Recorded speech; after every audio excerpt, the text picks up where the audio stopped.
The man only glanced at his older sister's computer once, but that was enough to uncover her deepest secret. Then he remembered the Brother Complex comics he had seen on her bookshelf before. And that moment, he was almost certain this sister had feelings for him. So he simply went along with it, and eventually, he married her. They even had a child together, because this older sister was not his real sister. She was the child his stepmother brought into the family. And he was not the original owner of this body either. It all started when he looked up at the red moon in the sky. The next second, he was transported into a world where women ruled and men were treated as the weaker sex. In this world, every emperor in history had been an empress. Men stayed home to support the family and raise the kids, while women carried the world on their shoulders. Men were expected to be beautiful, while women worked to provide. Because men were naturally weaker and had worse stamina here, the whole world became biased toward women, and the population gap between men and women kept growing.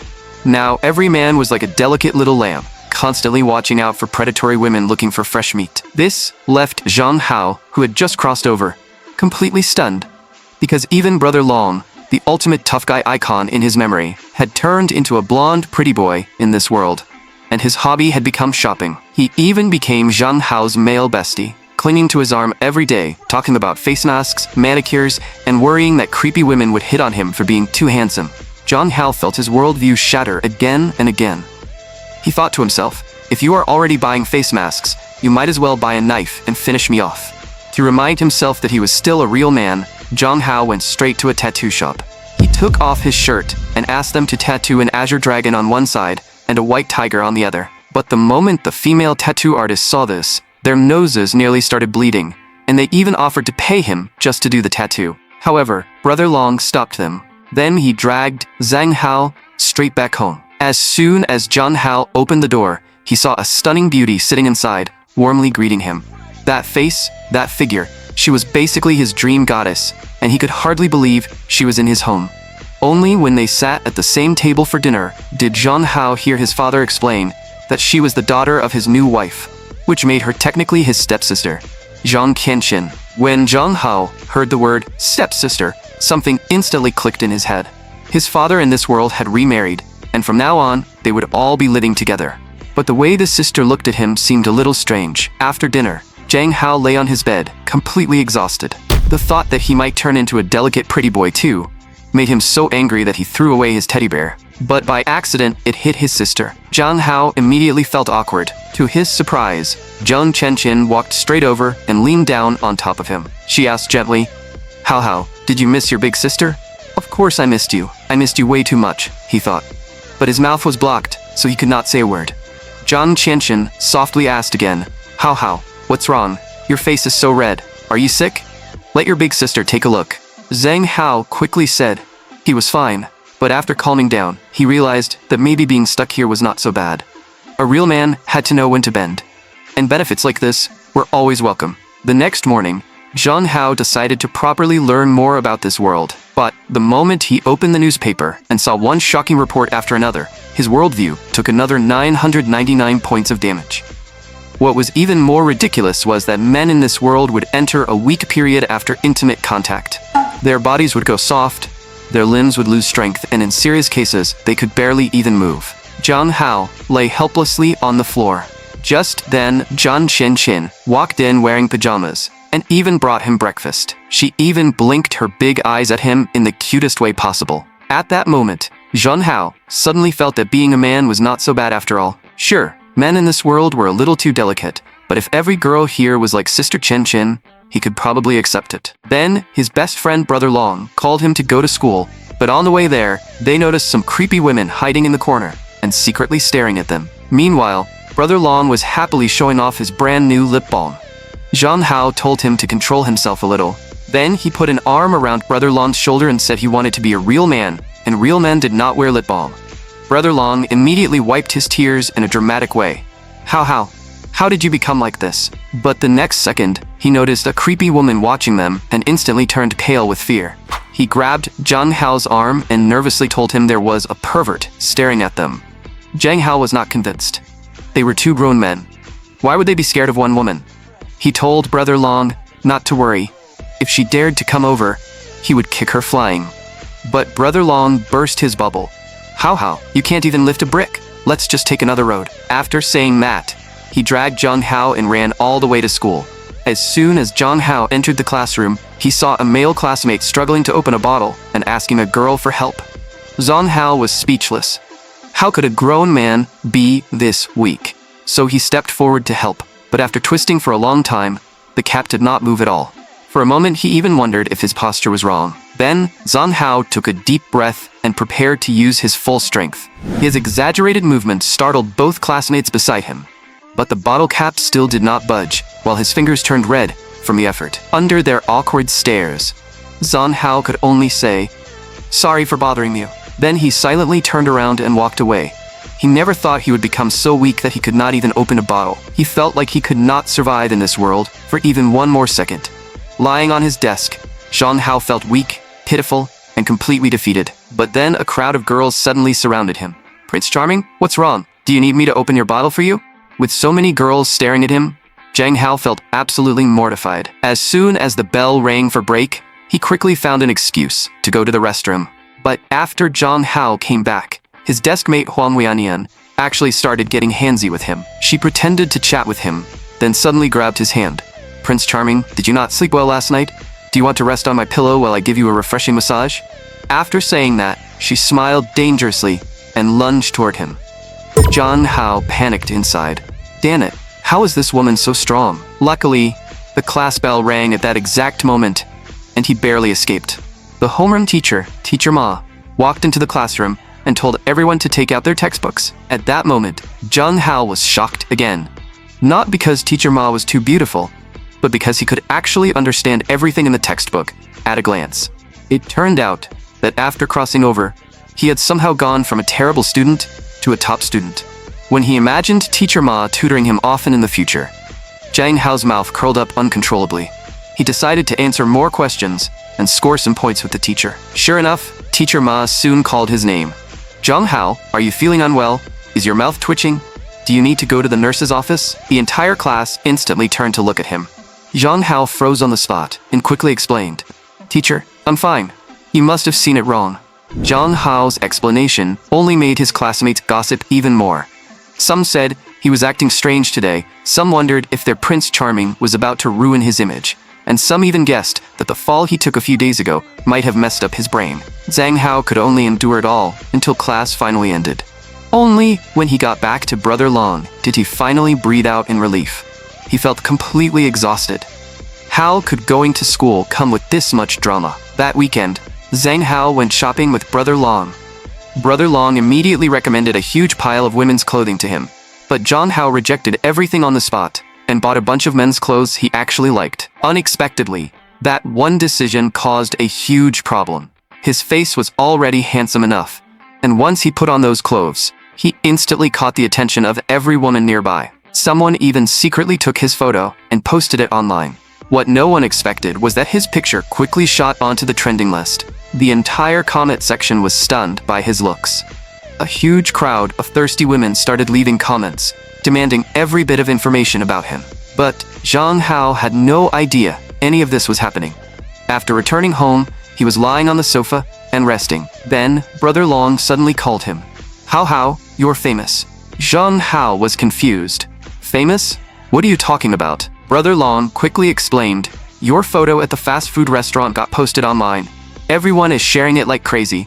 Open Weibo and look for yourself. You're already number 5 on trending." Zhang Hao found it ridiculous.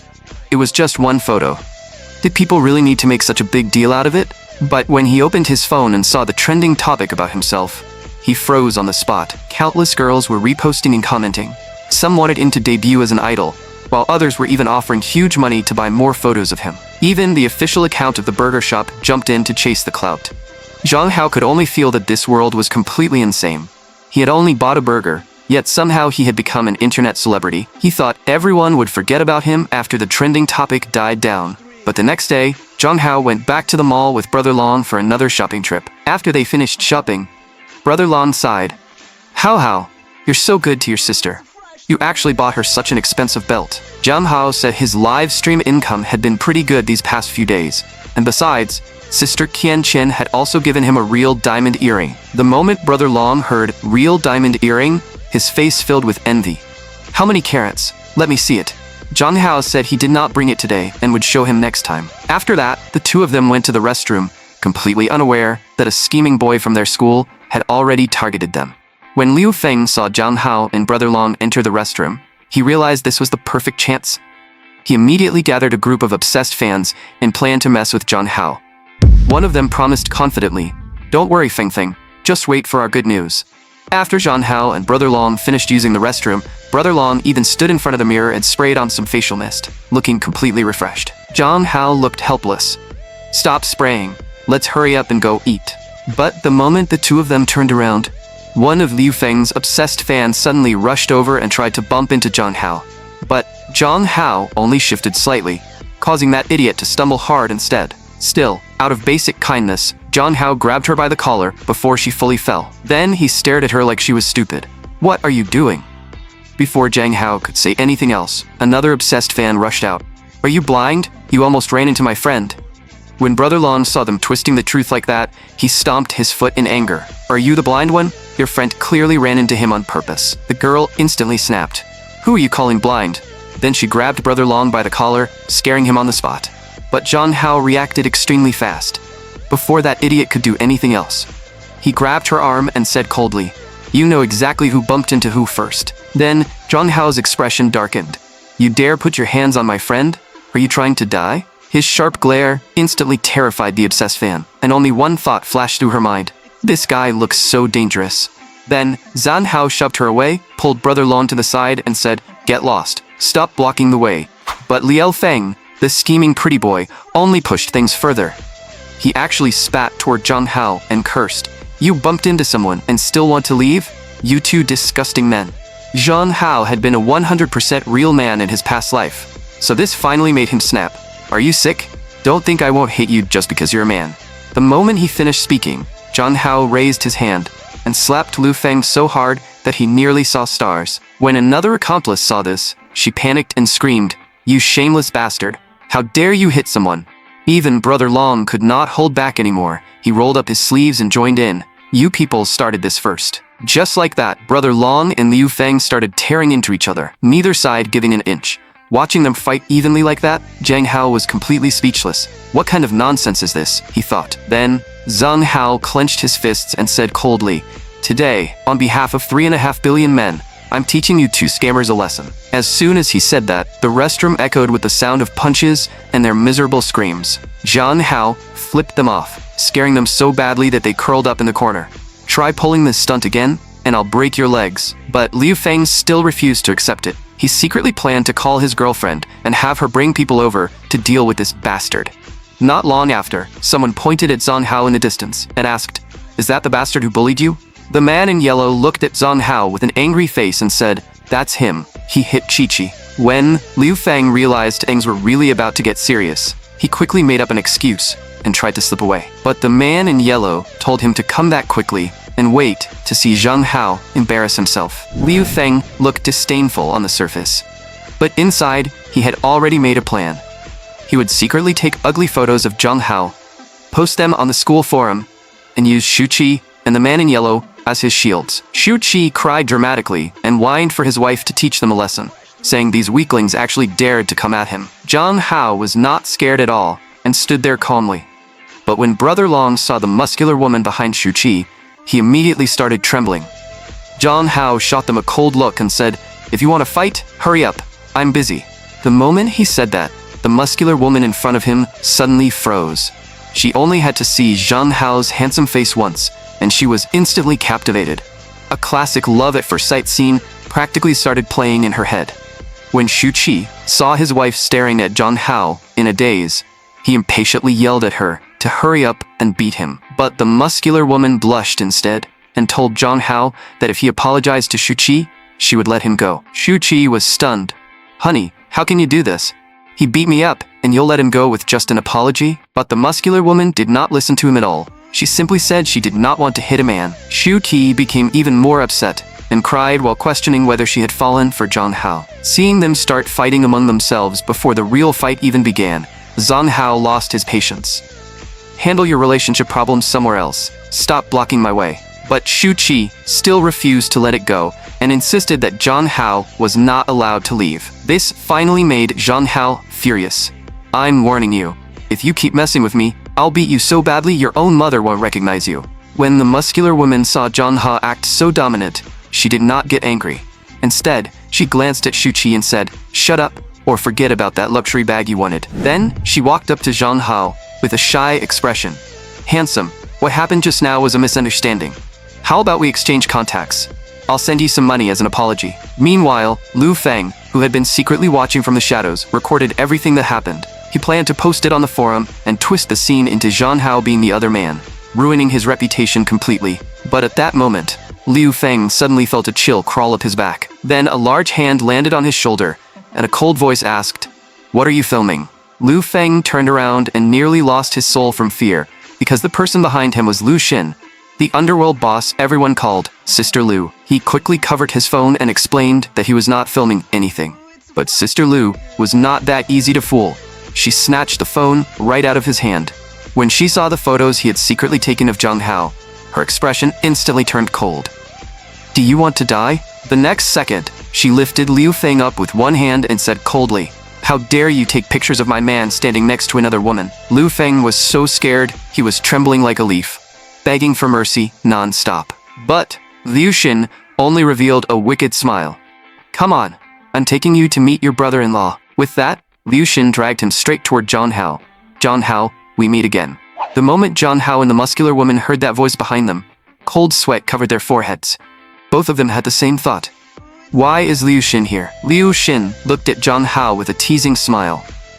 "It's only been 2 days, but do you know how much I missed you, Zhang Hao?" When Brother Long saw how intimidating this woman was, he immediately hid behind Zhang Hao and started trembling. But Zhang Hao had no intention of dealing with Liu Xin, so he turned around and tried to leave. Liu Xin stopped him. "Zhang Hao, don't be in such a hurry. I caught someone who was secretly taking pictures of you." As she spoke, she kicked Liu Feng in the butt and sent him falling to the ground. "I caught him for you. You decide what to do with him." Zhang Hao turned around and coldly asked what she was really trying to do. Liu Xin smiled and said, "Looks like you're pretty popular. The viral pretty boy is actually in my territory. Handsome, how about I keep you?" Zhang Hao rejected her without even thinking. Not interested. Seeing him act so boldly, one of Liu Xin's subordinates immediately cursed. "Brat, do you have a death wish? How dare you talk to Sister Li like that?" But before the subordinate could finish, Liu Xin punched her straight in the face and said coldly, "Don't be so rude to a beauty." Then Liu Xin walked up to Zhang Hao and changed her tone. "There was a little misunderstanding just now. What I meant was, be my boyfriend. I can give you 10,000 yuan a month as spending money." Zhang Hao was speechless. Wasn't that still being kept by her? She had only changed the wording. If this had happened in his past life, a bunch of broke losers would probably laugh themselves silly if a beautiful rich woman offered to keep them. But Zhang Hao had sworn to become a real man in this world. How could he let a woman keep him? If anything, he should be the one keeping her. There was nothing left to discuss. So Zhang Hao turned to leave, but Liu Xin suddenly pulled out a knife to threaten him. She smiled and said, "Handsome, if that pretty face gets scratched by accident, Big Sister will be heartbroken." But Zhang Hao did not back down at all. He replied coldly, "Try it if you dare." This actually stunned Liu Xin. Her usual mix of threats and temptation had never failed before. After all her years in the underworld, this was the first time she had met such a fearless man. The moment she froze, Zhang Hao suddenly moved and punched the knife out of her hand. Then he struck her in the chest with another blow, forcing her to step back. To his surprise, Liu Xin instantly changed tactics and took a bouquet of roses from one of her subordinates. Then she blushed and said, "Please go out with me. I really like you, Zhang Hao." Her completely unpredictable move left Zhang Hao stunned for a moment, but he still rejected her again. That made Liu Xin a little angry, so she threatened him right to his face. "This friend of yours is Lin Yilong, right?" Zhang Hao's expression turned furious. "You investigated my friend?" But Liu Xin did not care at all. Instead, she leaned closer and smiled. "Isn't it normal to care about the best friend of the man I like?" Then her voice turned cold. "Besides, quite a few of my subordinates like his type. If they go crazy and try to do something to your friend, even I might not be able to stop them." At that moment, Zhang Hao's expression completely darkened. He never thought Liu Xin would actually dare to threaten him with Brother Long. He could only suppress his anger and say, "How about we both take a step back? Tell me what else you want." When Liu Xin heard his tone soften, she immediately cupped Zhang Hao's face and smiled. Since my Prince Charming is willing to say that, of course I can take a step back. Just come drink with me at a bar tonight. After Liu Xin left, Brother Long asked with a worried face, How? That woman looked like a gangster. Her people all had tattoos too. Are you really going to that bar? Shouldn't we just call the police? Zhang Hao shook his head and refused. Right now, they had no solid evidence of a crime. If they called the police and Liu Xin got away, it would only make her angrier, and she had plenty of ways to deal with them. So, Zhang Hao decided to go tonight and test Liu Xin's attitude first. If he did not call Brother Long by 8:30 p.m., then Brother Long should call the police immediately. Soon, night arrived, and Zhang Hao went to the bar alone. The moment he walked in, Liu Xin handed him a glass of red wine and said that as long as Zhang Hao became her husband for one day, she would stop bothering him from then on. Zhang Hao rejected her without hesitation. As soon as he said that, Liu Xin's subordinates immediately stepped forward to threaten him. When one of them pulled out a knife and tried to force him down, Zhang Hao took out pepper spray from his pocket and sprayed it straight into the punt girl's eyes. While she could not open her eyes, Zhang Hao pulled out the small knife he had brought with him and pressed it against her neck. Then he used her as a hostage and successfully escaped from the bar. But Liu Xin was not angry at all. Instead, she looked even more excited because she loved Zhang Hao's wild personality. So what if he escaped this time? She had plenty of time to play with him. What Liu Xin did not expect was that Zhang Hao had already used the punk girl's phone to send out a message, and the message included a photo of a recording pen. When Liu Xin realized she had been tricked, she finally became truly furious. No wonder that little bastard dared to act so ruthless just now. After escaping, Zhang Hao sprinted through the rainy night, completely unaware that the domineering CEO had already arranged for someone to follow him. After that, Zhang Hao finally enjoyed a short period of peace. But soon, he heard from his classmates that Sister Liu had been taken down. Feng Hong Group had personally stepped in and placed a new boss in charge of the nearby streets. The name sounded strangely familiar to Zhang Hao, as if he had seen it somewhere before. Then it suddenly hit him. Wasn't Feng Hong Group President Wei's company? But what connection could President Wei have with Liu Xin? After returning home, Zhang Hao planned to look into the relationship between the two. But Zhang Qianqin walked over warmly and said, "Come eat. Your big sister cooked dinner today." Seeing Zhang Qianqin look so gentle and playful, Zhang Hao could not help blushing a little. Then he learned that his parents were working overtime tonight and would not be back until tomorrow. Looking at Zhang Qianqin sitting across from him, Zhang Hao suddenly felt his heart skip a beat. Tonight, only he and Sister Qianqin were home. A man and a woman alone together like this felt a little dangerous. When Zhang Qianqin saw him staring blankly, she gently poked his forehead. She smiled and asked, How, what are you spacing out for?" Zhang Hao could barely handle this kind of teasing, so he desperately told himself to calm down. After all, she was his sister in name, even if they were not related by blood. But Zhang Qianqin spoiled him too much. Not only did she refuse to let him help wash the dishes, she even gently held Zhang Hao's hand. Then she said softly, "Big sister can't bear to let such beautiful hands get stained with grease." Facing this kind of affection, Zhang Hao simply could not refuse. To him, Sister Qianqin was beautiful, gentle, and capable. She was basically the perfect woman. If this were his original world, he would have dreamed of marrying a wife like her. But at that moment, a sharp pain suddenly shot through Zhang Hao's head, and a strange memory appeared in his mind. When he was little, he had once been bullied, and a young girl had stepped in to help him. That girl was none other than Sister Qianqin when she was a child. So, Zhang Hao and Sister Qianqin had actually known each other since childhood. And this completely scrambled his thoughts. Because of that sudden memory, Zhang Hao was in a terrible state today and ended his live stream early. The more he thought about it, the more confused he became. Does Sister Qianqin really have those kinds of feelings for me? If she really wants to marry me, should I agree or not? He wondered. On top of that, his live stream career had also hit a bottleneck. His follower count and popularity seemed stuck in place, making Zhang Hao feel like today was truly miserable. Turns out live stream money was not that easy to earn. Just then, the live stream platform sent him a system message. When he opened it, he saw that the platform had created several custom plans to help him boost his popularity and told him to contact Admin 1 for the details. Zhang Hao's first reaction was that the platform was trying to squeeze money out of him. It did not feel like a good plan, so he ignored it. But during his live stream the next day, the platform sent him the same private message again, and Zhang Hao still ignored it. Unexpectedly, the platform refused to give up. On the third day, it sent him another message. And Zhang Hao happened to be in the bathroom at the time. What annoyed him even more was that the platform kept messaging him at 2 in the morning. This finally got on Zhang Hao's nerves, and he thought, fine, let's see how long you can keep this up. Eventually, Admin 1 could not hold back anymore and messaged him directly, asking why he had not contacted her. Zhang Hao glared at the screen in frustration and said he did not need any popularity boosting plan. He also reminded her that when he signed the contract, they had agreed he would not stream any weird content. But Admin 1 still sent over 3 plans and told him to at least take a look.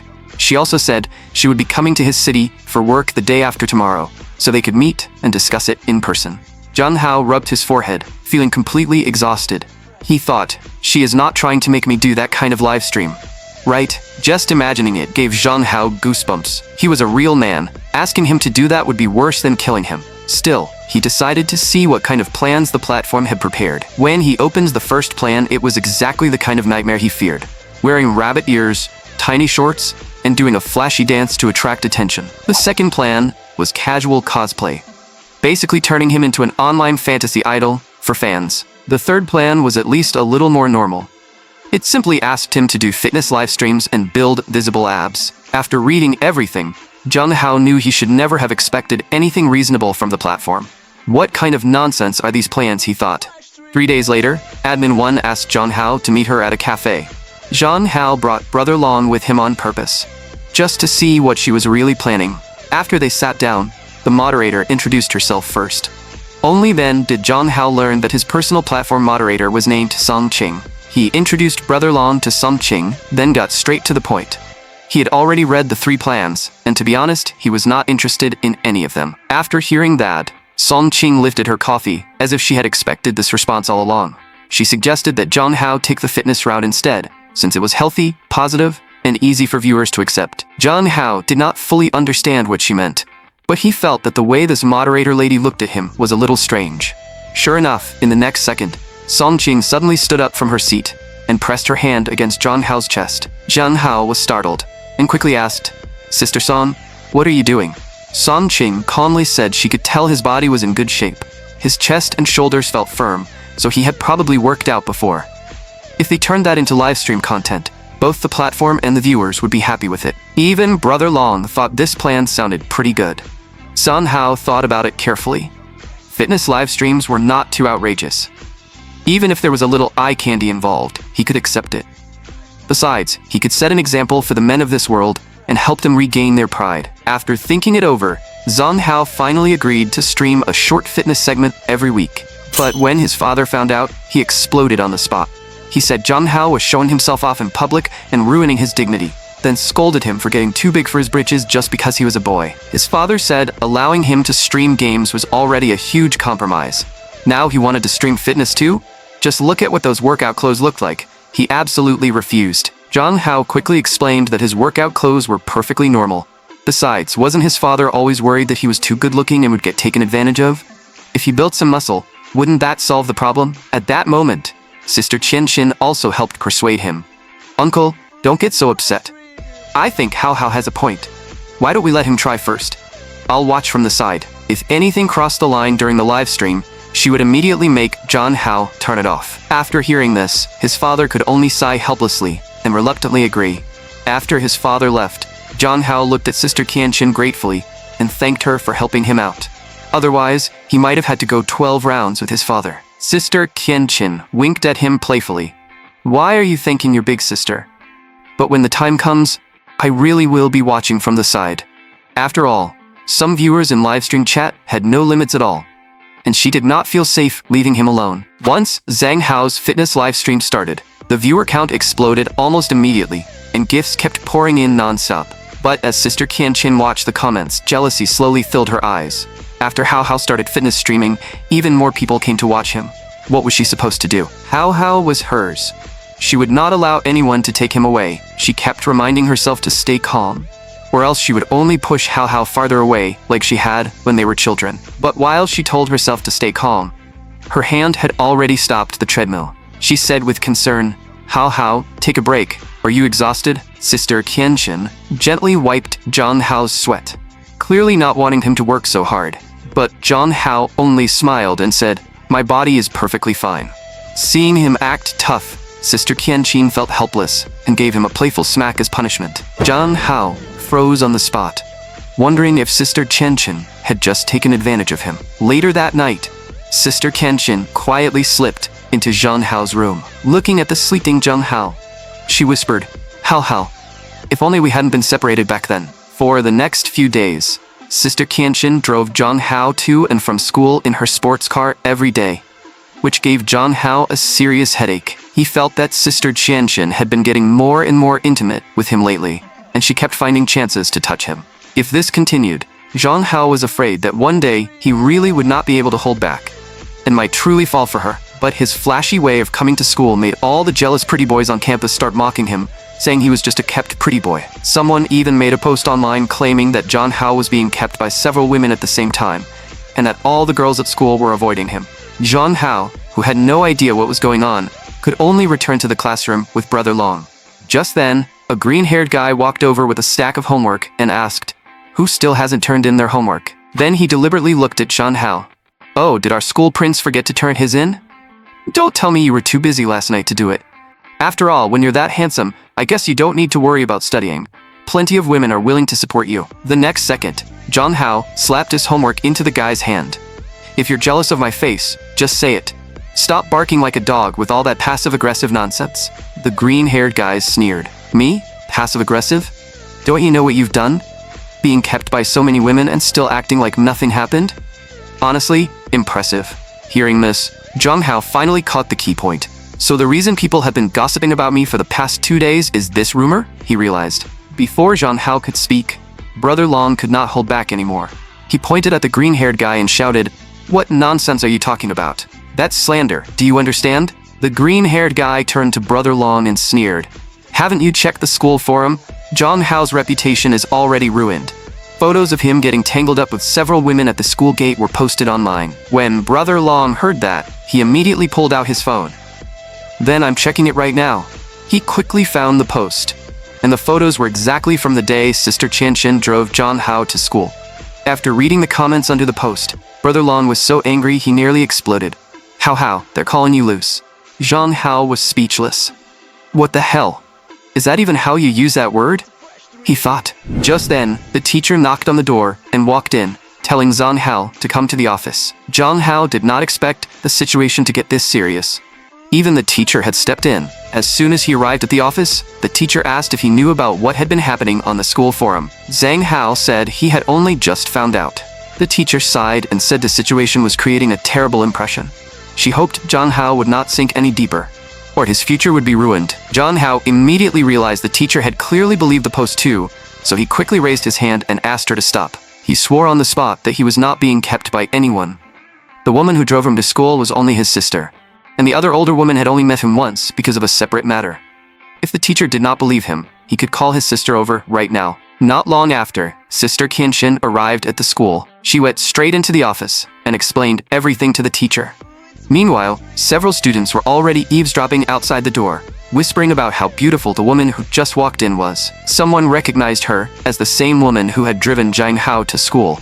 Suddenly, the student pressed against the door heard the conversation inside. That beautiful woman said she was Zhang Hao's sister. When the others heard that, they all looked disappointed.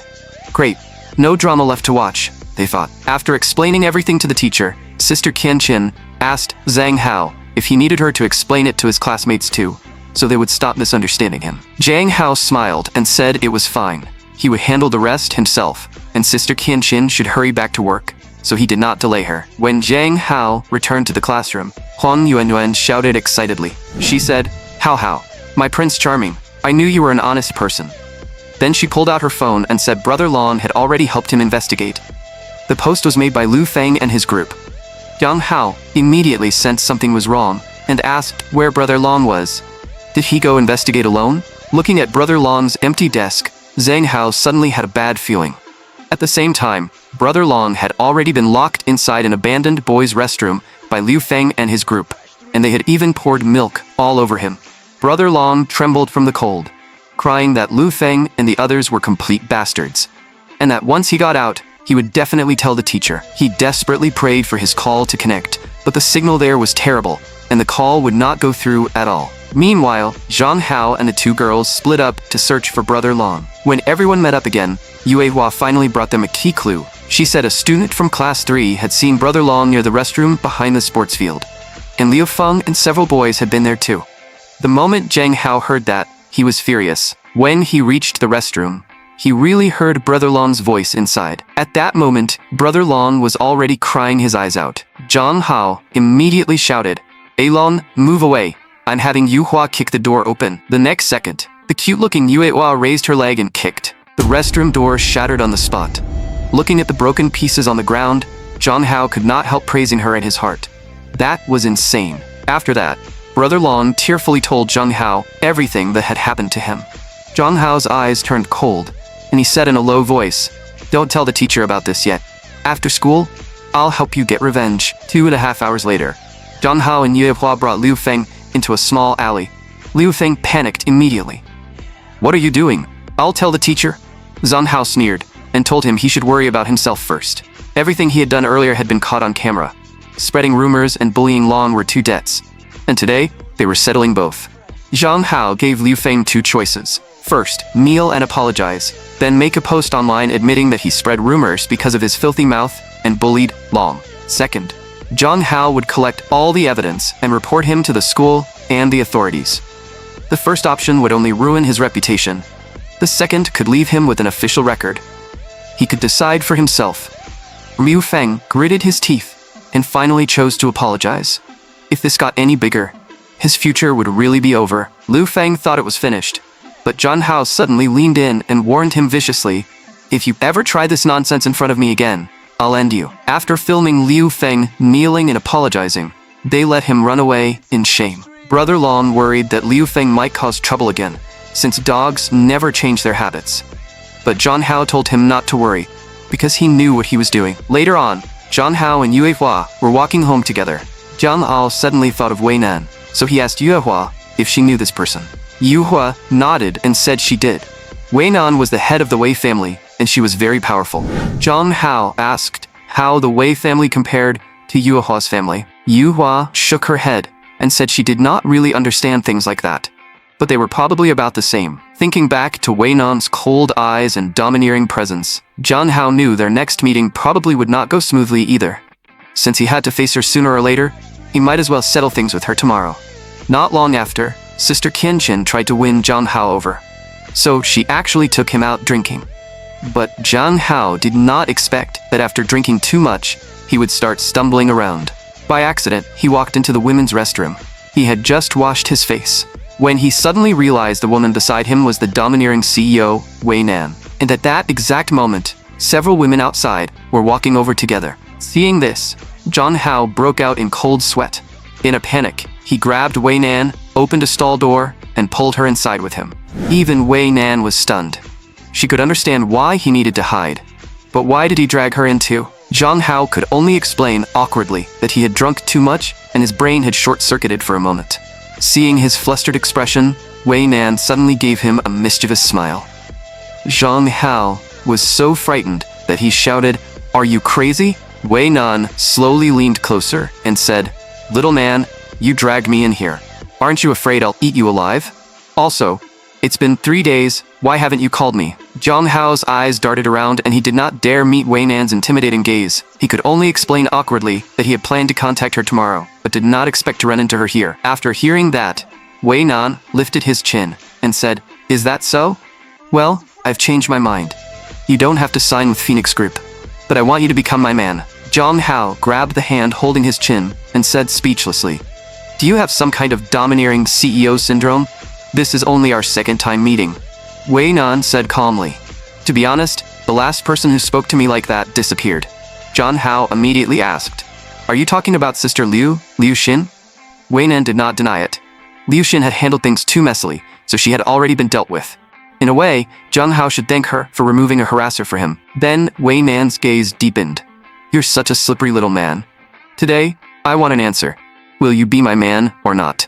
Zhang Hao pretended to think seriously, but in the next second, he suddenly reached out and tickled Wei Nan.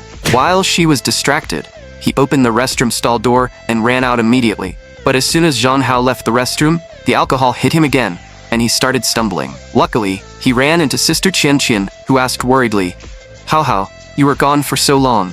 Are you feeling unwell? Zhang Hao told her not to worry, and said he was probably just a little drunk. Seeing this, Sister Qian Qian pulled him gently into her arms. Then let's go home and rest. After that, Zhang Hao passed out in a daze. Soon, Sister Qian Qian brought him home and prepared something to help him sober up. But Zhang Hao was already completely out of it. She quietly looked at him, up close, and could not help whispering that even drunk Hao was adorable. Her heart wavered for a moment, but she still forced herself to hold back, and only helped Zhang Hao fix his collar and blanket. Just then, Zhang Hao's phone suddenly rang. Sister Qian Qian answered it and discovered that the caller was Zhao Ying, the basketball team captain, who immediately began confessing her feelings for Zhang Hao. After hearing that, Sister Qian Qian's tone instantly turned cold. I'm Hao's sister. You're Zhao Ying, right? I won't approve of this. She directly told Zhao Ying that Zhang Hao would not date anyone in high school and hoped she would give up and stop bothering him. After saying that, Sister Qian Qian hung up the phone. Looking at the sleeping Zhang Hao, she said unhappily, Hao, when will you belong only to your big sister? But she was no longer as impulsive as she had been when they were children. This time, Sister Qian Qian decided to control herself. When Zhang Hao woke up the next morning, his whole body felt uncomfortable. He could not help complaining that getting drunk after just one drink was pathetic. But what exactly was that strange dream from last night, he wondered. Zhang Hao walked to the mirror in a daze. The moment he saw the red marks on his neck, he was instantly wide awake. Just as he started wondering whether everything from last night had really happened, the door suddenly opened. Sister Qian Qian walked in, saw his condition, and immediately said with concern, Hao, you actually had an allergic reaction to alcohol. Zhang Hao froze on the spot. Wait, are the marks on my neck not what I thought they were? Sister Qian Qian stepped closer and said seriously, let me see how bad it is. Your big sister is a doctor, so I'll check it for you. Zhang Hao felt embarrassed, but he still let Sister Qian Qian examine his neck for a while. In the end, she confidently told him it was just an alcohol allergy. She also reminded him to cover his neck when he went to school. Zhang Hao had been single his whole life and had no experience, so after hearing Sister Qian Qian's professional explanation, he chose to believe her. Just like that, Zhang Hao was successfully fooled, though deep down he still could not help feeling a little secretly happy. Not long after, Zhang Hao arrived at school. When Brother Long saw how thickly he was dressed, he asked curiously, It's the middle of summer. Aren't you going to get heat stroke wearing that? Zhang Hao looked calm on the outside. A real man fears no heat. But inside, he felt like he was about to explode from the heat. Just then, an arm suddenly grabbed Zhang Hao by the collar. The guy warned him coldly, You're Zhang Hao, right? I'm warning you, Zhao Ying is the girl our young Master Lin has his eyes on. Stay away from her. Zhang Hao was already full of pent-up frustration and had nowhere to vent it, so he coldly told the guy to let go. When the guy did not listen, Zhang Hao's eyes sharpened, and he grabbed his wrist. Then he twisted hard and dropped him to the ground on the spot. The guy cried out in pain, Young Master Lin, save me. His strength is even greater than a woman's. Looking at his subordinate groaning on the ground, the purple-streaked young Master Lin did not rush to attack. Instead, he sneered, No wonder Zhao Ying can't stop thinking about you. Brother Long quietly explained from the side that young Master Lin was Zhao Ying's classmate, and his family had some money. Zhang Hao did not even want to bother with him. I'm not in the mood to argue with you. Control your people. If you care about Zhao Ying, go talk to her. If you can't win her over, that just means you're useless. After hearing this, young Master Lin's gaze turned colder. Is that so? Then, School Prince John, we'll be seeing each other again. After that, Zhang Hao and the others continued forward and soon saw a familiar figure. It was Yue Hua leaning against a vending machine, and she had seen everything that happened. She asked innocently, How, that guy was so fierce. Do you want me to beat him up for you? Zhang Hao thought to himself, You can kick an iron door apart with one foot. There's no way I'm letting you loose that easily. So he patted Yue Hua on the shoulder and told her it was fine. She just needed to keep teaching him combat skills, and he would handle this himself. When Brother Long heard the word combat, he immediately became curious and asked what they had been doing after school every day. Zhang Hao rubbed Brother Long's head and invited him to join them. Why don't you come too? How can a real man be so weak he can't even fight back? Brother Long looked troubled and said he was the delicate type. Fighting was too rough for him, and swimming suited him better. Girls look good swimming, but boys should be practicing punches, Zhang Hao thought. Meanwhile, Wei Nan was enjoying herself in her private swimming pool. She stepped out of the water with wet hair falling over her shoulders, and a subordinate immediately handed her a towel, even though she had just come out of the cold water. Wei Nan still felt strangely restless. Whenever she remembered how Zhang Hao had tickled her last night, she felt embarrassed and angry, yet his image kept filling her mind. Wei Nan's eyes turned cold. She decided this matter could not end like this, so she ordered her people to wait until Zhang Hao got out of school and bring him straight to her villa. After school, Zhang Hao and his friends gathered in the school warehouse.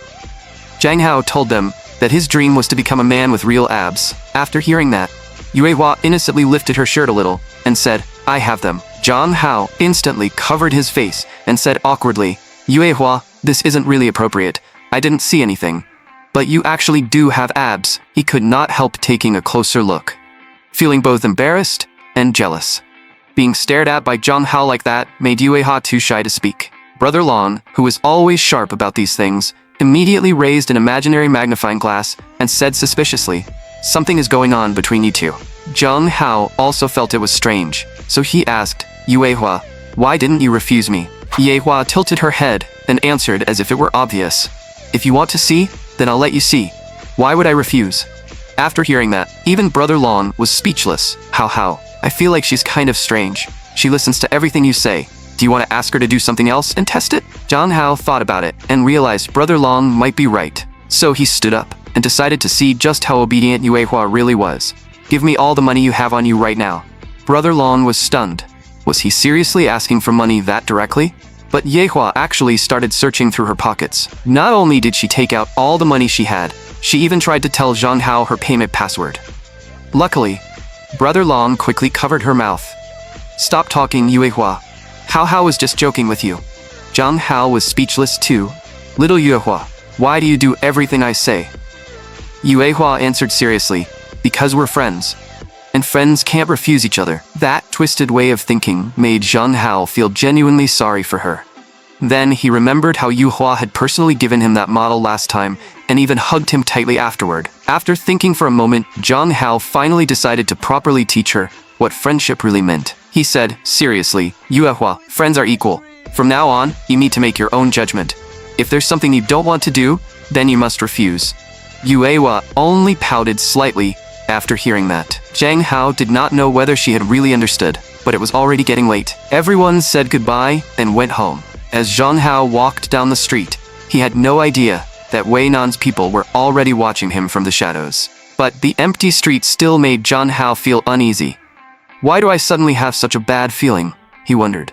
Just then, a little girl in a floral dress suddenly ran out and handed him a piece of candy. "Big brother, do you want some candy?" Zhang Hao was curious. "Little girl, aren't you afraid of running into bad people this late at night?" The little girl innocently said they were doing an activity to bring warmth to strangers. Her teacher told her to give out all the candy, or she would not get a reward sticker. Zhang Hao was speechless. Kids these days are way too simple-minded. Who makes children do activities this late at night? He thought. So he took the candy and casually chewed it a few times. The next second, the world started spinning, and when Zhang Hao opened his eyes again, he found an afro-haired man standing in front of him, while the little girl from earlier had changed into a black suit. Zhang Hao looked down and realized he had been tied to a large bed. Apparently, Wei Nan's people had brought him back to her home. At that moment, Wei Nan said calmly, "All right, everyone, leave." After the others left, Wei Nan slowly walked up to Zhang Hao and looked down at him. She said coldly, "Last time, you dared to do that to me, and then run away. Now you keep defying me again and again. Do you really think I won't do anything to you?" But Zhang Hao forced himself to calm down and asked if she was even interested in him that way. After all, he had done quite a bit of research on Wei Nan too. Wei Nan was the current head of the Wei family. In the past, the Wei family had been involved in many shady businesses, but after Wei Nan took over, she cleaned everything up and founded Han Feng Group, turning it into one of the top companies in the country. A powerful woman, like her, was praised by countless people as a national goddess. Why would someone like that casually fall for me? And why insist on making me a celebrity? Does Han Feng Group really lack stars that badly? He wondered. Zhang Hao looked directly at Wei Nan and said seriously, "To be honest, I don't know what you're planning, and I don't want to know. I just want to live a peaceful life, so please let me go. Wei Nan narrowed her eyes slightly. After listening to you say all that, I can finally be sure. You are not Zhang Hao at all. The moment she said that, Zhang Hao froze. But what Wei Nan said next sent a chill down his spine. She added coldly, no, to be more precise, from that day onward, you stopped being Zhang Hao, didn't you? His identity as a transmigrator had actually been exposed by another person. In that instant, Zhang Hao felt an unprecedented sense of danger. He forced himself to stay calm and asked, what are you talking about? If I'm not Zhang Hao, then who am I? Wei Nan calmly said she came to that conclusion because the change in him was simply too drastic. Zhang Hao had investigated her, but she had also investigated him. She even asked if he wanted to know what his old self used to be like. The original Zhang Hao was 17 years old, raised in a single-parent family by his father, and taught the most traditional standards of male virtue. He had always been his father's precious good boy and pride. Because he was both extremely good-looking and a top student, he was known as the #1 school prince, the ideal boy in the eyes of countless girls. People described him as gentle, cute, considerate, and a soft little sweetheart. Hearing those words used to describe himself nearly made Zhang Hao cough up blood. What the hell is a soft little sweetheart supposed to mean? He thought. Wei Nan continued, as for the current you, calling you a fierce man would be more fitting. Compared to before, you're practically a different person. It's like you have Zhang Hao's face, but you're someone else entirely. Hearing this, Zhang Hao realized he had been careless. He never expected someone to dig up his entire background. After suddenly crossing into this world, he had been too panicked and too busy trying to adapt. How could I have had time to understand this body's past? But if Wei Nan is judging only from this information, claiming I am not Zhang Hao still feels too forced, he thought. As if she knew exactly what he was thinking, Wei Nan gave the decisive piece of evidence. When she first appeared in front of him, Zhang Hao had not acted excited at all. Zhang Hao was even more confused. Why would I be excited? Just because Wei Nan is famous? He wondered. Wei Nan exhaled a breath of smoke and explained calmly. Because you used to be my obsessed fan. You even publicly said on social media that you liked me. If you don't believe me, go check for yourself. Zhang Hao's face darkened as he took out his phone and kept scrolling through his old posts. Only after reaching a post from a year ago did he finally see it. It clearly said, why does a perfect woman like Wei Nan exist in this world? Just from the tone, Zhang Hao could tell the original owner had been a hopeless simp. He nearly broke down on the spot. He had checked the old posts before, but the previous Zhang Hao posted so often that his account looked like a sales page, making it impossible to read through everything. Wei Nan looked at his stunned expression and said coldly, you clearly have no memory of that period. Don't try to explain it with split personality or amnesia. Those excuses might sound reasonable on the surface, but Wei Nan reminded him that humans needed to learn. A person could not suddenly master skills they never had before. For example, Zhang Hao had only been a game streamer, yet in just 1 month he had climbed into the national top 100, and someone who had supposedly never fought before had managed to fight a gang leader head-on and escape unharmed. That was something many women could not even do. So Wei Nan concluded that this was not split personality. His soul had truly been replaced. After hearing this, Zhang Hao suddenly smiled. This woman's logic is truly insane, he thought. How could any normal person think of something this absurd? Unless this woman is just like me, another transmigrator. So, Zhang Hao looked up at Wei Nan and calmly asked, then even if my soul really has been replaced, what do you plan to do? Only then did Wei Nan reveal her true purpose. Her team was researching a blood red moon phenomenon that only appeared once in a century. Based on her investigation, Zhang Hao's sudden personality change happened only a few days after the blood moon appeared. So she suspected he was connected to the phenomenon. Zhang Hao frowned and asked, why are you so sure? But Wei Nan did not answer directly. She only said that if Zhang Hao was willing to assist with the investigation, she would naturally tell him the reason. Seeing cold sweat on Zhang Hao's face, Wei Nan told him not to be so nervous. She promised to guarantee his safety and said she would never slice him up for experiments. Then she pointed to the nightstand. A newly drafted contract had already been placed there, with all the cooperation terms and benefits clearly written inside. Wei Nan told Zhang Hao to take it home and read it carefully, assuring him that the conditions would satisfy him. After a moment of silence, Zhang Hao asked, besides you, who else knows about this blood moon research? Facing his probing question, Wei Nan calmly said that for now, only she knew. Only after hearing that, did Zhang Hao pick up the contract. He said he needed a few days to think it over and would read it carefully after going home. But the moment Zhang Hao returned home, Sister Qian Qin rushed over and hugged him with a worried face. "Hao Hao, you're finally back. Your big sister was so worried about you." Zhang Hao quickly apologized. "Sorry, Sister Qian Qin, I made you worry. Where are Dad and Auntie?" Sister Qian Qin said their parents had already gone back to their room, then asked where Zhang Hao had been and why he came home so late. Zhang Hao could only casually explain that he went shopping and forgot to check the time. After that, Zhang Hao quickly said he was going to take a shower first, since he had been out all night and was covered in sweat. But just as he was about to return to his room, Sister Qian Qin suddenly grabbed his hand. She asked softly, Hao, were you shopping with a girl just now? I can smell a little perfume on you." Zhang Hao's heart tightened, and he quickly made up an excuse, saying someone accidentally brushed against him when he was buying ice cream. Sister Qian Qin smiled and reminded him to be more careful in the future, or someone might take advantage of him. Then, she told Zhang Hao to hurry and shower, and to change out of his clothes so she could wash them for him. Zhang Hao could only nod and thank her. But after Sister Qian Qin took his clothes, the smile on her face instantly disappeared. The next second, she actually burned the clothes. She whispered, Hao doesn't need anything stained with another woman's scent. Meanwhile, Zhang Hao, who had just finished his shower, had no idea what had happened. When he walked into the living room, he saw Sister Qian Qin's charming figure from behind. Sister Qian Qin turned around and asked what he wanted to drink. Zhang Hao blushed slightly and said, "Milk, I guess." Sister Qian Qin told him to come into her room so she could dry his hair, and Zhang Hao nodded before following her inside. But he could not help feeling confused. He understood the hair drying part, but why did they have to go to Sister Qian Qin's room? Just then, Zhang Hao suddenly saw a message pop up on Sister Qian Qin's phone. Some guy with an edgy username had sent her a photo of himself and boldly confessed his feelings to her. Looking at that deliberately posed photo, Zhang Hao was shocked. This guy was trying way too hard. He quickly turned back and apologized to Sister Qian Qin, saying he had not meant to see the message. Sister Qian Qin did not care at all, and even told Zhang Hao to reply for her. He could just say she already had a boyfriend. Zhang Hao was also annoyed, and told Sister Qian Qin not to deal with people like that.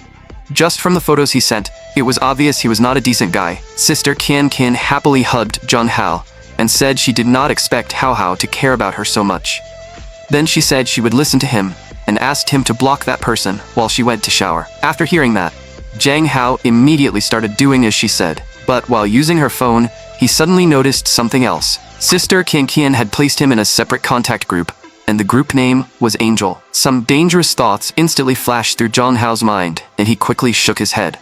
No, what the hell am I thinking? He thought. At that moment, the little devil and little angel in his mind appeared again. The devil said they would never have a good ending, but the angel argued that Sister Qian Qin was not his real sister. And what man would not like such a perfect woman? Now Zhang Hao was truly panicking.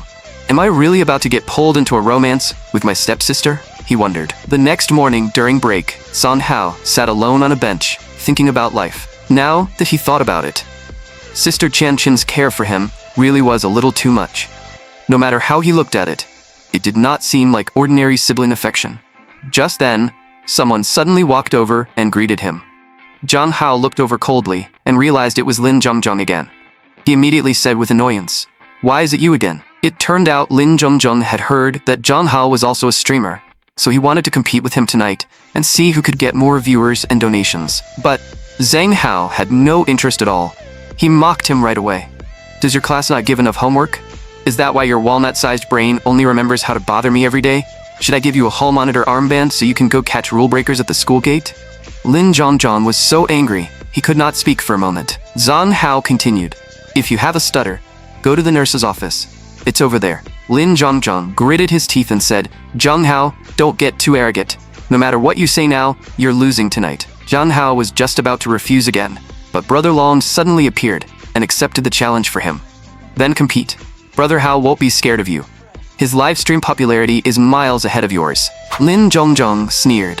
"Good, Zhang Hao, then let's wait and see tonight." After saying that, he turned around and stormed off. Brother Long was still cheering Zhang Hao on from the side, but Zhang Hao's face had completely darkened. In his mind, a million curses were running wild. Soon, night arrived. Zhang Hao started his stream as usual, playing ranked matches in the King tier. Before long, one match ended, and of course, Zhang Hao was the MVP again. Looking at the results, even he felt a little embarrassed. Today's opponents were too weak, and he had crushed them a little too badly. The viewers in the chat instantly started spamming comments, praising their Prince Charming, and begging him to accept their worship. Just then, a rich viewer suddenly gifted Zhang Hao more than 999 yachts. Zhang Hao froze on the spot. One yacht was worth 1,000 credits, so this was almost 1 million at once.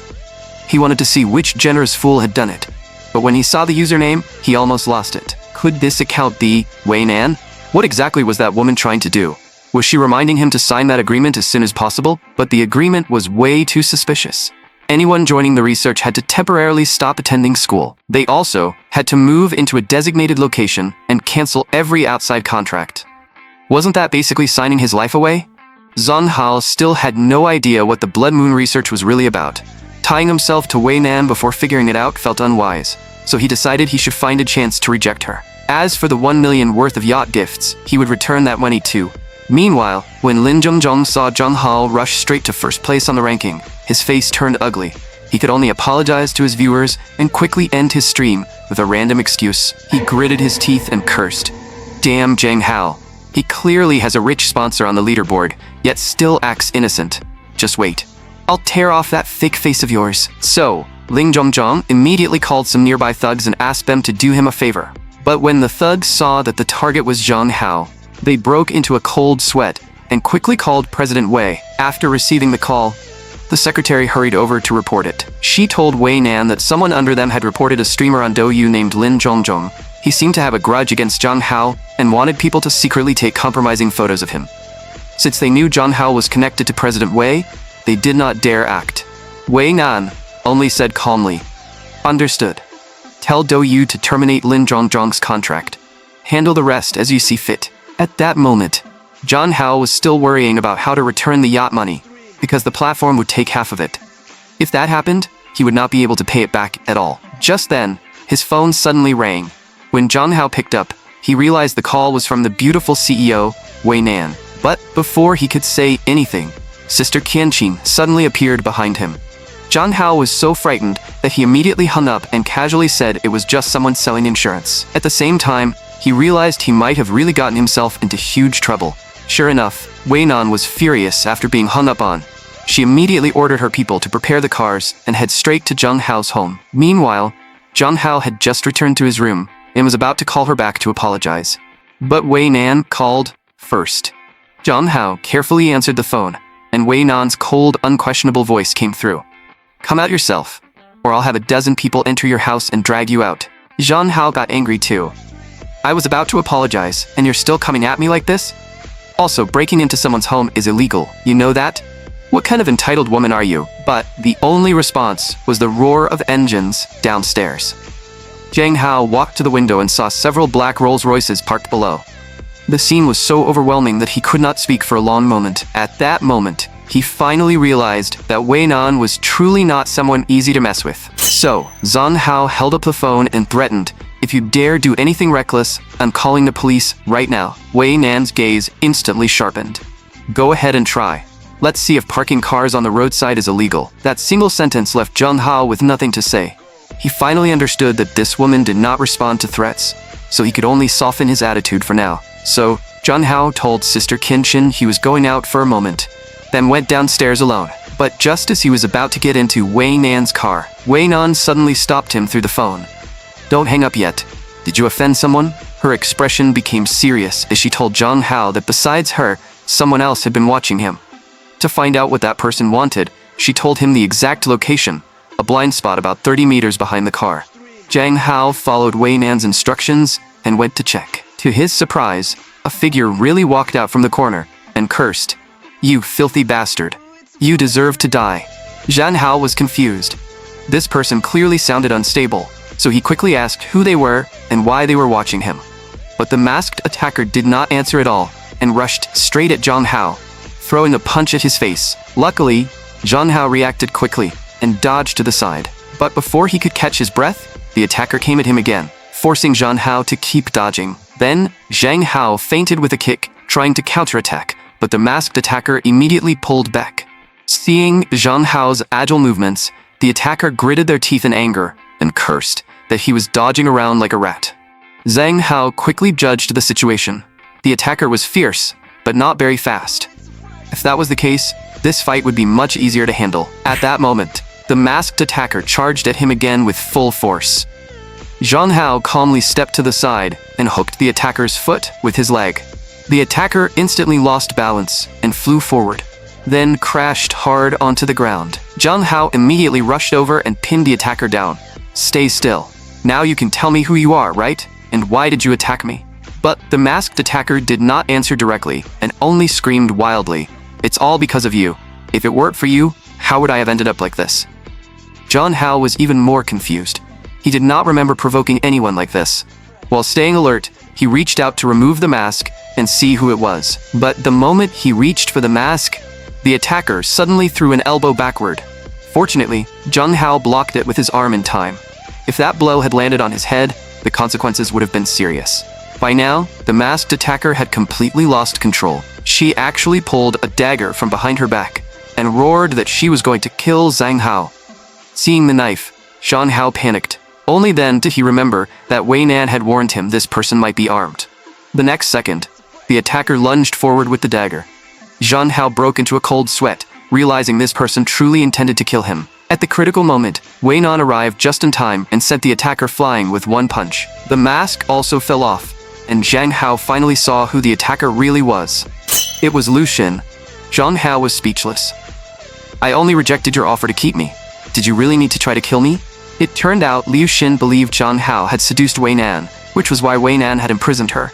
She even cursed that men really did turn into cheap tramps the moment they saw a rich and beautiful woman. Zhang Hao was furious. "I've always had self-respect. When did I ever throw myself at anyone?" Wei Nan cut Liu Xin off coldly. "Enough. Your imprisonment has nothing to do with Zhang Hao. You brought this on yourself." This time, Wei Nan stood up and spoke fairly for Zhang Hao. With a serious expression, she reached behind her head, tied up her hair, and took a fighting stance. Wei Nan said coldly, "You and your people used Feng Hong Group's name to bully the weak and collect protection money everywhere. Today, I'll clean house myself." But to Liu Xin, those words only sounded harsh and unbearable because she refused to believe there was nothing going on between the two of them. So, Liu Xin gritted her teeth and roared as she charged straight at Wei Nan.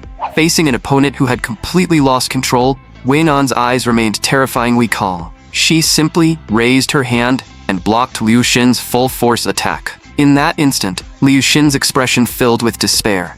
Only then did she realize that Wei Nan had become the president of Phoenix Group, not because of her status, but because of her real strength. Challenging her was the biggest mistake of Liu Xin's life. Unfortunately, Liu Xin realized it too late. Wei Nan's other hand had already clenched into a fist and came straight toward her. With a loud impact, Liu Xin's entire face twisted from the blow. Then she spat out blood and collapsed heavily onto the ground. Zhang Hao, who had watched the whole thing from the side, was completely stunned. "So Wei Nan is actually this strong? Does that mean she was holding back when she fought me before?" he thought. Soon, Liu Xin was taken away by Wei Nan's people. Zhang Hao held his chest and let out a deep breath. It was finally over. Then he said awkwardly, "Sorry for troubling you. Please send me back now. It's getting late, and my sister will start worrying." Wei Nan glanced at him and said she had come for two reasons. First, the contract. Second, to warn him that someone was planning to secretly take compromising photos of him. Zhang Hao was speechless. Who has that much free time? But Wei Nan turned her gaze aside, and her voice sounded strangely disappointed. "That's not the important part. The important part is that you hung up before I finished speaking. Do you hate me that much?" When Zhang Hao heard that, he quickly apologized to Wei Nan. "I'm sorry. Hanging up on you this time was my fault. I apologize." After hearing Zhang Hao say that, a faint blush appeared on Wei Nan's cold and beautiful face. For the first time, she spoke softly and asked with a hint of shyness, "Then are you willing to accept your punishment?" Zhang Hao was just about to ask what kind of punishment she meant, but Wei Nan had already leaned closer with a red face. The next second, she kissed him directly. Zhang Hao froze on the spot, and only one thought remained in his mind. My first kiss. Meanwhile, after Zhang Hao glanced at Yu Heiwa's black tights one too many times, Yu Heiwa seemed to change completely. Because she knew Zhang Hao liked that style, Yu Heihua, who usually dressed in a cute way, had deliberately changed into black tights. The sudden contrast left Zhang Hao stunned. Soon, lunchtime arrived, and Zhang Hao went to the piano room with Yue Hua to eat. During lunch, Yue Hua kept looking down at her own legs. Zhang Hao found it strange and asked why she kept staring at them. Yue Hua answered seriously, because Zhang Hao looked at them a lot today, so I wanted to see what was special. Hearing this, Zhang Hao felt a jolt of panic, and he almost choked. Was I really being that obvious? He wondered. Since he had already been exposed, Zhang Hao stopped hiding it and honestly complimented Yue Hua. Yue Hua stayed silent for a moment, then slowly moved closer to him. Zhang Hao immediately blushed. A girl as obedient as Yue Hua is practically a treasure in this female-dominated world. If only I had a younger sister this obedient. But does she really not mind at all? He thought. Yue Hua thought about it and said maybe she did mind a little, but it also felt comfortable. Because in all her life, no one had ever hugged her like this before. Only then did Zhang Hao realize that little Yue Hua was truly starved for affection. Suddenly, he noticed the keychain on Yue Hua's wrist and asked, "Isn't that the one I gave you this morning? Why are you wearing it like a bracelet?" Yue Hua explained that it was the first gift she had ever received from a friend, so she wanted to keep it close to her all the time. Zhang Hao asked if her previous friends had never given her gifts before. Yue Hua lowered her head sadly and said her old friends had never given her anything. They only ever asked her for money. Zhang Hao gently patted Yue Hua's head and comforted her, saying those people were not real friends and she should ignore them from now on. Then he asked if Huan Yuanyuan had ever asked her for money. Yue Hua shook her head and said Huan Yuanyuan had not asked for money, but she had given her a lot of books and movies. However, Yue Hua had listened to Zhang Hao and did not watch them carelessly. Only then did Zhang Hao tell Yue Hua to hang the keychain on her school bag for now, and he would buy her another one to wear on her wrist later. Soon, they finished lunch and returned to the classroom. Zhang Hao took his textbook out of his desk and prepared for class. But the moment he pulled out the book, an unknown object fell out. Zhang Hao froze.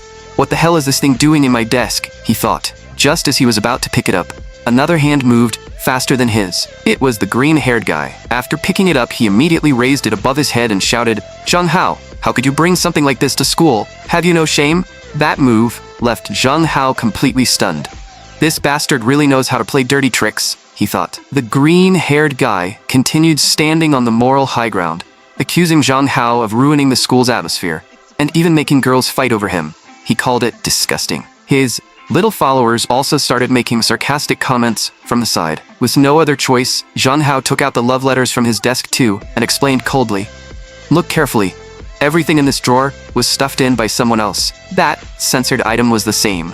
They should not try to dump every dirty accusation onto him or use this chance to cause trouble. Otherwise, Zhang Hao would not mind stuffing that thing back into their mouths." Brother Long quickly came over to comfort Zhang Hao, but what Zhang Hao did not expect was that the next day, another one of those things appeared in his desk again.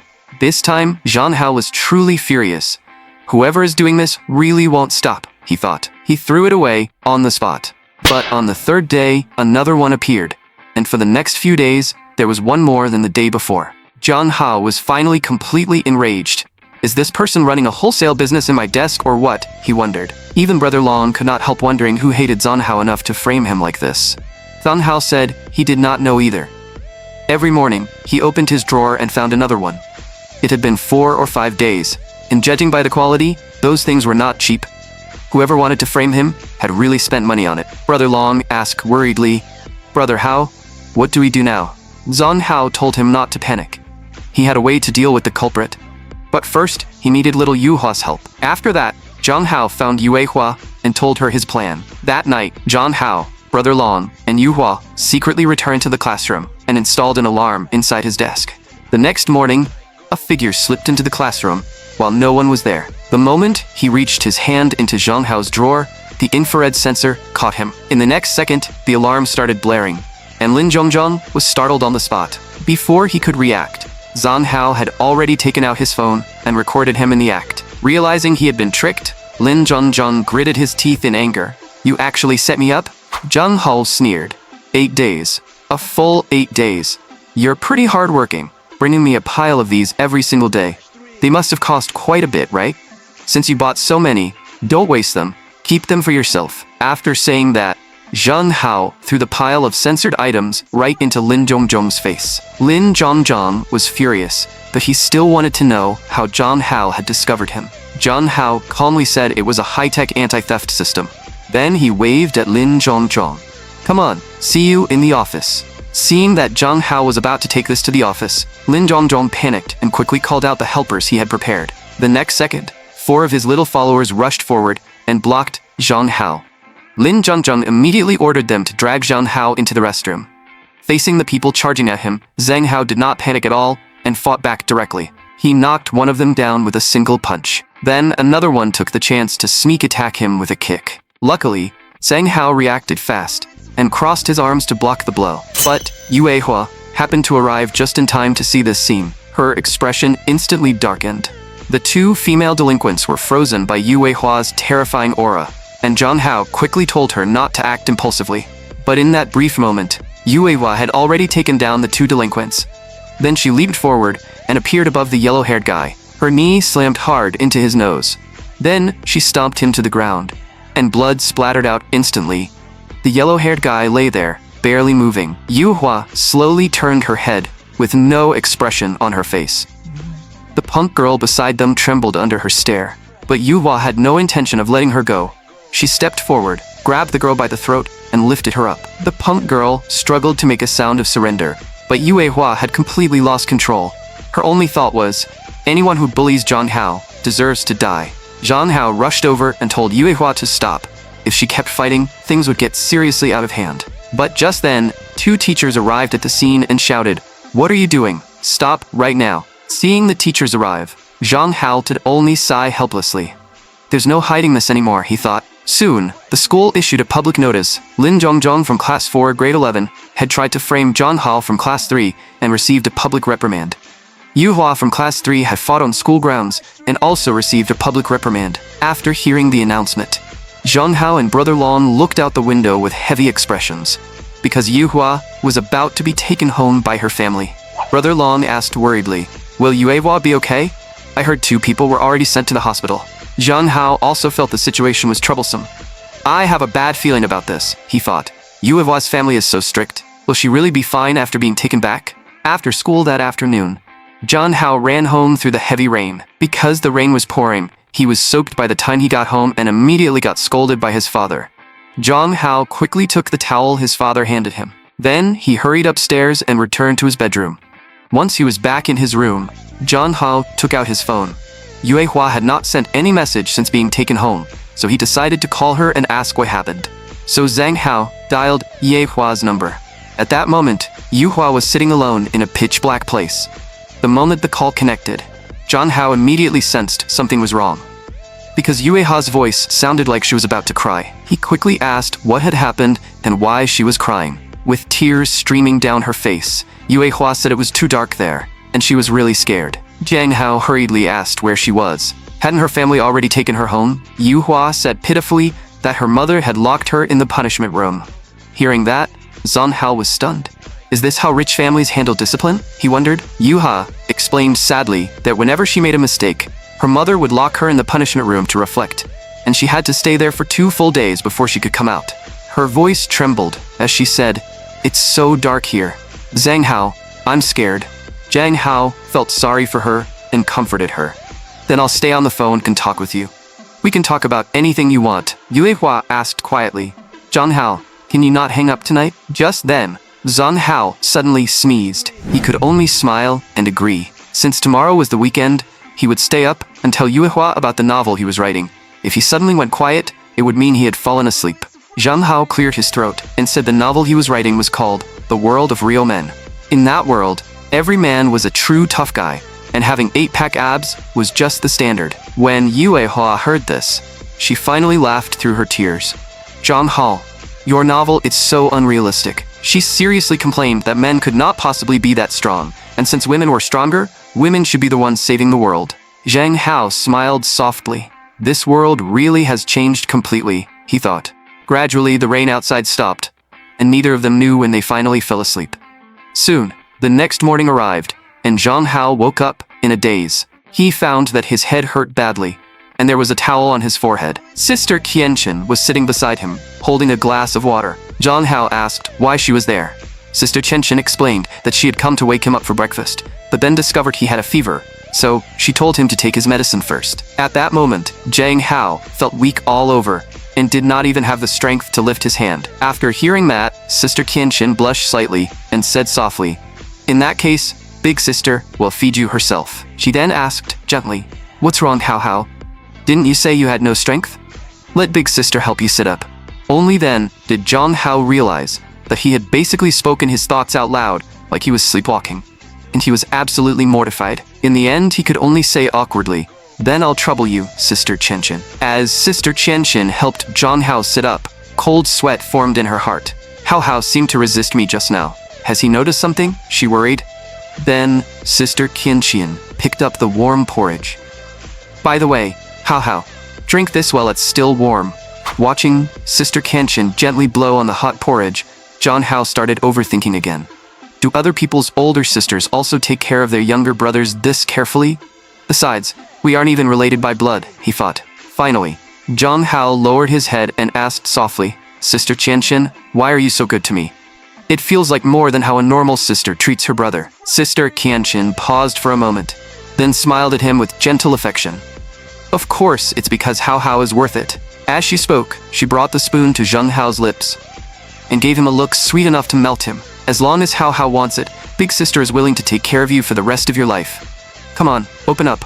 Zhang Hao quickly took the bowl and said he could eat by himself.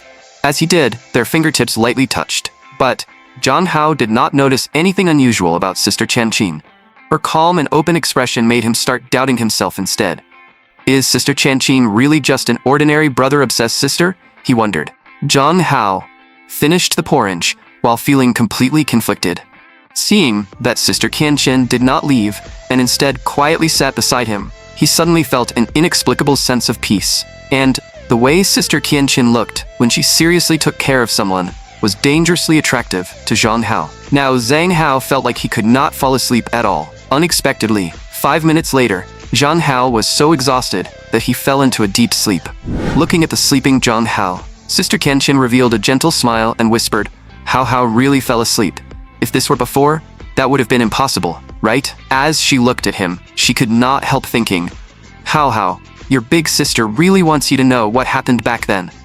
But if you find out, will you hate me?" Just like Sister Qianchen, the female CEO, Wei Nan, also lost sleep because of Zhang Hao. She sat alone on the sofa, trying to sort out her thoughts, but the answer in her heart was already becoming obvious. The answer was so shocking that Wei Nan had to light a cigarette just to calm herself down. The more she thought about it, the more she felt that Zhang Hao's confidence and pride were completely different from any boy she had ever met. Thinking of that, Wei Nan blushed again and wondered if she had really fallen for this little man. So she immediately called Zhang Hao, wanting him to come over and keep her company. When Zhang Hao picked up, he was completely stunned. He snapped into the phone, "Ma'am, look at the time. It's 2 in the morning. Are you really harassing a male high school student right now? Do you want me to tell you a bedtime story or sing you a lullaby?" Wei Nan raised an eyebrow, clearly a little displeased. After all, no one normally dared to speak to her like this. But Zhang Hao did not care who she was and kept mocking her. As expected of a domineering CEO, you make a harassment call in the middle of the night and still expect me to be polite. It turned out Wei Nan had investigated Zhang Hao learning combat from Yuhua, so she wanted him to stay away from Yuhua before someone else stole him away. She suggested that Zhang Hao come to her instead. She had a much more professional coaching team, and with enough effort, he could easily become a world-class bodyguard. When Zhang Hao heard this, he immediately got angry. "You investigated me again? First you wanted me to become a celebrity, and now you want me to become some bodyguard? That was way too big of a downgrade." He directly said he was not interested and told Wei Nan not to brainwash him, because he only wanted to keep his distance from her. Zhang Hao also emphasized that he and Yue Hua were only casually practicing after class. He told Wei Nan not to call him for no reason again, or he would change his number. But after hearing that, Wei Nan was not angry at all. Instead, she leaned back on the sofa, bit her lip, and laughed softly, suddenly feeling strangely happy. The next morning, Sister Qianchen appeared in her pajamas and held up 2 outfits, asking Zhang Hao to help her choose one. Zhang Hao coughed lightly and chose the red one. Sister Qianchen happily turned around and left. But at that exact moment, Zhang Hao suddenly noticed a tattoo on Sister Qianxin's waist. Although he felt a little confused, Zhang Hao did not ask about it. After Sister Qianxin went to work, Zhang Hao suddenly remembered the reward for reporting Liu Shen. There should be a 50,000 yuan bravery bonus, so he decided to check on it today. But when he arrived at the police station and explained the situation, the young female officer told him that he could not receive the money today. Several procedures still needed to be completed, because that was what the person who provided the reward had requested. Only then did Zhang Hao realize the money did not come from the police station. He asked who had provided it, and whether he could call that person directly to discuss it. Facing his question, the female officer said seriously that, to protect privacy, she could not reveal President Wei's identity, but Zhang Hao could go directly to Feng Heng Group to find her. Zhang Hao was speechless. Is this really protecting privacy? He wondered. After Zhang Hao left, the female officer immediately told Wei Nan that he had come to claim the reward. After hearing this, Wei Nan smiled with satisfaction. He hung up on her last night, but now he still had to come to her on his own. I'll see how to punish this little man later, she thought. Although Zhang Hao really did not want to meet Wei Nan. For the sake of that 50,000 yuan reward, he could only force himself to go. After entering the building, Zhang Hao walked to the elevator and asked a beautiful office worker how to get to the top floor, casually lying that he was there to visit a relative. When the office worker saw Zhang Hao, her eyes instantly lit up. Her heart screamed at the sudden feeling of attraction, and she warmly asked, "Little brother, are you here to find your dad? What's his name? Maybe he works under me." After entering the elevator, Zhang Hao quickly explained that he was not there to find his father, and she probably did not know his relative either. The beautiful office worker smiled and said she did not know everyone in the company anyway. But in the next second, she suddenly pinned Zhang Hao against the elevator wall and asked if he was still a student, which school he went to, and whether someone this handsome had to be the school prince. Just as Zhang Hao was completely at a loss, the elevator finally reached the top floor. He quickly pushed her hand away and said he had arrived, thanking her for showing him the way. But the office worker immediately grabbed his hand again. Then she pinned Zhang Hao against the wall once more and confessed sincerely, "Little brother, I really like you. I never believed in love at first sight until I met you just now. I feel like I'll never fall for another man again. Can you give me a chance?" Right in the middle of her confession, a fist suddenly slammed into the elevator button. That sound startled both of them. Then a powerful figure stepped into view. Wei Nan appeared in front of the office worker and said coldly, "Get out. You don't need to come to work here anymore." The office worker instantly broke into a cold sweat. The next second, she dropped to her knees and asked in panic, "President Wei, what did I do wrong?" Shang Hao could not stand watching this, so he immediately spoke up for her. "She didn't do anything wrong. Why are you firing her out of nowhere?" As he spoke, Zhang Hao tried to help her up. "Get up first. Don't people say women shouldn't kneel so easily? Worst case, just find another job. Is this really necessary?" But the office worker trembled and said that if people found out President Wei personally fired her, no other company would dare hire her. Hearing that, Zhang Hao was shocked and still wanted to defend her. But the jealous Wei Nan could not take it anymore and grabbed Zhang Hao's hand. Then she dragged him straight into her office. Right after that, Wei Nan pinned Zhang Hao against the wall. She questioned him coldly. "You dare flirt with another woman right in front of me?" Feeling that jealousy, Zhang Hao was also confused. "Which eye of yours saw me flirting with her? A third eye? I was just telling her to stand up." Besides, she had only shown him the way and said a few words. Wasn't it unreasonable for her to suddenly fire the woman over that? He thought. She isn't my wife, so why is she being so controlling? And what I talk about with other people has nothing to do with her. Those words made Wei Nan furious. "You really know how to make me angry," she sneered and said, "Little man, you've successfully caught my attention. If you want to protect that office worker, then play a little game with me." Wei Nan took out a cigarette and said she would toss it upward. She would use her left hand, and Zhang Hao would use his right hand. Whoever grabbed it first would win. If Zhang Hao won, she would let that office worker stay in the company. Hearing this, Zhang Hao confidently agreed, before Wei Nan could even explain what the punishment would be. He rolled up his sleeves, thinking that he definitely could not beat Wei Nan in strength. But when it came to reaction speed and technique, he still had confidence. But the moment Wei Nan saw Zhang Hao roll up his sleeves, her eyes widened. The cigarette in her hand slipped out unconsciously. Zhang Hao was stunned. "Damn, you didn't even say start." Luckily, his reaction was fast, and he immediately reached for the fallen cigarette. Wei Nan also snapped back to her senses and quickly reached out to grab it. But, in the end, she was still a step slower, and the cigarette was already in Zhang Hao's hand. Zhang Hao laughed proudly. Haha, I win! But in the next second, Zhang Hao was pushed down onto the sofa by Wei Nan, and he immediately said speechlessly, "Ma'am, I seriously suspect you did that on purpose." Wei Nan supported herself against the sofa and looked down at him with a smile. "Not bad. You won. You're pretty impressive, little man." Zhang Hao was completely speechless. Does this woman know how to do anything besides take advantage of me? He thought. At that moment, Wei Nan also noticed how suspiciously Zhang Hao had acted earlier. Only then did Zhang Hao remember that in this world, a boy rolling up his sleeves was basically seen as flirting. He could only admit that part was his mistake, but he had grabbed the cigarette, so he had won. That meant Wei Nan could not fire the office worker. Just then, Zhang Hao's phone rang. It turned out Sister Qian Qin had called home and discovered he was not there. Zhang Hao quickly lied and said he was doing homework at Brother Long's house and would be back soon, telling her not to worry. Sister Qian Qin reminded him, "All right, but you're still sick, so come home early and rest. Your big sister has a class reunion tonight, so I might be back late." After saying that, Sister Qian Qin hung up and happened to run into one of her classmates. Then the two walked into the reunion together. The classmate happened to notice the tattoo on Sister Qian Qin's waist and asked curiously, "Qian Qin, what's that tattoo on your waist? It looks pretty." Sister Qian Qin thought for a moment before softly saying, "It's a name, a very, very important name to me." Meanwhile, Zhang Hao was bored while waiting outside, so he casually picked up a cigarette and lit it just to smell it. He could not help thinking that the cigarette actually smelled pretty good. As expected of something a domineering CEO uses, he thought. Unfortunately, Wei Nan walked out and saw him right at that moment. She immediately frowned. Why is a kid smoking? Zhang Hao was too tired to even complain. Here comes that controlling attitude again, he thought. He had only lit it to smell it. Whatever she wanted to say was up to her. He had come today for the 50,000 yuan reward. So getting the money and leaving was what mattered. But Wei Nan sneered. "I don't think I need to give you that 50,000 anymore.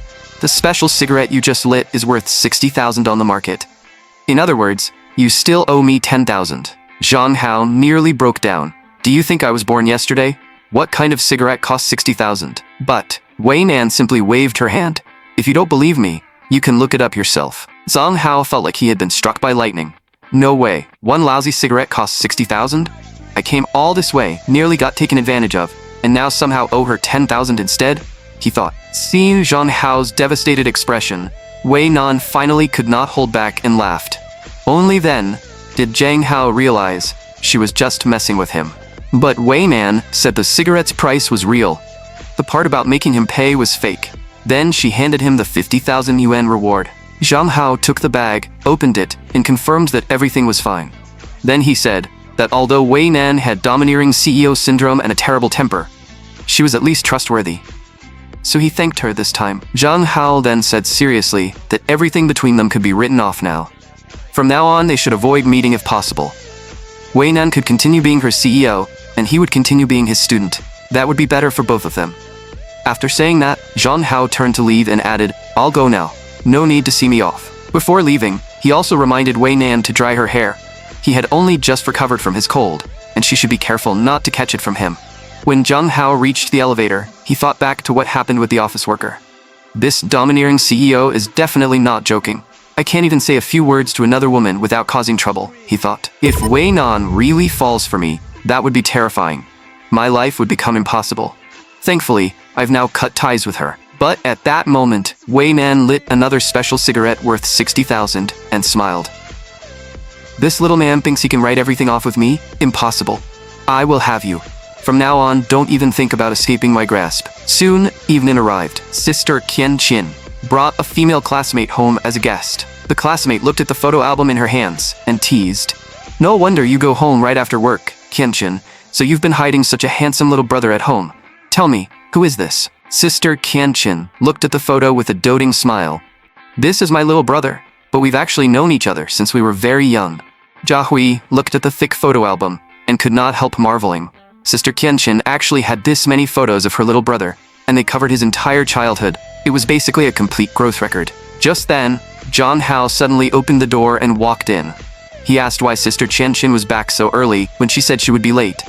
Then politely greeted Jia Hui and asked what they were looking at. The moment Sister Qianqin heard Zhang Hao's voice, she panicked. I absolutely cannot let Hao Hao see this album.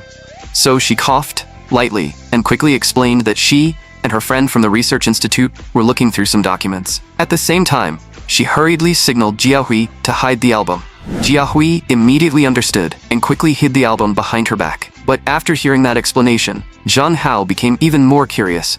What kind of document is that thick? He wondered. Seeing that Zhang Hao was about to step closer and check, Sister Qianqin quickly stood up and blocked him. She immediately changed the topic and asked why he had gone out again when he was supposed to be resting at home. Zhang Hao was caught off guard and could only say that he got bored at home and went out for a walk. It was not like he could admit that he had just gone to confront a domineering CEO. Sister Qianqin pinched his cheek playfully. How, do you really not know how dangerously good-looking you are? What if you run into some creepy woman outside? Zhang Hao rubbed his face and said she could relax because he would protect himself. Then he said he would go back to his room and rest, so he would not disturb Sister Qianqin and Sister Jiahui's research. After Zhang Hao returned to his room, Jiahui asked curiously, Qianqin, what are you doing? Why are you hiding it like that? Is your brother not allowed to see this album? Facing that question, Sister Qianqin's expression instantly turned cold, and she told Jiahui not to meddle in this matter. She also warned Jiahui seriously not to get any ideas about her little brother, or they would not even be friends anymore. Seeing her close friend become so serious, Jiahui could only go along with it and say she understood and would stop asking. Meanwhile, Zhang Hao returned to his room and was about to open the window for some air. But he suddenly saw someone acting suspiciously outside. His heart tightened. Am I being targeted by some woman again? He wondered. But when he looked carefully, that person was actually a man. Zhang Hao was speechless. Have I become so handsome that both men and women are after me now? After thinking for a moment, he decided he should tell Sister Qianqin, especially since his father and Aunt Zhang were away on a business trip during this period. When Zhang Hao came downstairs, he saw Sister Qianqin preparing to see her guest off. He asked if Sister Jiahui was leaving so soon. Sister Qianqin said Jiahui still had something to do, then asked why Zhang Hao was not resting. Zhang Hao told Sister Qianqin about the suspicious person he had seen from upstairs, and reminded her to be careful when going to work over the next few days. Hearing Zhang Hao worry about her, Sister Qianqin happily patted his head.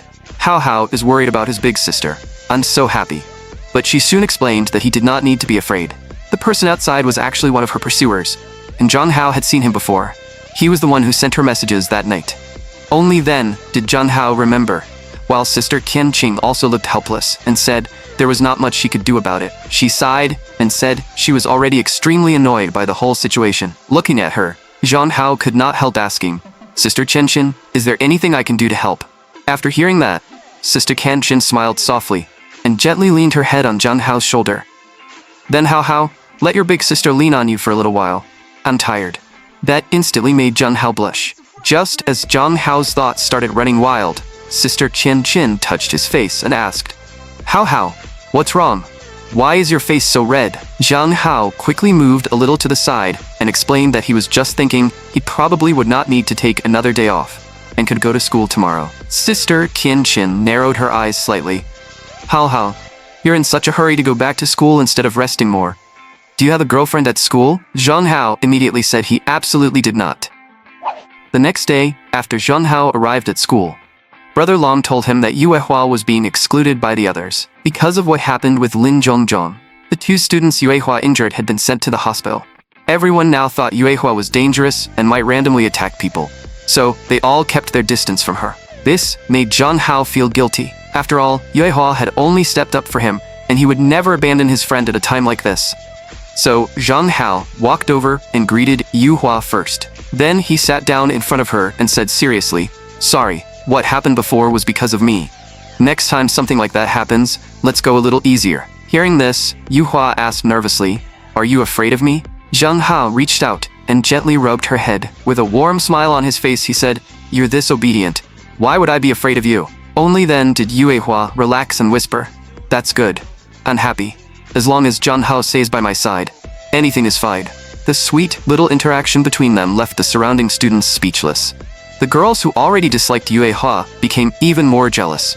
They could not believe this violent girl had won the school prince's attention, and even her smile annoyed them. But Zhang Hao and Yuehua did not care about the rumors at all. At noon, They still ate lunch together like usual. Yuehua opened her delicate lunchbox and handed it to Zhang Hao. She even wanted to give him all the best food inside. Looking at the luxurious lunch, Zhang Hao almost started drooling. Rich families really do eat differently, he thought. He reached out and picked up a piece of fried shrimp, only to notice Yuehua's eyes glued to his hand. Zhang Hao could not help asking, "Is something wrong with my hand?" But Yuehua shook her head and said it was nothing. After that, Yuehua brought Zhang Hao to her secret base to eat.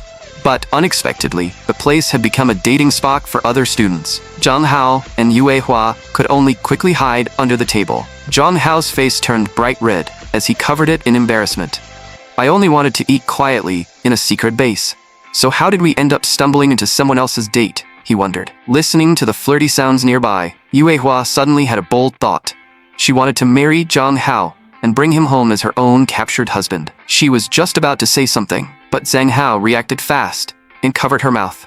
In the next second, Zhang Hao suddenly felt the atmosphere change. Yuehua, who had always been quiet and obedient, had somehow learned how to take the initiative. Zhang Hao could not handle it at all and froze on the spot. While he was still stunned, Yuehua blushed and confessed her feelings to him. After a while, Yuehua finally pulled back. Because she liked Zhang Hao too much and had no experience, she had been so nervous that she almost passed out from holding her breath. Seeing her breathing so hard, Zhang Hao smiled helplessly and reminded her not to be so nervous next time. Even expressing feelings had to be done slowly. Yuehua tilted her head and gave him a meaningful smile, saying she understood and would definitely remember next time. In the end, the two naturally held hands. As they walked, Zhang Hao began seriously thinking about whether he should date Yuehua. But Sister Tianqin was so gentle and perfect. Can I really let go of her? And if I can't, how could Sister Tianqin possibly accept Yuehua? After thinking it over, Zhang Hao, who had been excited at first, nearly cried. Having too many goddesses around isn't necessarily a good thing. This choice is way too hard, he thought. But at that moment, he had not even thought about Wei Nan, and he had no idea that Wei Nan's feelings for him were no weaker than Sister Tianqin's or Yuehua's. After learning that Zhang Hao's photos and memes were spreading online, Wei Nan immediately called in her secretary and ordered her to handle it. On the surface, she said she was worried it would affect Zhang Hao's life. In reality, she was just jealous. The secretary looked troubled and said, Zhang Hao's photos were already spreading all over the internet. They could remove posts, but there was nothing they could do about the photos people had already saved. Wei Nan did not care about excuses and simply gave her a fierce glare. The secretary immediately gave in. "Yes, President Wei, I'll handle it right away." After the secretary left, Wei Nan took out her phone and saw that Zhang Hao's photos had already reached the top of Weibo. When she saw those outrageous comments, Wei Nan almost smashed her phone on the spot. Since when do these people have the right to fantasize about the man I've chosen? But after scrolling for a while, Wei Nan suddenly felt a little smug, because those were all photos of Zhang Hao before he crossed over. The one she liked was the current Zhang Hao, the real him. Wei Nan kept imagining things for a while, and when she finally snapped back to reality, she realized there was still a huge pile of documents on her desk. Wei Nan rubbed her aching head, realizing that all she could think about these days was that little man. She had not even handled her work properly. Zhang Hao really is my destined weakness. Why can't he just obediently give in? She thought. But the more Zhang Hao resisted, the more Wei Nan wanted to pull him to her side. As she remembered the close moments between them, her face grew redder and redder. In the end, Wei Nan finally made up her mind and walked out of the office. She was going to bring Zhang Hao back herself.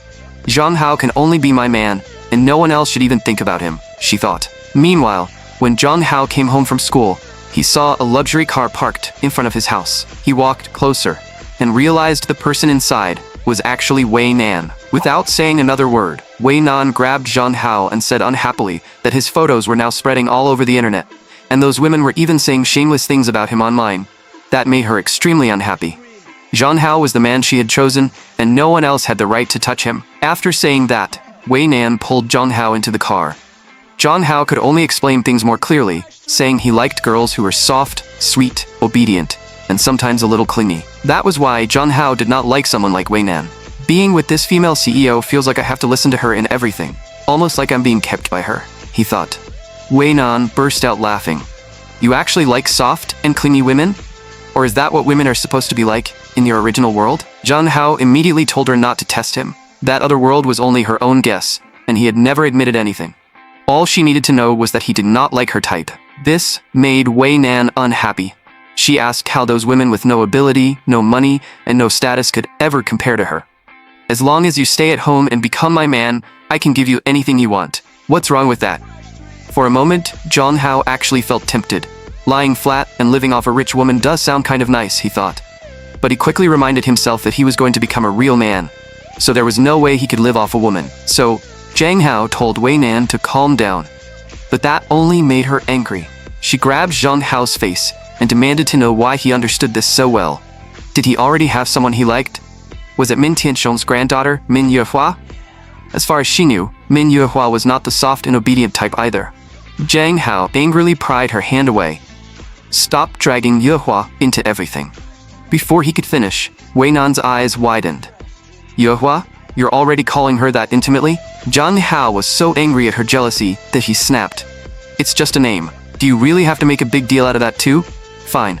Should I call you Nan Nan or Little Nan Nan from now on? Unexpectedly, after hearing those nicknames, Wei Nan suddenly became shy and turned her blushing face toward the car window. Zhang Hao was stunned. This domineering CEO actually got shy over a nickname, he thought. He quickly explained that it was just a normal way friends addressed each other. If Wei Nan stopped pestering him, then being friends was not impossible. But Wei Nan was still caught up in her embarrassment and did not reply. Seeing this, Zhang Hao told her to go home and eat, because he also needed to go home for dinner. After getting out of the car, Zhang Hao glanced at Wei Nan. Is this stubborn woman really going to start clinging to me every day? He wondered. Forget it. I'll just go home first. But just as Zhang Hao reached his front door, a man suddenly walked toward him. The man greeted him directly. Hello, little brother. I'm Zhang Chenqin's friend. Then he took out a gift and asked Zhang Hao to give it to Zhang Chenqin for him. Zhang Hao stared at him for a moment, feeling that the man looked familiar. Then he suddenly remembered. Isn't this the guy who sent Sister Chenqin that exposed shoulder photo that night? He thought.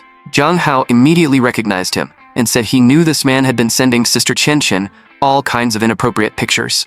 He warned him coldly that he was Sister Chenqin's younger brother and her business was his business.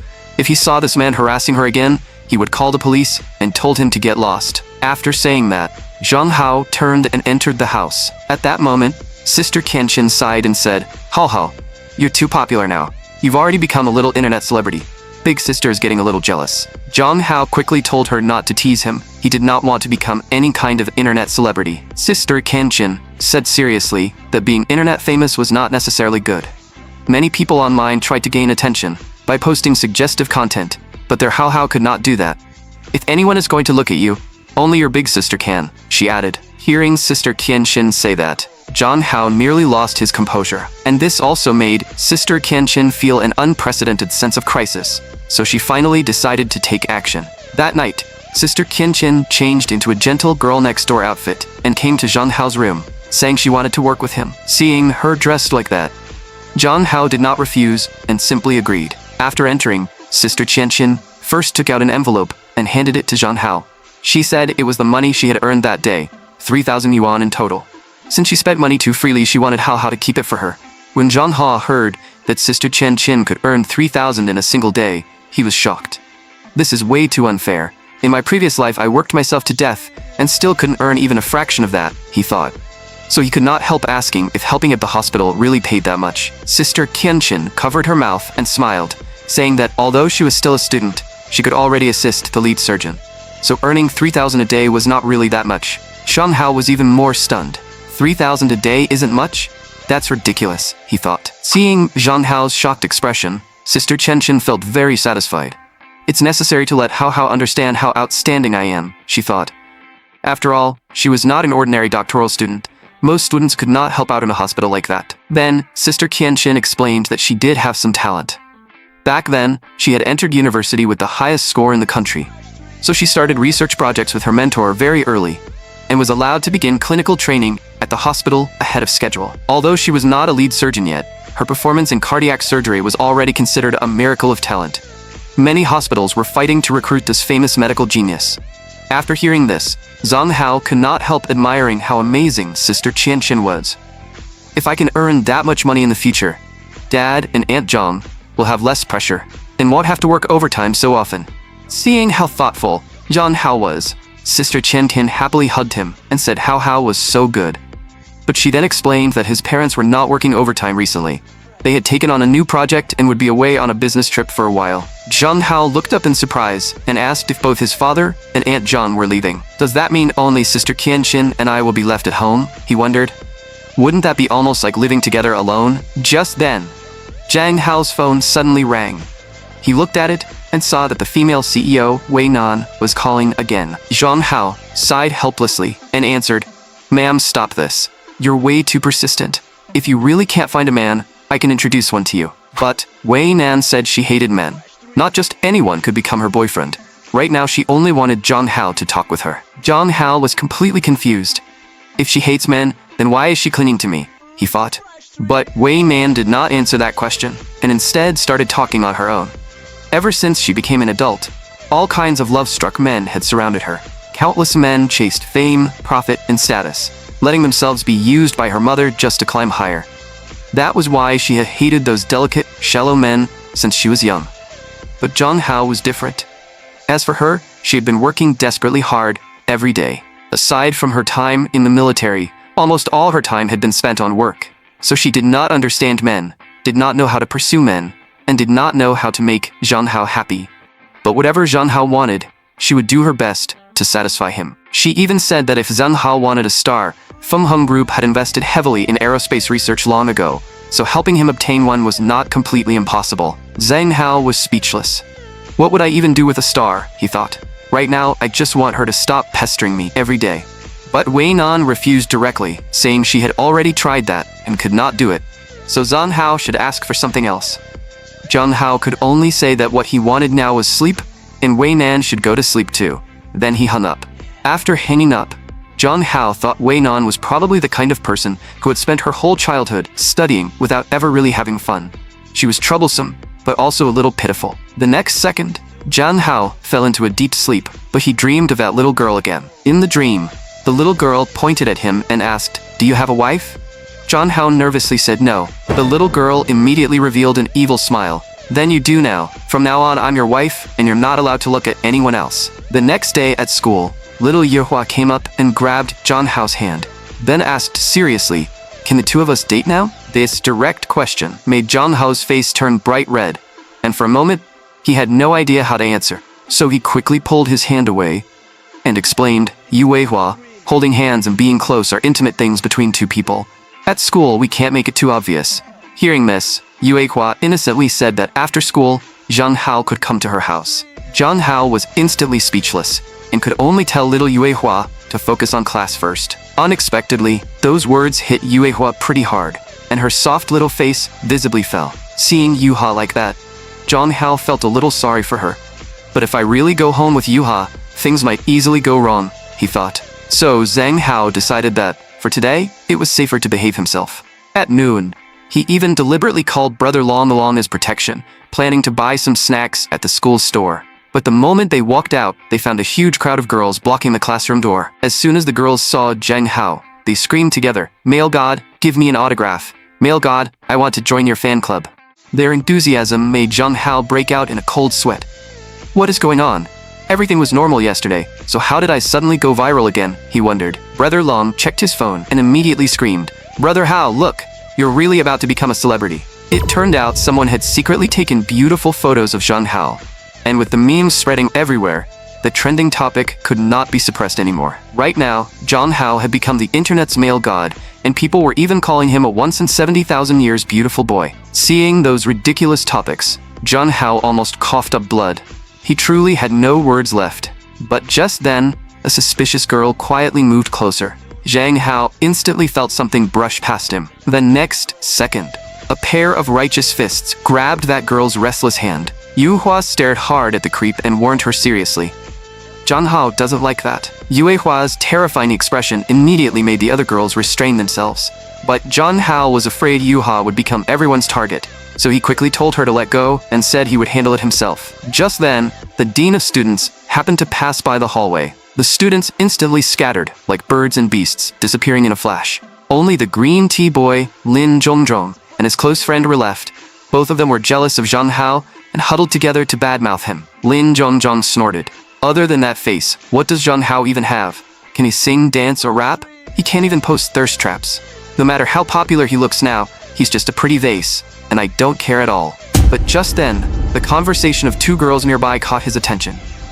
They said there was an entire row of supercars parked outside the school, and they had almost gone dumb from shock. The other girl guessed that maybe some rich young lady had come to pick someone up, but she felt it was more likely they were here for Zhang Hao, since he was so popular now.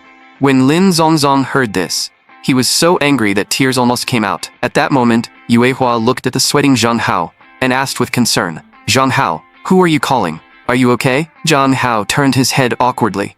"Well, Yuehua, something suddenly came up, so I can't eat with you today." Then he looked at Brother Long. "Brother Long, go eat with Yuehua. Don't wait for me." After saying that, he hurried toward the school gate. Yuehua silently watched Zhang Hao's back as he left, and no one knew what she was thinking. At that moment, Zhang Hao stood behind the crowd and pointed at his phone, signaling Wei Nan to answer. Wei Nan smiled and took the phone from her subordinate. "Looks like this method works pretty well. So, little man, do you like it?" Hearing her voice through the phone, Zhang Hao instantly snapped. "Like my ass. You actually came up with such a terrible move? Did you get your CEO position through connections or something?" Wei Nan calmly said she thought boys liked grand gestures like this. Zhang Hao did not want to waste time arguing. He told her to make her people move the cars away and wait for him at the school's side gate. Most importantly, she had to stay low-key, or he would never see her again. Wei Nan did not mind him hanging up at all. Instead, she thought, this little man is pretty cute when he acts stubborn.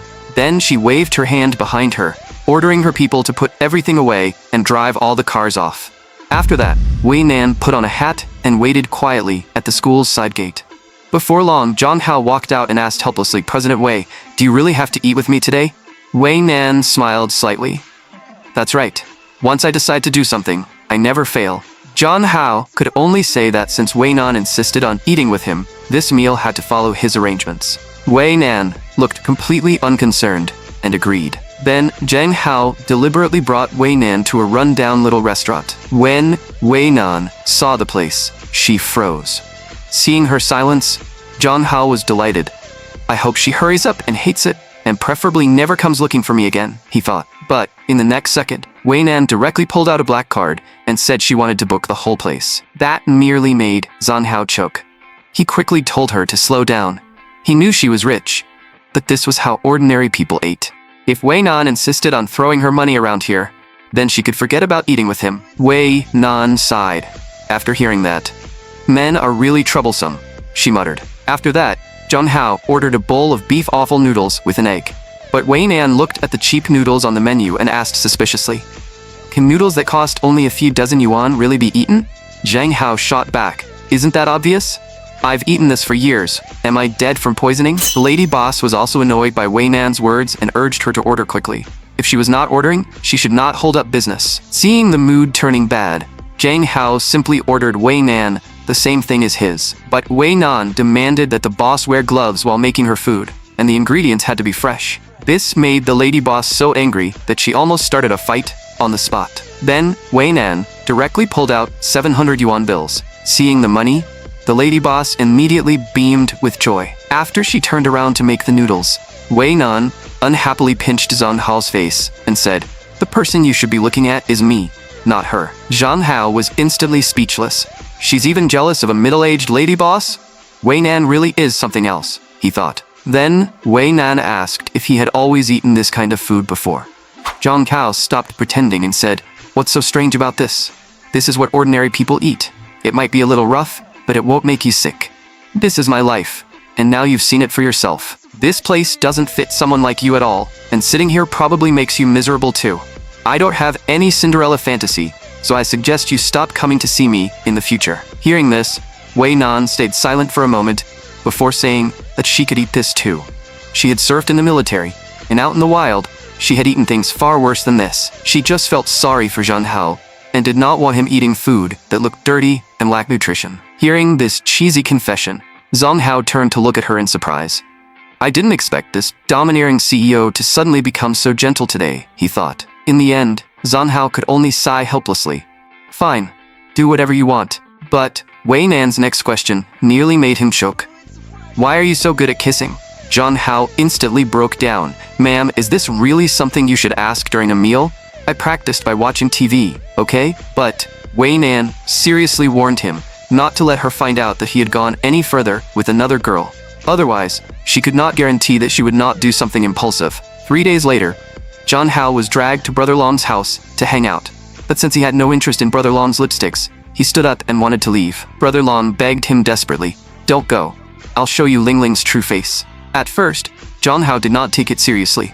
After all, what kind of true face could a cute little girl possibly have? He thought. Then the two of them sneakily arrived outside Ling Ling's room and found her drawing something in a notebook. John Hao whispered, "Brother Long, what exactly are we doing?" Brother Long's gaze sharpened as he pushed the door open. "Ling Ling, what are you drawing this time? Hand it over." Seeing her brother suddenly come in, Ling Ling screamed on the spot. Zhang Hao took the notebook and looked at it, and his face instantly darkened. Ling Ling trembled in fear and did not dare say a word. It turned out Ling Ling already had surprisingly good drawing skills, and she had even made a comic called The Untold Story Between Brother Hao Hao and Me. The whole thing was only black and white line art, but the story was packed with ridiculous shoujo manga fantasies. From flower-filled confessions to domineering CEO entrances and wild fan club support, leaving John Hao questioning life on the spot. This little girl's imagination is somehow even more exaggerated than mine, he thought. Just as Zhang Hao raised the notebook and was about to say something, Ling Ling quickly cried out, "Brother Hao Hao, I didn't draw this. My friend forced it on me." Ling Ling hugged the notebook and explained through tears, "Brother Hao Hao, you have to believe me. I didn't dare read a single page. How could I possibly mess around with a comic where Brother Hao Hao is the main character?" Zhang Hao immediately asked, "If you didn't read it, how do you know I'm the main character?" Then Zhang Hao found Ling Ling's computer. After clicking around a few times, he opened a folder named Study Materials. Looking at the full 500 gigabytes inside, Zhang Hao's face darkened. "You're still so young. What exactly is all this?"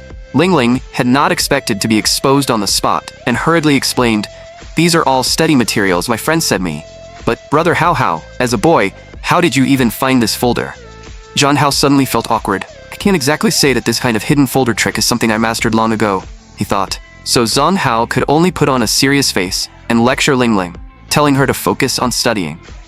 He also said he liked the cute, innocent, hardworking Ling Ling, and promised that if she got first place next time, he would grant her one reasonable request. Ling Ling's face instantly turned red, and she asked softly, "Really? Any request is fine?" Zhang Hao nodded awkwardly.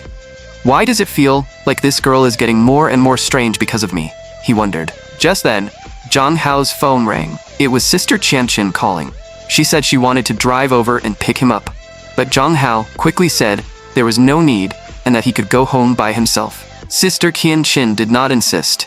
She only reminded Zhang Hao to stay safe before preparing to head home. At that moment, her good friend came over and asked gossipingly, "Qianqin, who were you calling again?" Sister Qianqin immediately turned and ran, clearly not wanting her friend to dig into her secret. Her friend chased after her and asked if she had plans this weekend, suggesting they go to a bar together because she heard there were lots of handsome boys there. Sister Qianqin smiled and refused, her expression full of anticipation. "No need. I already have a handsome boy. I'm meeting one at Wandi Plaza on Saturday." Her friend was instantly shocked. Zhang Qianqin was the goddess of the hospital, and now she actually had a date.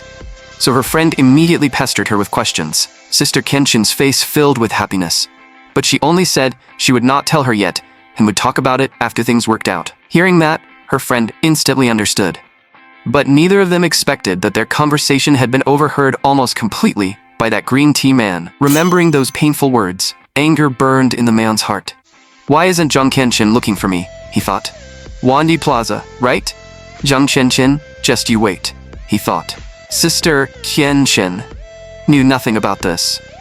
When she returned home, she found that Zhang Hao was not in the living room. She immediately guessed that Zhang Hao was probably live streaming, so she quietly went upstairs.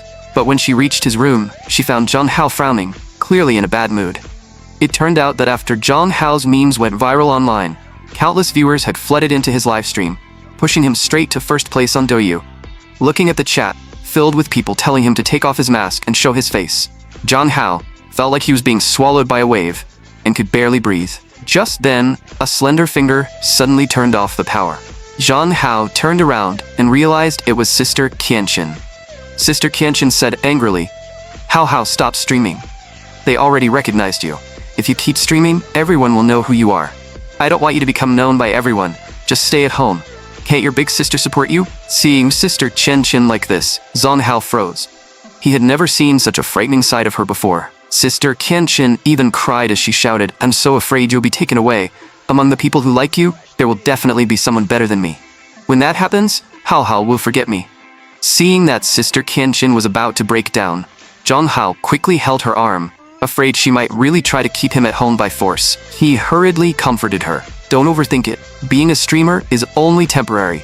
Besides, you're my family. How could I forget you?" Hearing this, Sister Qianqin's gaze gradually softened. But what happened afterward made Zhang Hao sigh deeply. Sister Qianqin seemed to be getting more and more sensitive, as if she wanted to know his every move at all times. Is this really just a sister complex? Why does it feel more like a yandere? He wondered. Just then, Zhang Hao's phone suddenly rang. Fortunately, it was not another call from a certain someone. It was his live stream income from last night, a full 38,000 yuan. Seeing that number, Zhang Hao was completely stunned. He had not sold anything, had not begged for gifts, and the platform had already taken its cut. Yet he still earned 38,000 in one night. At this rate, that would be 100,000 a month and 1.2 million a year, he thought. Is this the power of being internet famous? But when Zhang Hao arrived at the school gate, he became even more stunned. A huge crowd of girls had gathered there, cheering for him. When Brother Long saw Zhang Hao, he rushed over and exclaimed, Brother Hao, do you know? You already have a fan club now." Hearing this, Zhang Hao was too embarrassed to even look. Are these people really that bored? Did the teachers not assign enough homework? He wondered. When Zhang Hao appeared, some girls even excitedly asked to join his fan club, catching him completely off guard. However, the green tea boys were beyond jealous and kept bad-mouthing Zhang Hao behind his back. The green-haired boy leading them was especially unwilling to accept it and decided to trip Zhang Hao up again. While Zhang Hao was changing in the locker room, the green-haired boy secretly followed him inside. He even hid his phone inside a locker, trying to secretly record something he could use against Zhang Hao. But just as the green-haired boy was feeling proud, Brother Long suddenly bumped in from the side and cleverly blocked the camera. Although the green-haired boy was annoyed, he was still excited at the thought of getting any footage at all. With this, Zhang Hao can just wait for his reputation to be ruined, he thought. But his joy instantly turned into disaster. His phone slipped from his hand and fell to the floor. The sound immediately caught Zhang Hao's attention. He sneered and asked, "Class monitor, what are you watching so seriously?" The green-haired boy trembled in fear and quickly said it was nothing, then tried to push past Zhang Hao and go to the sports field. But what answered him was Zhang Hao's fist. Zhang Hao had already been full of anger, and now he finally had someone to vent it on. Then Zhang Hao snatched the phone from him and said coldly, "Let me see what secrets you're hiding." The green-haired boy panicked. "What are you doing?" Zhang Hao mocked him right back. "Class monitor, are you part of my fan club too? If you want a photo, just ask openly. Why sneak around?" As he spoke, he deliberately tugged at his collar. "Here, I'll let you take one properly. Shoot however you want." The green-haired boy was terrified by this reverse move and shouted, "Are you crazy?" Since he did not dare take any more pictures, Zhang Hao told him to delete the one he had secretly taken. The green-haired boy could only run away in a panic, while Brother Long complained behind him that the guy was disgusting for trying to take blackmail photos of Zhang Hao. Zhang Hao said he did not really care. After all, he had worked hard for his 8-pack abs and even wanted to show them online himself. But this green-haired guy had targeted him again and again, so Zhang Hao could not keep letting it slide. It seems necessary to solve this problem properly, Zhang Hao thought. After all, a real man never leaves grudges overnight. If there is a debt, it has to be settled the same day. So Zhang Hao secretly followed the green-haired boy, planning to catch some leverage on him so he would not cause more trouble later. But unexpectedly, Zhang Hao suddenly saw the green-haired boy being taken away by someone. He quickly chased after them to see what was going on. Only then did he discover that the people who had acted were 2 of Wei Nan's bodyguards. Zhang Hao immediately questioned what they were doing and whether Wei Nan had ordered this. One of the smaller bodyguards said it was President Wei's order, and she did not know anything else. She told Zhang Hao to pretend he had seen nothing, then turned and left. Watching them leave, Zhang Hao was speechless. Why is Wei Nan taking the class monitor away? Does she even have people watching me inside the school? Is she trying to make me owe her a favor? He wondered. Thinking of this, Zhang Hao immediately called Wei Nan. When Wei Nan picked up, she sounded confused and asked how Zhang Hao knew it was her. Zhang Hao said speechlessly, "Your bodyguards grabbed him right in front of me. What do you think? Why did you take him? Don't tell me it was to vent my anger for me." Wei Nan answered confidently, "Why not? Since he dared to mess with you, he has to pay a price. You don't need to worry about this. I'll handle him properly, and he won't dare bother you again." Zhang Hao immediately realized that Wei Nan really had people watching him at school too. He stressed that his business did not need her involvement and that he could handle things himself. Wei Nan replied, "I only want to see how you're doing at school. No matter how you used to handle things, from now on you only need to peacefully become the man behind me. These troubles aren't something you need to deal with." Hearing this, Zhang Hao snapped. He shouted that he was a real man and had no interest in living off a rich woman, then told Wei Nan to release the guy immediately. After saying that, he hung up directly. Communicating with this female CEO is exhausting, he thought. Is kidnapping someone really okay? Will the class monitor be fine? There's nothing I can do for now, so I can only wait until tomorrow and check at school. Soon, the next day arrived. Zhang Hao ran into the class monitor in the hallway and was just about to ask if anything had happened to him yesterday. Unexpectedly, the class monitor instantly stepped back, making Zhang Hao wonder if he had really become that scary. The next second, the class monitor bowed 90 degrees and respectfully gestured for Zhang Hao to pass, acting almost like a butler with decades of experience. Seeing this, Zhang Hao was speechless. He had no idea what the class monitor had gone through yesterday to suddenly become this respectful. At noon, Zhang Hao and Yue Hua went to the piano room to eat lunch again. Seeing Zhang Hao looking gloomy, Yue Hua asked if something had happened and why he looked unhappy. Zhang Hao sighed helplessly and said it was just a troublesome matter giving him a headache. Nothing too serious. Yue Hua looked at him in silence, and no one knew what she was thinking. Suddenly, she stood up and walked over to him. Zhang Hao asked in confusion what was wrong. Yue Hua did not say anything. She simply held the bridge of Zhang Hao's nose and gently rubbed it. Then she asked, "Does this make you feel better? Back at the amusement park, you helped me like this too. It worked really well." Zhang Hao smiled and held Yu Ha's hand. "I didn't expect you to remember that. Thank you. I feel much better now." Yue Hua's face suddenly turned red. The next moment, she threw herself into Zhang Hao's arms. Zhang Hao asked in confusion what was wrong. Yue Hua whispered, "Nothing. I just wanted a hug." She explained seriously that she felt happy whenever she hugged Zhang Hao, so she hoped Zhang Hao could feel happier too. She wanted to see him smile. Among the three girls Zhang Hao had hugged, Yue Hua was the only one who made him feel truly relaxed. Sister Kenshin was wonderful, but because she was his stepsister, Zhang Hao did not dare let his thoughts wander too much. As for Wei Nan, her possessiveness was terrifying. Zhang Hao was afraid that if he got too close to her, something uncontrollable might happen. Thinking about it this way, being with Yue Hua seemed the most peaceful. Holding this soft, sweet-smelling girl, Zhang Hao finally enjoyed a rare moment of warmth. The next day at school, Yue Hua suddenly became a little too forward with Zhang Hao again. Zhang Hao was startled and quickly held her back, reminding her that they were at school and telling her to calm down first. But Yue Hua looked completely clueless and did not know how to calm down. So Zhang Hao gently held her face with both hands and told her to stay still for now. Zhang Hao seriously repeated that Yue Hua needed to learn more about normal school romance first. Once she truly understood what love was and was sure she wanted to date him, then they could talk about it. Yue Hua nodded blankly and asked, "Then what is love?" Zhang Hao thought for a moment and said, "Love was probably when you fell for someone, wanted to spend your life with them, were willing to do many things for them, and could not help smiling from the heart whenever you saw them." Looking at Yue Hua's blank expression, Zhang Hao felt like she probably had not understood, so he explained it another way. In short, it meant being able to completely relax in front of that person, being willing to open your heart, and feeling safe enough to show your flaws and vulnerable side, without worrying they would look down on you or laugh at you. Finally, Zhang Hao seriously asked Yue Hua if she felt that way about him. He hoped that if they dated one day, it would be because of love, not just a moment of impulse. But this explanation only made the already confused Yue Hua even more confused. Zhang Hao could only comfort her, saying it was fine if she did not understand right now. If she watched more school romance dramas, maybe she would slowly get it. Then he prepared to take her back to class. It seemed Zhang Hao truly saw Yue Hua as an important friend.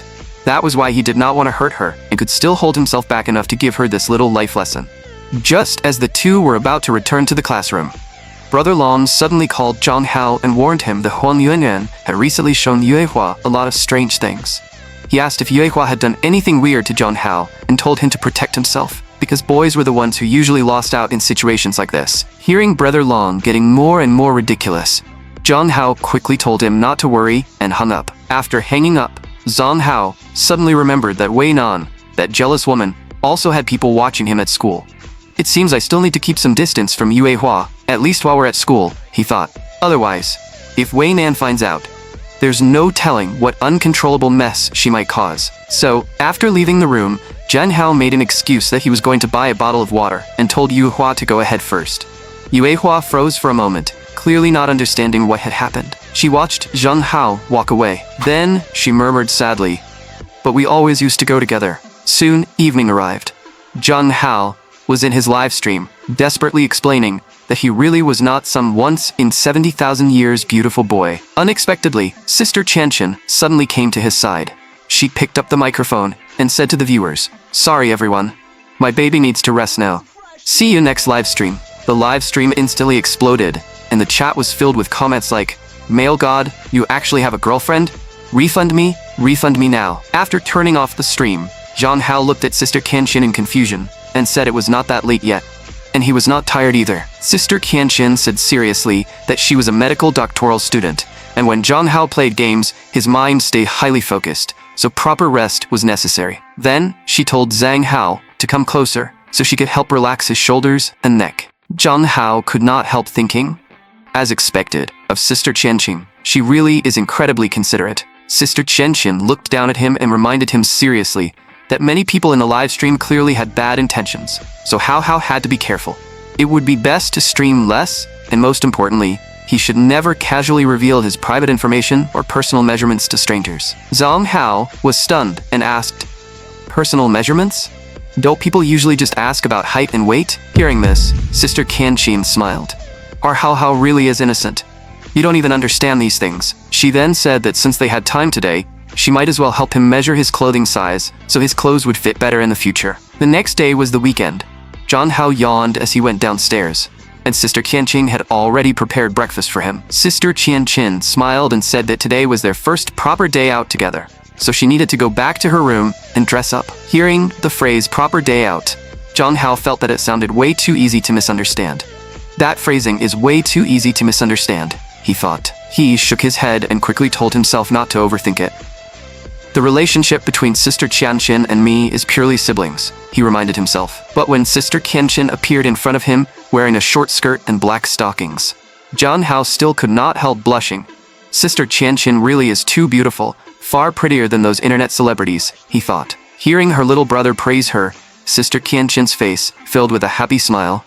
In order not to look out of place beside her, Zhang Hao decided to go back to his room and change into a better outfit. After that, the two went to Wanda Plaza together.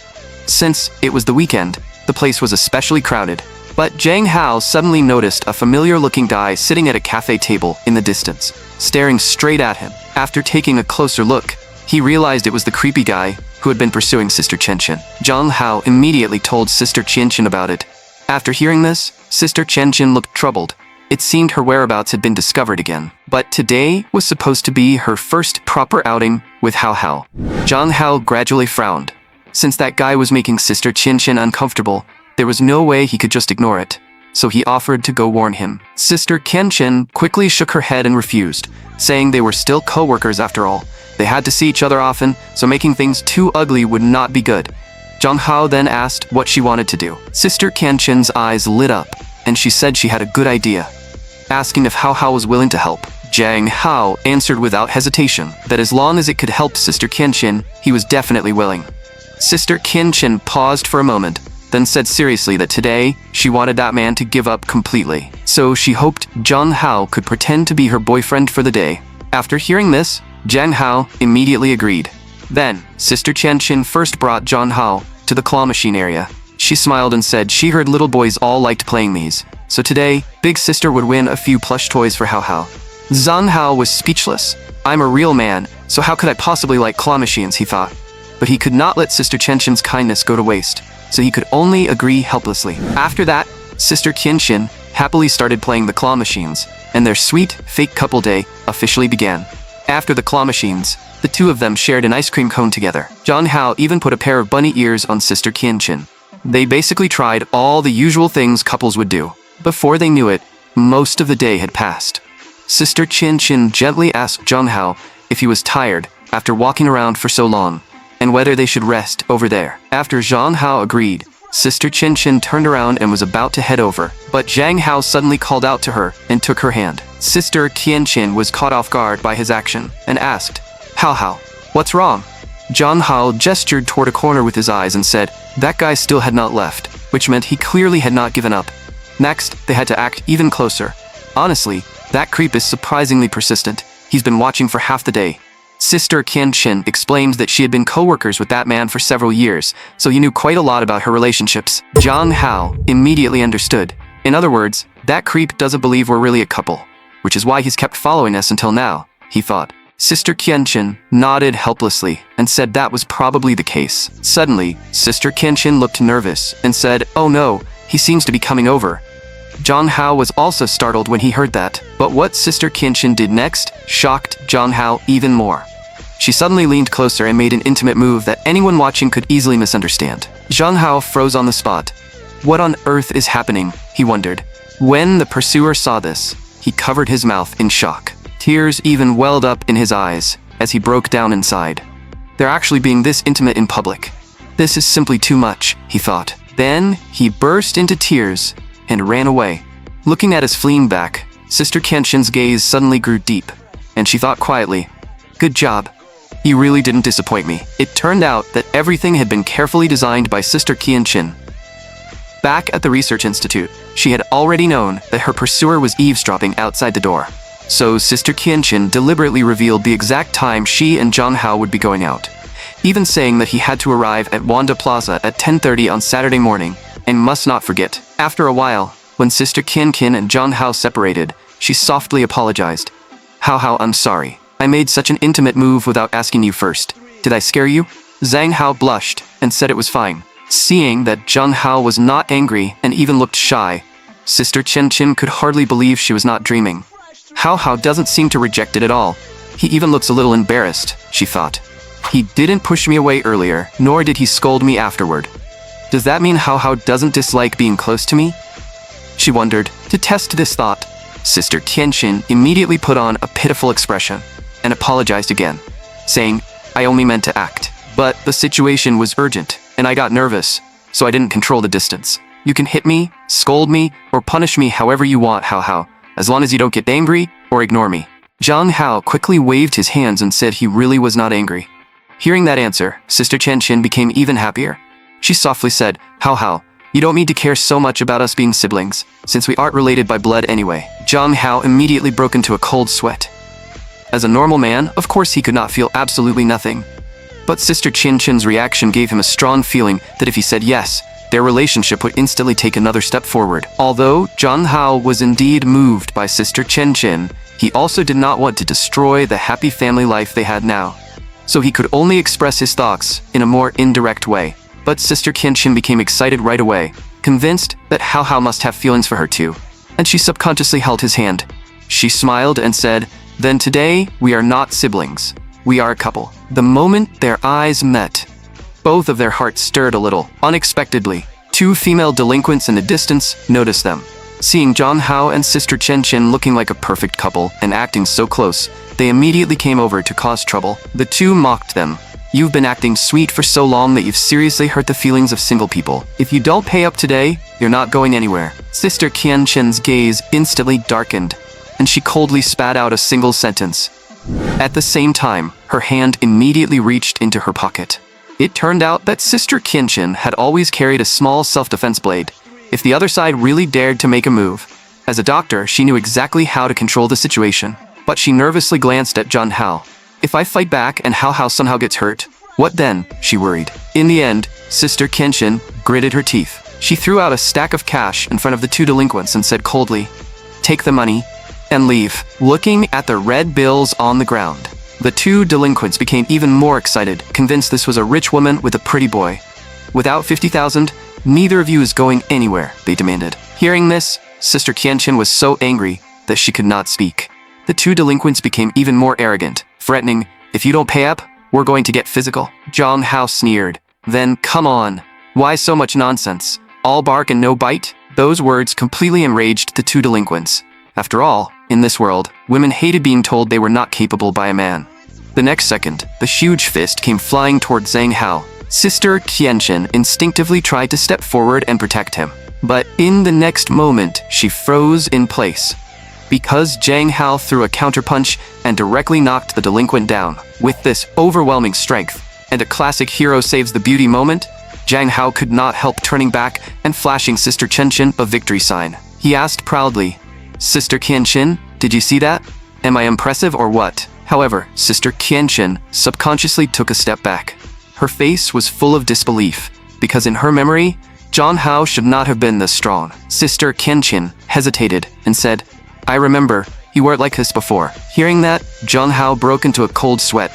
Did Sister Qianchen notice something? He wondered in panic. The next day, after breakfast, Zhang Hao said goodbye to his parents and told them he was going to a classmate's house, so he would not be home for lunch. But as soon as he walked out the door, he ran into Yahello. Today, Yahello was wearing her usual clean and cute white stockings outfit. Zhang Hao asked in confusion, "Yahello, why are you here? Didn't we agree that I would meet you at your house?" Yahello answered seriously, "Because I missed you, so I wanted to come pick you up earlier. Is that not allowed?" Hearing this, Zhang Hao gently patted Yahello's head and said, "Of course it's allowed. Let's go." After they arrived at Yahello's house, Yahello said her parents were not home today, so it was just the two of them. Then she said seriously, "Zhang Hao, you can play whatever you want today." Hearing that, Zhang Hao felt awkward. Yahello really has a talent for saying things that are easy to misunderstand, he thought. After that, the two of them went to the swimming pool. Yahello explained that she originally wanted to show Zhang Hao her armory, but the housekeeper said boys might not like that, so she recommended the pool instead. Zhang Hao felt troubled because he had not brought a swimsuit. Yahello said it was fine, because the housekeeper had already prepared one for them. Since that was the case, Zhang Hao suggested having a swimming race with Yahello. Yahello nodded and asked what they were competing in. Zhang Hao said the rule was simple. They would do one lap of freestyle, and whoever reached the other side first would win. But when it came time to change, Zhang Hao ran into a problem. Based on the habits of his original world, he usually only wore swim trunks. But in this world, that clearly would not work. He would definitely be treated like a strange person, so he had to wear this world's male swimsuit. The problem is, do they really have a swimsuit here that I can wear outside? He wondered. Looking at those ridiculous styles, Zhang Hao refused on the spot. There was no way he would go out dressed like that. Just as Zhang Hao was silently complaining, he suddenly noticed another swimsuit in a nearby wardrobe. He took it out and saw that it seemed relatively normal, but a strange black inner lining fell out of it. Zhang Hao did not really understand what it was, but it seemed like some kind of protective piece. He did not think too much about it and decided to wear this one. Soon, Zhang Hao changed into the swimsuit and came outside. The swimsuit was fine overall, just a little tight. Before long, Yahello also came out. When she saw Zhang Hao in that swimsuit, she was clearly amazed and said seriously, "Zhang Hao, you look really good in that swimsuit." Zhang Hao felt a little embarrassed and said it was all right, then also complimented Yahello's swimsuit. He had to admit that seeing Yahello in a swimsuit for the first time also surprised him. Yahello really did have an outstanding presence. Since both of them had changed, Zhang Hao suggested starting the race to see who had better swimming skills. The rules were the same as before.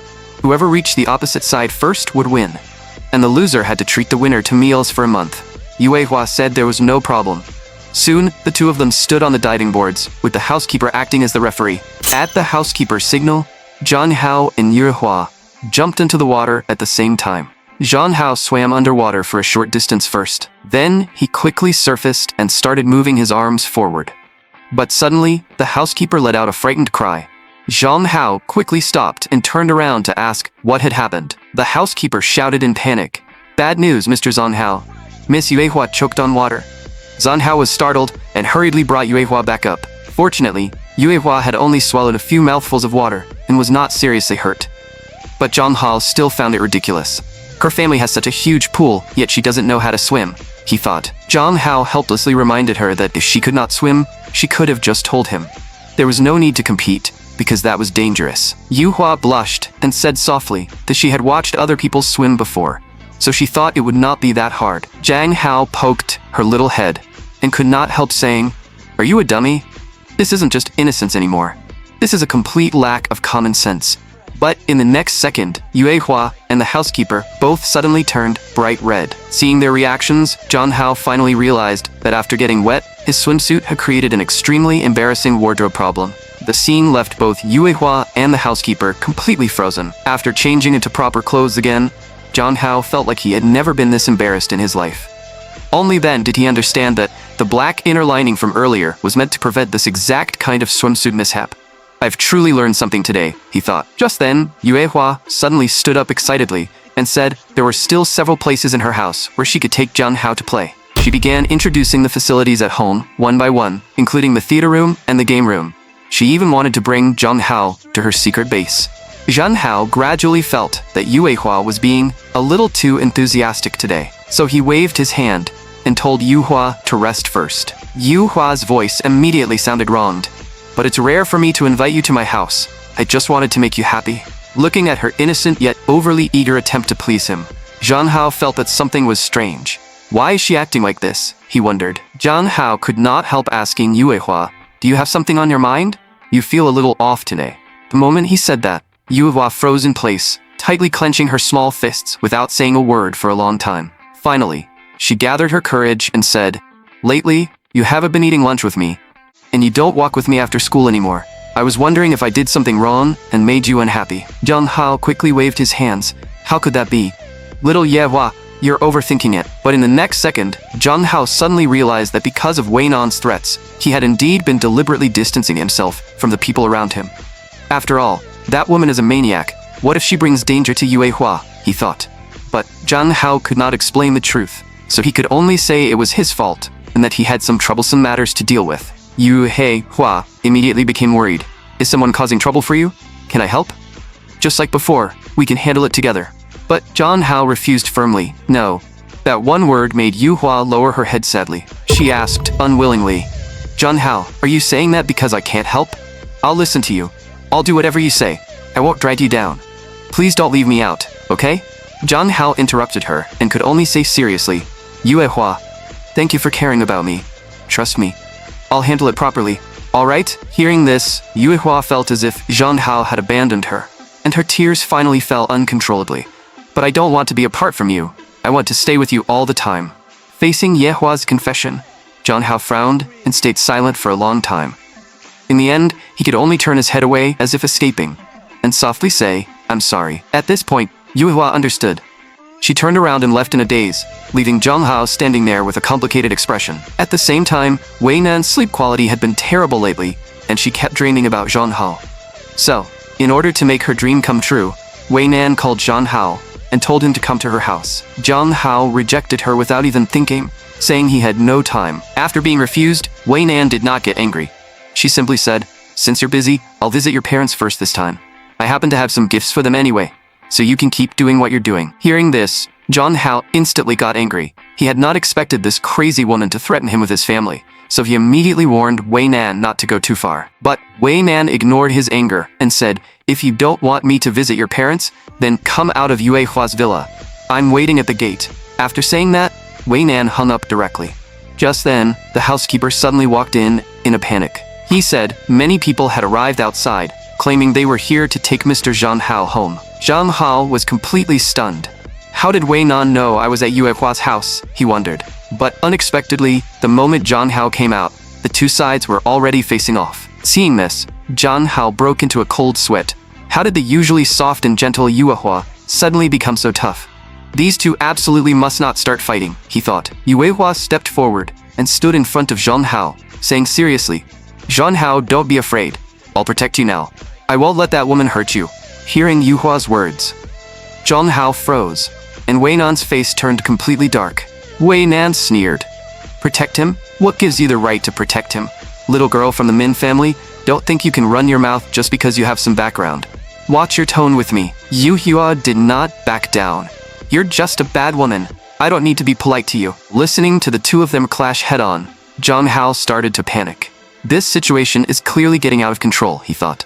He quickly stepped in and interrupted them, afraid they would really start fighting if this continued. John Hao first looked at Wei Nan. Wei Nan, can we talk properly? Didn't you come to pick me up? If you have something to say it calmly. There's no need for all this tension. Then he turned to comfort Yue Hua, saying, Wei Nan only needs to talk to me about something, and I happen to have something to say to her too. There's nothing strange going on. You just need to see me to the gate, then you can go back. Don't worry. But Yue Hua shook her head firmly. No, this woman doesn't look friendly. I can't hand you over to her. Seeing Yue Hua insist so strongly, Zhang Hao did not know what to say for a moment. So he looked toward the housekeeper, hoping he could help persuade Yue Hua. But before Zhang Hao could finish, the housekeeper was already furious. These reckless people actually dare to block the Min family's gate and try to steal Miss Yue Hua's man. This is unforgivable, he thought. Zhang Hao was speechless. Somehow, the housekeeper seems even harder to deal with than Yue Hua, he thought. Meanwhile, after hearing Yue Hua's words, Wei Nan was already on the verge of exploding. She said coldly, My man is not yours to manage. Zhang Hao, get in the car. Zhang Hao quickly shot back, You can eat whatever you want, but don't say whatever you want. Since when am I your man? And don't order me around. Before he could finish, Yue Hua stepped in front of him and glared at Wei Nan. Zhang Hao is not your man, and he is not your subordinate. You are not allowed to speak to him like that. Wei Nan's patience seemed to run out completely. Gritting her teeth, she said, I'll say it one last time. Get in the car, or deal with the consequences. Before Zhang Hao could speak, Yue Hua could not hold back anymore, and rushed forward, throwing a punch at Wei Nan. Don't bully Zhang Hao. Seeing that they were really about to fight, Zhang Hao quickly shouted for Yue Hua to stop. But Wei Nan only watched coldly, without the slightest panic on her face. She raised her hand and blocked Yue Hua's punch, not even taking a single step back. Seeing how strong Wei Nan was, Yue Hua was clearly surprised. Then, Wei Nan raised her leg, her movement so sharp that it made Zhang Hao's scalp tingle. At the critical moment, Wei Hua dodged backward and avoided the strike, but the ground beneath them was shattered by Wei Nan's stomp. Zhang Hao quickly held Yue Hua's shoulder. Enough, Yue Hua. Don't fight anymore. But Wei Nan was not willing to let it end there. Since Yue Hua attacked first, I'll teach the Min family's little girl what manners are on their behalf, she sneered. Seeing the situation getting out of control, Zhang Hao could only get into the car himself. He immediately asked Wei Nan what she wanted from him and complained, You're unbelievable. You brought people to block my friend's gate and still act so aggressive. Aren't you basically asking for a fight? Zhang Hao kept complaining. Can you change that awful temper of yours? How did someone with your personality even become a CEO? Did you get there through connections? If the fight had continued just now, we'd probably be on the headlines tomorrow. If the onlookers had actually called the police, I wouldn't even know how to clean up the mess. Wei Nan was furious and snapped back. If you hadn't been getting too close to other women, I wouldn't have lost control. That also angered Zhang Hao. So now this is my fault? Wei Nan then explained, I really care about you. Whenever something involves you, I easily lose my calm. But Zhang Hao did not believe her at all. Stop using that trick on me, he told her. I'm not like those men you used to have around, the kind to obey after a few sweet words. Wei Nan was confused when she heard that. What men around me? I've never had a man before, she asked. Zhang Hao was stunned.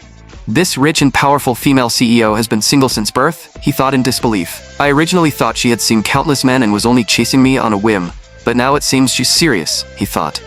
And the more serious she was, the more Zhang Hao felt he could not keep getting entangled with her. Soon, Zhang Hao arrived at Wei Nan's house. He consciously sat at the far end of the sofa, keeping distance from Wei Nan, and questioned her. What did you threaten me here for? Just say what you need to say quickly, so I can leave. Wei Nan quietly moved a little closer. With a mischievous smile on her face, she asked, How exactly did I threaten you? Does visiting your parents and discussing serious matters count as a threat? Zhang Hao was shocked. Our relationship hasn't even started, and she's already thinking about meeting my parents, he thought. Wei Nan revealed a confident smile and said, Your reaction is exactly what I want. Other than me, no woman in this world deserves to have you. Then she asked, Besides, if I truly wanted to threaten you, couldn't I use a much more direct method to make you behave? Zhang Hao had nothing to say for a moment. With Wei Nan's personality and power, that really doesn't sound like a joke. Since that was the case, Zhang Hao changed tactics and said directly, I don't like overly dominant women. The two of us aren't suitable. There are so many handsome men in the world, so why do you have to keep clinging to me, President Wei? Wei Nan looked at him meaningfully and said, Because life doesn't offer a second chance. So in this life, whatever I want, I will obtain. As for certain people, perhaps this is already their second life, she added. But that has nothing to do with me. Seeing Wei Nan bring up his identity as a transmigrator again, Zhang Hao immediately stood up and tried to leave. But in the next second, Wei Nan grabbed him. Then she pulled him tightly into her arms and whispered, "Who said you could leave?" As she spoke, she leaned close to his ear and said something that sent a chill down his spine. "I've been researching the Red Moon for a long time. Are you really not interested?" While speaking, Wei Nan gently lifted Zhang Hao's chin. Zhang Hao felt completely cornered. He quickly stepped back, covered his ears, and yelled, "You creep. Are you trying to force me?" But in his panic, he accidentally backed into the cabinet behind him. With a sharp crack, a plate that looked extremely expensive shattered all over the floor. Wei Nan glanced at it and said with a hint of regret, "I actually liked that plate." Zhang Hao instantly had a bad feeling and asked nervously, "How much was that plate?" Wei Nan raised 2 fingers and calmly said, 200 million. Zhang Hao's mind went completely blank. "It's over. This time I'm truly finished," he thought in despair. "Am I about to be forced to work off this debt for the rest of my life?" Looking at his broken expression, Wei Nan simply said 2 words, "Pay up." Hearing that, Zhang Hao felt like he had been struck by lightning. How could I possibly afford that? He panicked inwardly. Even if I sell myself, it still wouldn't be enough. Wei Nan ignored his breakdown and said, "If you break someone else's property, of course you have to pay for it. Is there a problem? If you can't afford it, then just become my man. However, since I also bear some responsibility, you only need to pay 100 million yuan, she added. "You don't even have to pay it all at once. I'll give you 10 months, so you only need to pay 10 million a month. Simple, right?" Zhang Hao instantly broke down. "You call that simple? I can't even afford 10 million a month." For a moment, Zhang Hao almost wavered. Maybe I should just give in to Wei Nan, he thought.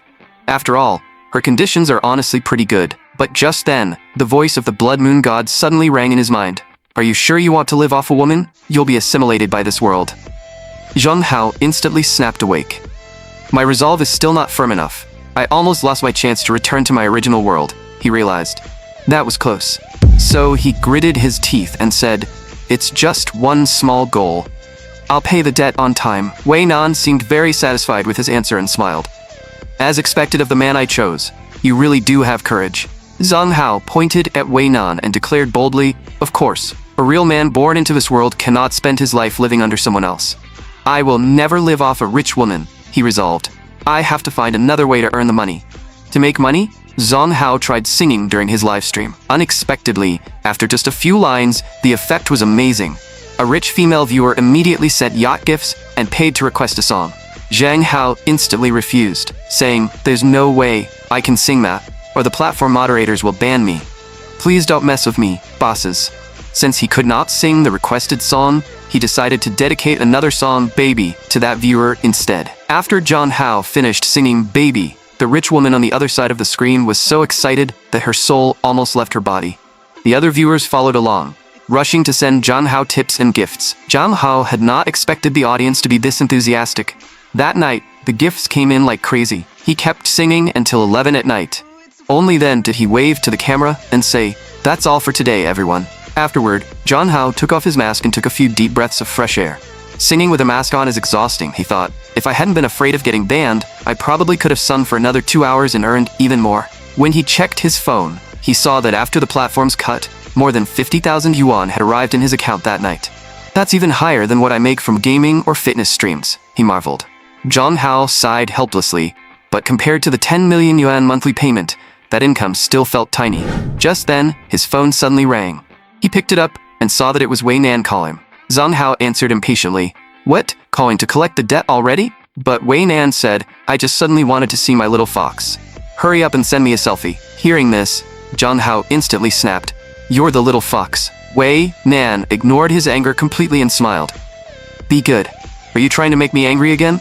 Don't forget, I already reduced your debt by 100 million. Zhang Hao picked his nose and said directly, "You want a photo? 5 million per picture. Agree? And I'll send one." Wei Nan blinked her big sparkling eyes and teased, "You refused to sell yourself, but now you've learned to sell photos." Zhang Hao immediately shot back, "Buy it or don't. If you don't want it, I'm hanging up." Wei Nan started bargaining too. 1 million for one photo, that it has to be taken right now. The moment Zhang Hao heard that, he agreed. "Wait there." Then he hung up. After all, that's 1 million. Every bit off the debt counts, he thought. So Zhang Hao opened the camera, made a friendly gesture, took the picture, and sent it straight to Wei Nan. But that money was still far from enough. Maybe I can ask Yuehua if she can lend me a few million first, just enough to cover the first month, he thought. Then I can use this time to build up my fame, reveal my face on stream later, and hopefully earn money more easily. With that in mind, Zanhao immediately asked Yuehua if she had a few million yuan he could borrow for an emergency, promising he would definitely pay her back. On the other side, Yuehua opened her drawer and checked her little savings box, only to find that it was nowhere near enough. So she immediately found the housekeeper and asked, "Where is my card?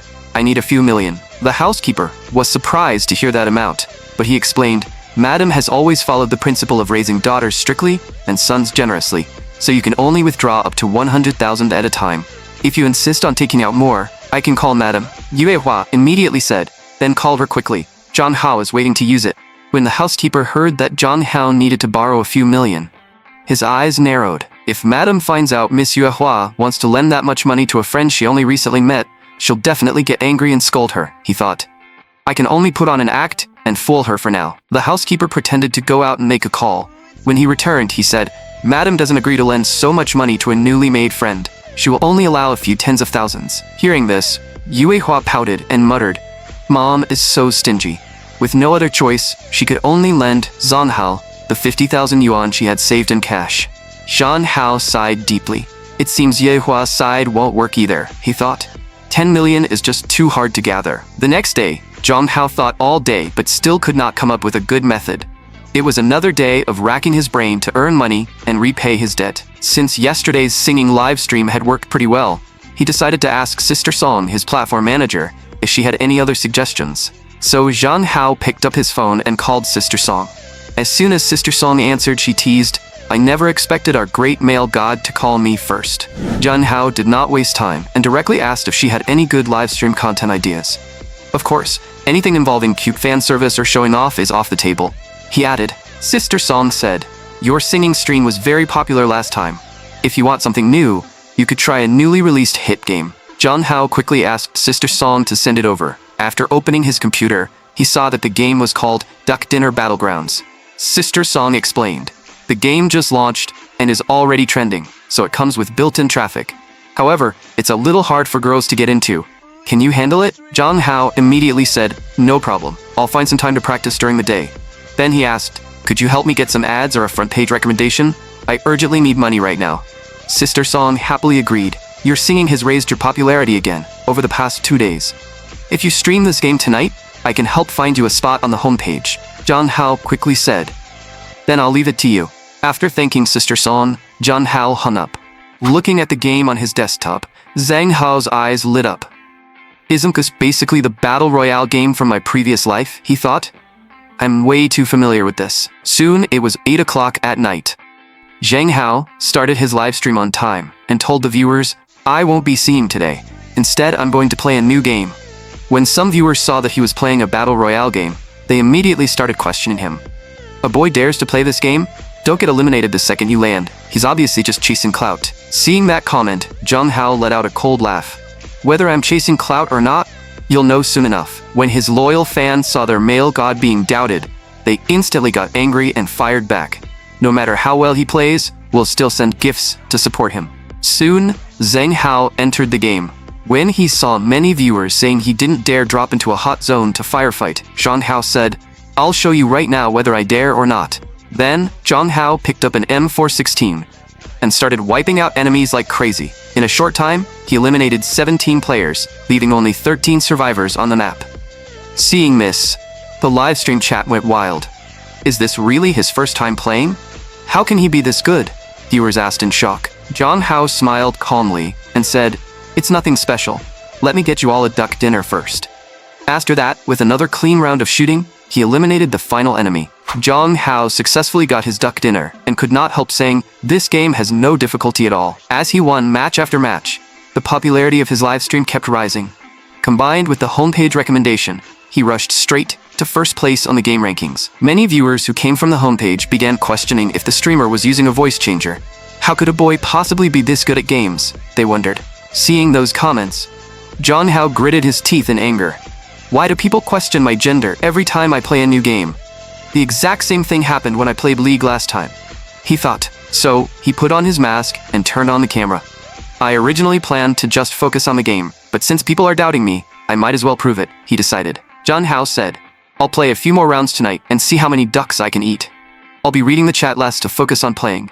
Thanks in advance to all the boss ladies for the gifts. While Zhang Hao was streaming the game, Sister Qian Qin was also watching his livestream. Seeing Hao Hao's popularity climb higher and higher, Sister Qian Qin frowned. If things keep going like this, it won't be good, she thought. Then, Sister Qian Qin came to Zhang Hao's room and lightly knocked on the door. After entering, she directly asked, Hao Hao, are you hungry? I cooked some noodles. Do you want to go downstairs and eat a bit? Before Zhang Hao could answer, Sister Qianxin reached out to fix his hair and gently reminded him, Eat up. Then be a good boy and go to sleep. It's getting late. Zhang Hao had no choice but to agree. Looks like I won't be able to keep playing tonight, he thought. Seeing this, the viewers instantly became restless. The streamer's sister is way too clingy, some complained. While others wondered, do these two have some kind of sibling romance plot going on? Zhang Hao was speechless and quickly explained, What sibling romance? Ladies, don't start making things up. But before he could finish, Sister Qianxin interrupted him with a smile. So everyone also thinks Hao Hao and I look good together? As she spoke, she deliberately leaned closer and adjusted Zhang Hao's collar. That instantly made the chat explode and Zhang Hao shivered in shock. He quickly reminded Sister Qianxin, Don't do that. I don't want my live stream to get banned. Sister Qianxin knew when to stop and stepped back, saying, Rest early. Zhang Hao thought tonight's live stream drama was finally over, but her next line was the real bombshell. Hao Hao, get ready to end the stream. Big sister will be waiting in your room. The live stream chat completely exploded. Viewers spammed the screen, saying they had always felt something was off about the streamer's sister. Now the two of them were even sleeping in the same room? Some viewers even shouted that they wanted a younger brother like Zhang Hao too. Seeing the viewers wildly imagining their relationship and the chat getting more and more dangerous, Zhang Hao's face turned even redder. He quickly called for the moderators to mute people, afraid the live stream would get banned. But after Sister Qianxin interrupted like this, Zhang Hao no longer felt like continuing the stream. He checked tonight's earnings and found that he had made 220,000 yuan. The result was already great, but it was still far from 10 million. Zhang Hao sighed helplessly. Just as he was about to complain about how hard life was, he saw Sister Qianxin sitting by the bed and waving at him. She said gently, Hao Hao, you played games for so long during the stream today. You must be tired. Come here and big sister will give you a massage. Looking at Sister Qianxin's gentle smile, Zhang Hao hesitated. Sister Qianxin, isn't this a little inappropriate? I can't keep troubling you to massage me. Sister Qianxin said it was fine and that she did not mind the trouble. But her tone sounded more and more suspicious. Since things had already reached this point, Zhang Hao could only grit his teeth and walk over with the expression of someone heading into battle. His cute, nervous look even surprised Sister Qianxin. Then a doting smile appeared on her face.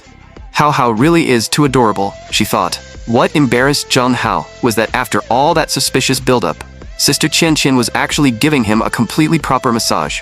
Sister Qianxin seemed to see right through his thoughts and smiled. Hao Hao, were you thinking about something strange just now? After being exposed on the spot, Zhang Hao immediately panicked. Looking at Sister Qianxin, who had suddenly become serious, Zhang Hao did not dare ask anything else and soon fell asleep in a daze. When he woke up, he had already received a message from Wei Nan on his phone. The message read, If you can't hold on anymore, you can lower your head to me at any time and become my man. My arms will always be open to you. Zhang Hao nearly cried after reading it. Just what will it take for this woman to let me go, he wondered. The next day, Zhang Hao went out to school. Because he had become so famous recently, he was targeted by a group of delinquents again. Before long, he was taken away by them. After learning the news, Wei Nan did not act right away. Instead, she specifically ordered her people not to interfere until the very last moment, because only that way could she gain the greatest amount of Zhang Hao's goodwill. But she never expected Zhang Hao to be far braver than she imagined. He actually planned to take on Sister Dao's entire gang by himself. After briefly observing the situation, Zhang Hao reached a conclusion. If he fought head-on, he definitely could not win. But if he could get a weapon and take advantage of Sister Dao's group underestimating him, taking them down was not impossible. Seeing that Zhang Hao remained unmoved, Sister Dao smiled with bad intentions. Little darling, are you ready? Big sister is coming. After saying that, she pounced straight toward Zhang Hao. Seeing this, Zhang Hao instantly ducked down. Then he rushed toward the corner of the warehouse without looking back. Sister Dao thought Zhang Hao was trying to play hide and seek with her.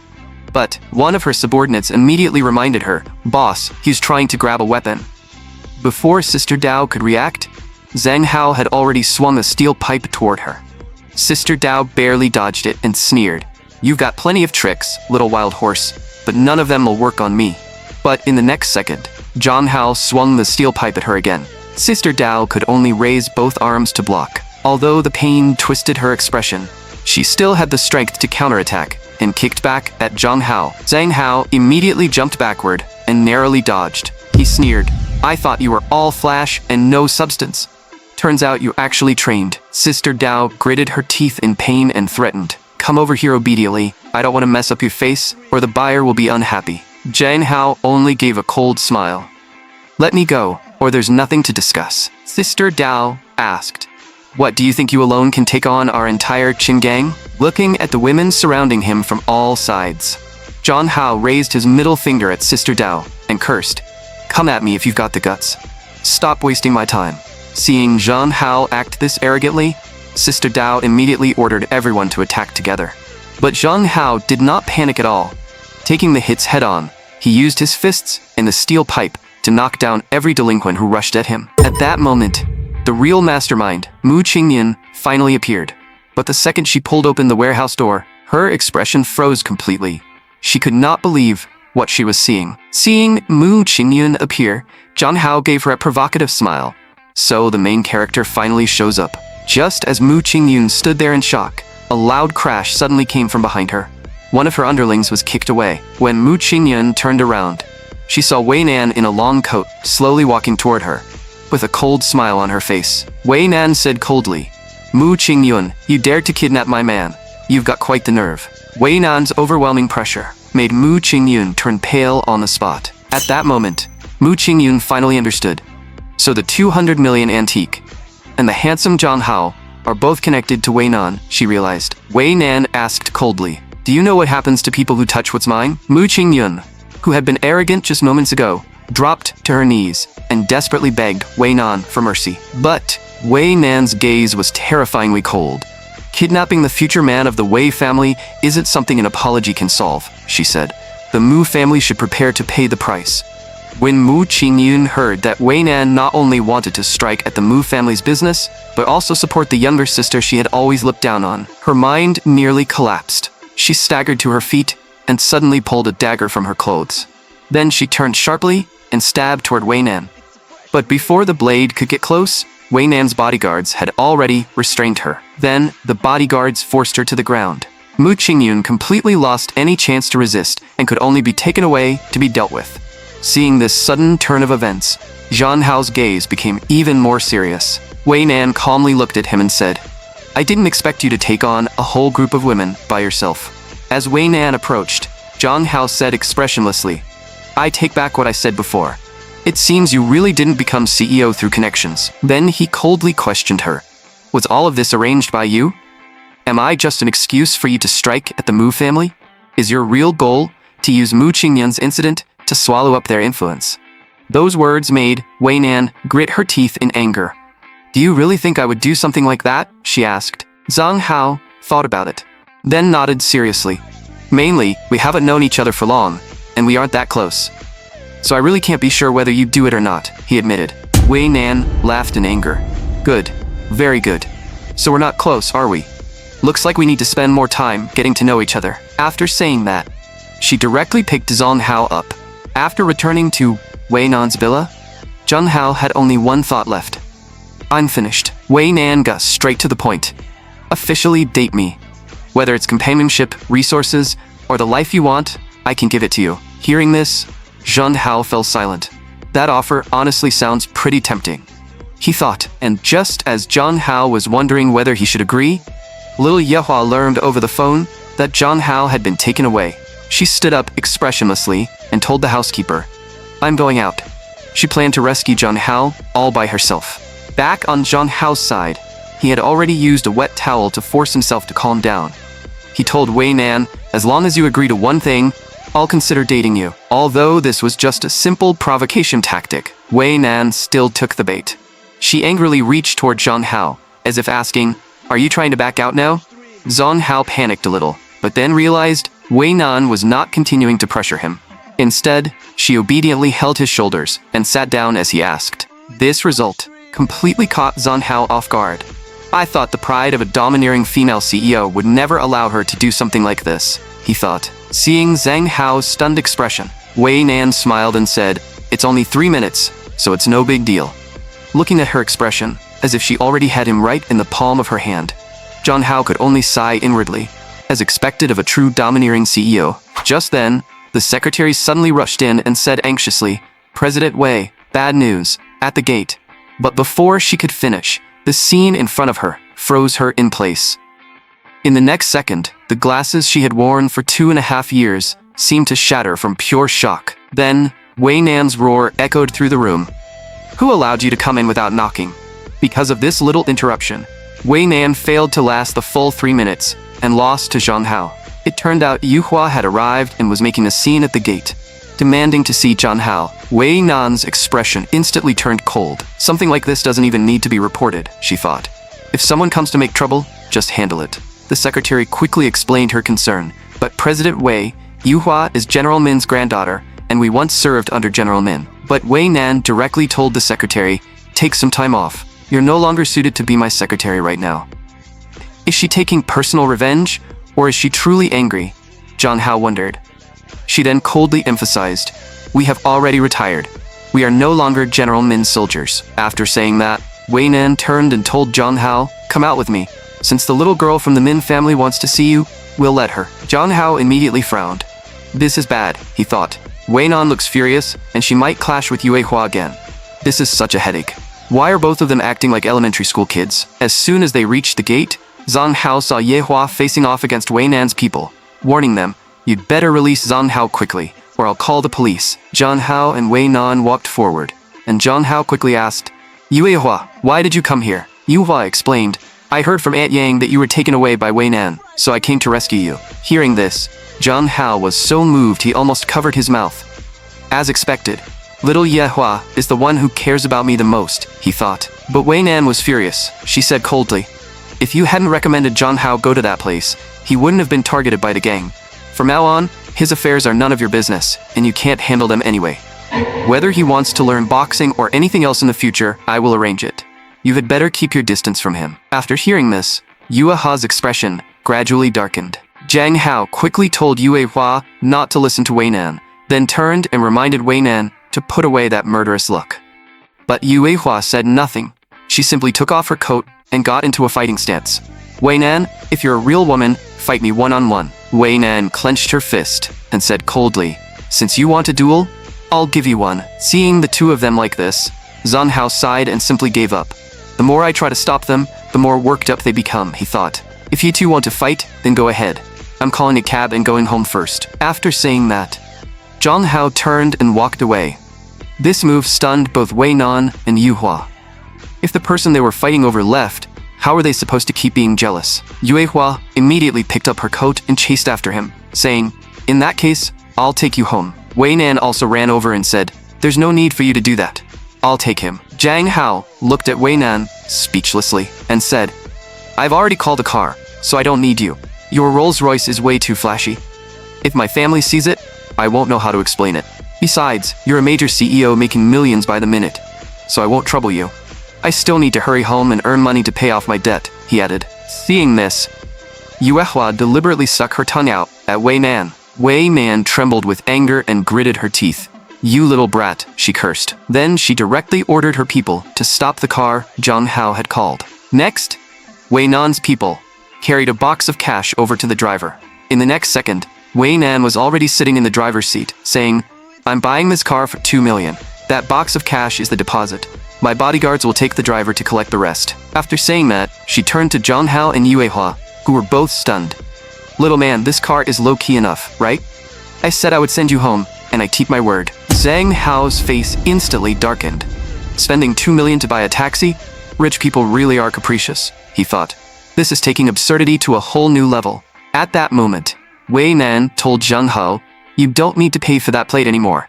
Just repair it and return it to me." Then, she even pretended to be generous and added, "If I'm going to marry a disobedient, troublemaking man like you, I've already prepared myself for the whole house to be smashed." Hearing this, Zhang Hao's blood pressure instantly shot up. What kind of nonsense are you saying? Little Yuehua also puffed up angrily and said, I'm getting out of the car. I don't want to stay in the same space as you. After returning home, Wei Nan sent another message. Stop worrying about money. I can support you. Zhang Hao replied, however much I owe, I will pay. Not a single cent will be missing. Right after replying, Zhang Hao received a message from Yuehua. Don't be afraid of Wei Nan. I'll help you beat her up. Zhang Hao was touched, but being trapped in this battlefield of jealousy is exhausting. He sighed inwardly. He leaned back in his chair and let out a long sigh. Just then, Sister Qianqin appeared behind him with an overwhelming presence and asked gently, Hao, are you going to live stream later? How about Big Sister gives you a massage? As she spoke, Sister Qianqin let Zhang Hao lean against her. She gently massaged him while saying softly, I know you seem very focused on making money lately, Hao, but boys shouldn't exhaust themselves like this. Big Sister will be heartbroken. The next day at school, Brother Long invited Zhang Hao to go swimming together on the weekend. So Zhang Hao sent Sister Qianqin a message. I'll be home late today. I'm going to buy swimsuits with Brother Long, Yehua, and the others. But what Zhang Hao did not expect was that Sister Qianqin was currently sitting at a cafe, waiting for her blind date. At that moment, a man walked over and introduced himself. Hello, I'm your blind date, Liang Xian. As soon as he sat down, he got straight to the point. The bride price in my hometown is usually around 1 million yuan.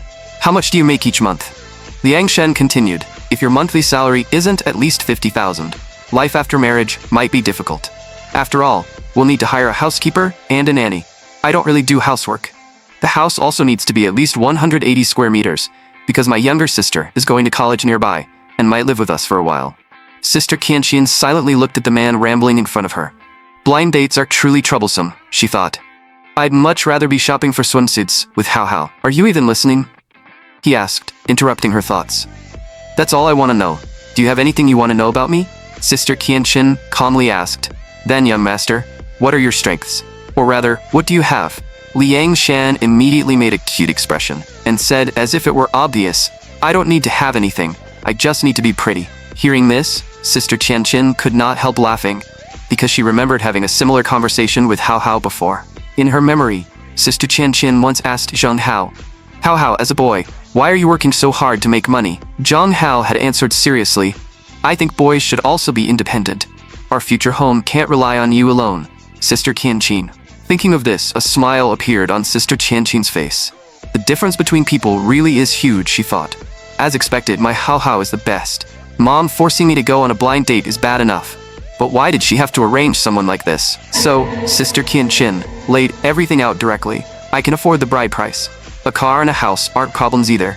And my monthly income starts at over 100,000. Hearing these conditions, Liang Shan's eyes lit up, and he was ready to agree on the spot. But, Sister Qianqin coldly added, but do you deserve it? The scene then shifted to the mall, where Brother Long picked up a swimsuit and asked Zhang Hao if it looked good. Looking at that fluffy pink swimsuit, Zhang Hao was completely speechless. Good looking, my foot, he thought. Just then, Wang Yuanyuan's voice came from the side. Long, your pick is way too conservative. It doesn't show your best side at all. Seeing Wang Yuanyuan's obviously suspicious expression, Brother Long blushed with embarrassment and anger. He glared at her, demanding, why are you here? Don't look at me with those weird eyes.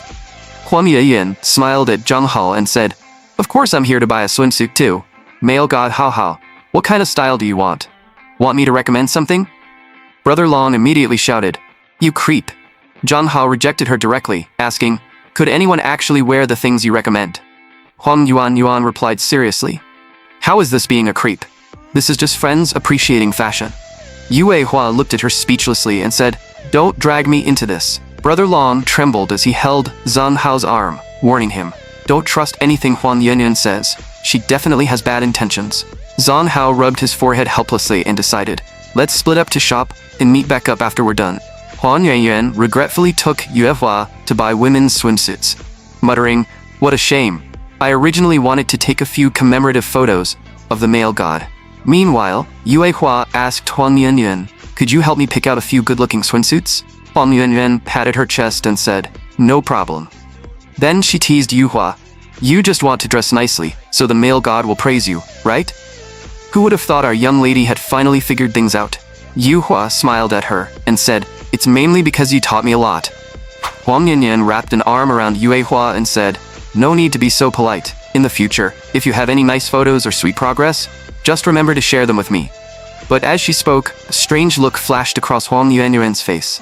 She seriously told Yuehua, "Since you've realized your own feelings now, you should also know that I actually like Zhang Hao too." Yuehua's expression became a little strange, but she still nodded softly and said, "I know." On the other side, Zhang Hao suddenly remembered something. Is letting Yuhua go swimsuit shopping with Huang Yuanyuan really a good idea? He wondered. Just then, Huang Yuanyuan called out, "Long Long, male god Hao Hao, come see if our swimsuits look good." Zhang Hao turned around and immediately felt his vision go dark. I knew Huang Yuanyuan would buy something ridiculous, he thought. Is this kind of style really suitable for swimming? He wondered. But then, Zhang Hao thought about it again. In this reverse soft rice world, where men are expected to be delicate, dressing like this actually seems normal, he thought. However, he quickly lost his calm, because Yehua's swimsuit had also been chosen by Huang Yuanyuan. Sure enough, when Zhang Hao looked toward Yuehua, she was still hiding behind the curtain and did not dare come out. But in order to show Zhang Hao her prettiest side, Yuehua still blushed and carefully stepped out from behind the curtain. Then she asked nervously, "Does this look okay?" Seeing Zhang Hao suddenly unable to speak, Huang Yuanyuan was extremely satisfied.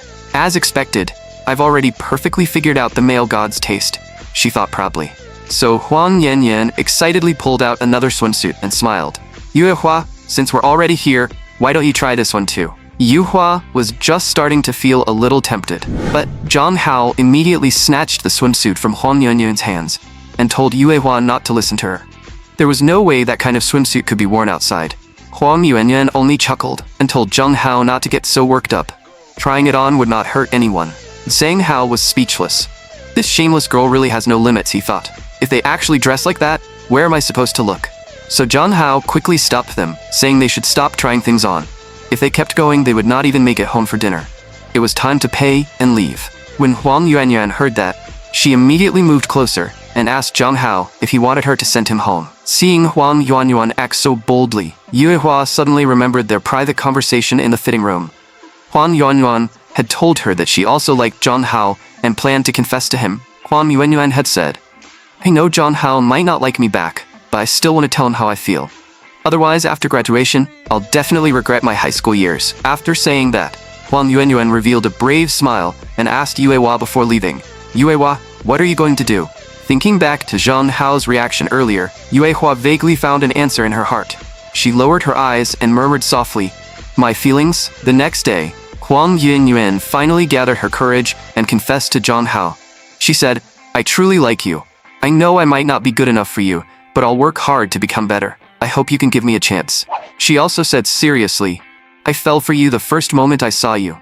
From now on, I'll only treat you well and will never be half-hearted." However, Zhang Hao still rejected her directly and sincerely gave her a classic, "You're a good person, but," rejection. After saying that, Zhang Hao walked toward the classroom, sighing inwardly, "This is truly sinful.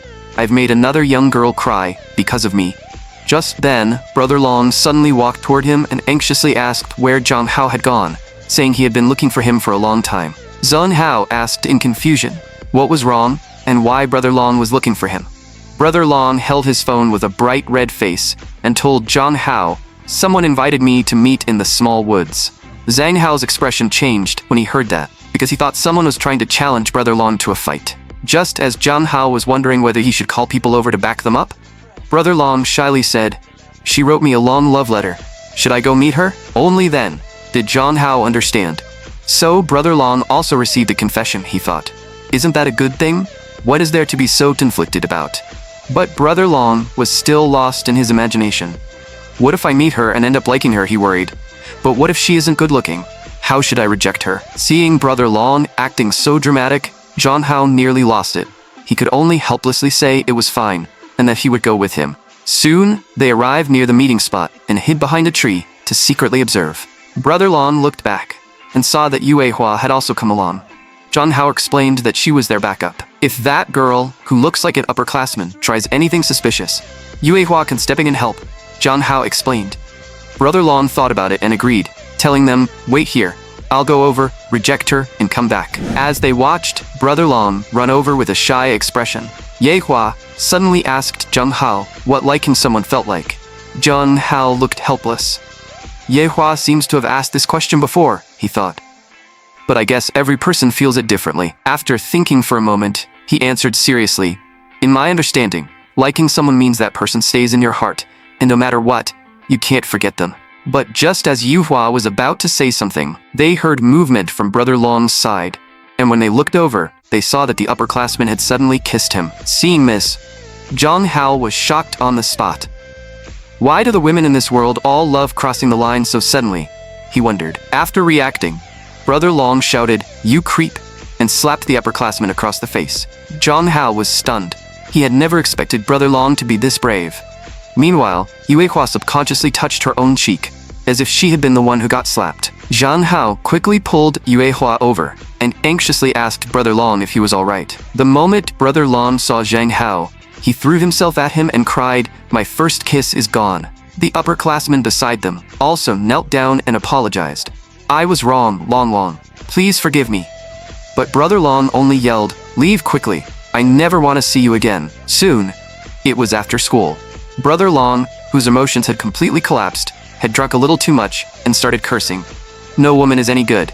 Zheng Hao quickly tried to stop him from drinking more, but Brother Long shouted, "I'm not drunk." Then he even turned his anger toward Yuehua, pointing at her and saying, "She's always clinging to you, Brother Hao, so she's not a good person either." After saying that, Brother Long threw himself onto Zheng Hao again and cried, "What should I do now that my first kiss is gone?" The next second, Brother Long passed out. It seemed he really was drunk this time. Yuhua turned to Zheng Hao and asked, "Are you drunk too? Your face looks very red." Zheng Hao took out his phone and checked his reflection. His face really was red. "But I clearly haven't drunk much," he thought. "If I go home like this, my dad and sister Chen Chen will definitely lecture me." And in Brother Long's current state, he clearly could not go straight home either. At that moment, Yuha stood up and asked, "Since that's the case, should we stay overnight at my house?" After thinking about it, Zheng Hao agreed. But when the housekeeper saw his young lady bring home two boys who were clearly not in great condition, and then heard that she only wanted to open one guest room, his brain nearly crashed on the spot. After settling Brother Long down, Zheng Hao called home and explained, "Brother Long was suddenly kissed by someone, so I'll stay at his place to keep him company. I won't be coming home tonight." After hearing this, Sister Qianqin was furious, saying, "I can't believe something like that happened. Hao, make sure you protect yourself." After hanging up, Sister Qianqin let out a long sigh. It was only one night without seeing Zheng Hao, but it already felt unbearably painful. She immediately decided to go to school early the next morning to check on him. Just then, Yuehua walked in with some food saying, "The housekeeper asked me to bring you something to eat. He also said doing this would help increase your favor toward me." Zheng Hao was speechless and reminded her, "You're not supposed to say that part out loud." Then he asked, "Isn't this room your secret base? Why are you letting me stay here?" Yuhua answered seriously, "Because everything in this room is my treasure."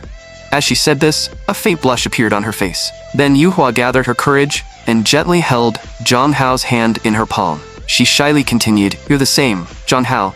I want to see you every day, talk to you every day. I even want to hide you in this room so no one else can see you." Yuehua looked straight into Zheng Hao's eyes and confessed seriously, "Zheng Hao, will you be my boyfriend?" Hearing this, Zheng Hao's mind went completely blank. This difficult question has finally arrived, he thought. Cold sweat formed on his forehead, but he still told Yuehua, "I don't want to lie. I really do like you as a girl." But as he spoke, Zheng Hao lowered his head again and admitted, "But my heart also uncontrollably likes another girl. I'm just a half-hearted jerk." Hearing this, Yuehua instantly frowned. She suddenly raised her voice and said seriously, "Zheng Hao, you are not a jerk." But the guilty Zheng Hao could only smile helplessly. "I've fallen for someone I shouldn't like. I feel lost and unsure of what to do," he said. "I want to sort out my feelings first before giving you an answer." But Yuehua could no longer care about that. She suddenly hugged Zheng Hao tightly, leaning against his shoulder, and with a faint sob in her voice, softly asked, "Zheng Hao, can you only like me?" Zheng Hao did not answer. In his heart, he could only silently apologize to little Yuehua, but Yuehua's warm embrace still made him close his eyes in a daze.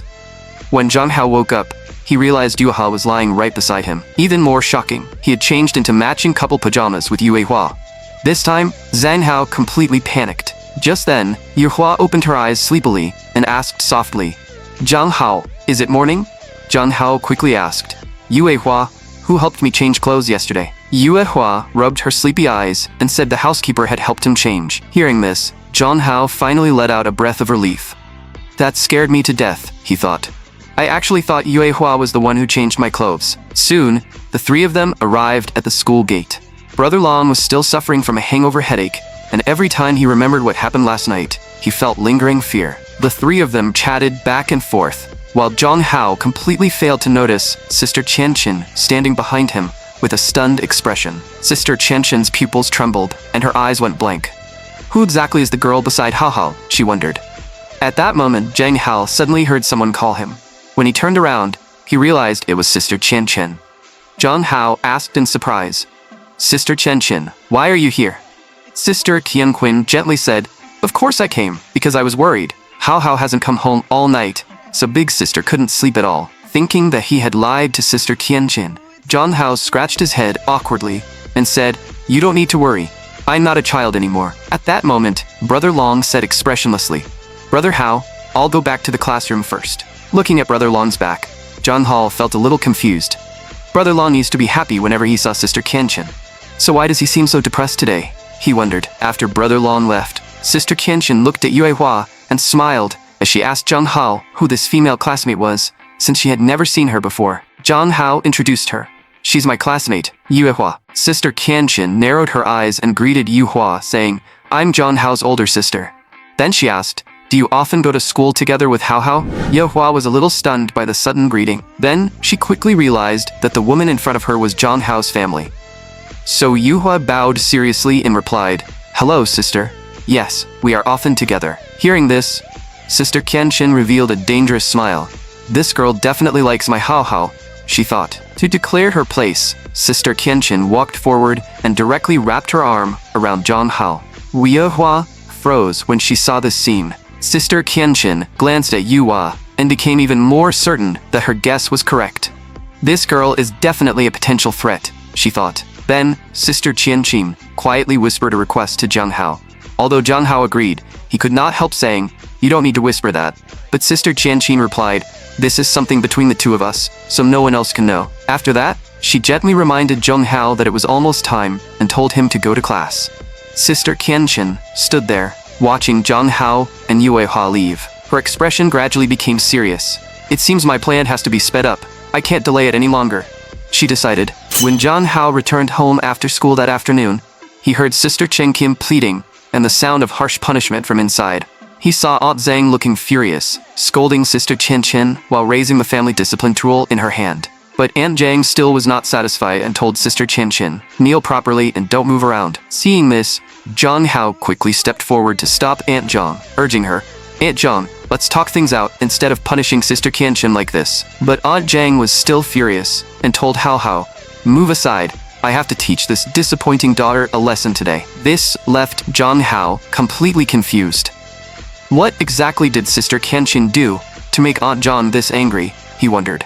Half an hour later, Sister Qianqin lay on the bed, wincing in pain. Zhang Hao felt heartbroken and told Sister Qianqin, Bear with it for a bit, while asking, What exactly happened? Zhang Hao was also confused in his heart. Sister Qianqin had been so close to me before, so why is she suddenly saying she doesn't like boys, he thought. Sister Qianqin apologized to Zhang Hao, saying, I'm sorry, Hao Hao. Actually, Big Sister really doesn't like boys. She also added, The last time I got close to you, it was because I briefly saw you as the kind of person I like, and I was trying to force myself to interact more with boys. After hearing Sister Qianqin's words, Zhang Hao felt extremely disappointed. So, Sister Qianqin has never truly liked me, he wondered? Was everything before just my own misunderstanding? After returning to his room, Zhang Hao started searching online, trying to figure out how to help Sister Qianqin sort out her feelings. But one highly liked answer online made Zhang Hao blush. It read, If you want a girl to feel the appeal of boys again, she needs to meet a handsome and genuinely gentle boy who can make her experience real heart-fluttering feelings. However, Zhang Hao still decided to ask Sister Qianqin for her own opinion first. But when he entered the room, he found Sister Qianqin wrapped tightly in a blanket, repeatedly muttering, I like girls, I'm useless. Seeing Sister Qianqin trapped in this kind of self-denial, Zhang Hao became even more certain that her condition was not right and that someone needed to pull her out of it. So he took out his phone and said, "Sister Kenshin, look, I just found some advice online." Sister Kenshin glanced at it and asked softly, who would be willing to sacrifice themselves and help with something like this? "Besides, I don't want outsiders to know about this," she added. "I don't even want to go to work anymore. What if one day I slip up and people find out about my feelings? Everyone will judge me, so I might as well stay home forever. At least that way, I won't embarrass the family. Just don't worry about me, Hao." She sighed in the end. "Just let me keep sinking like this." Seeing Sister Kenshin look so helpless and pitiful, John Hao felt extremely heartbroken. The next second, John Hao suddenly gave a confident smile. "I'll be the one to help Sister Kenshin escape this self-denial," he decided.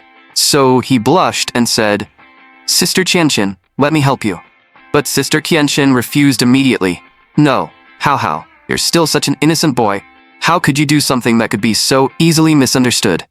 But in order to help Sister Kenshin pull herself together, John Hao had already made up his mind. "It's fine. We can take things step by step," he said. "After all, the two of us have already been close before." As he spoke, Zhan Hao took Sister Kenshin's hand and carefully asked, "Sister Kenshin, do you feel anything now?" Sister Kenshin was so excited inside that she almost floated away.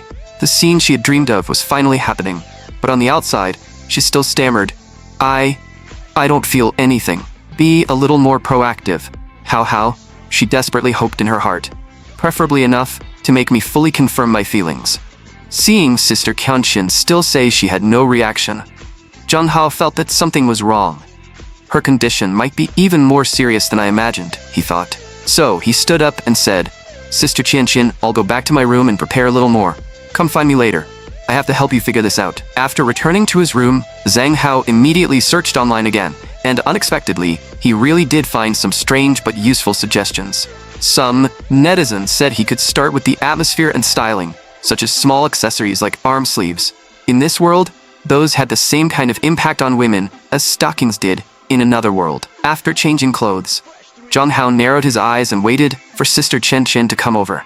She had said she would sneak in after Aunt John fell asleep, so he was not in a rush. After some time, John Hao suddenly heard Sister Kenshin calling him. He opened his eyes and found Sister Kenshin already standing beside his bed. Sister Kenshin is actually kind of amazing, John Hao realized in surprise. She entered the room without making any sound at all, almost like a secret agent.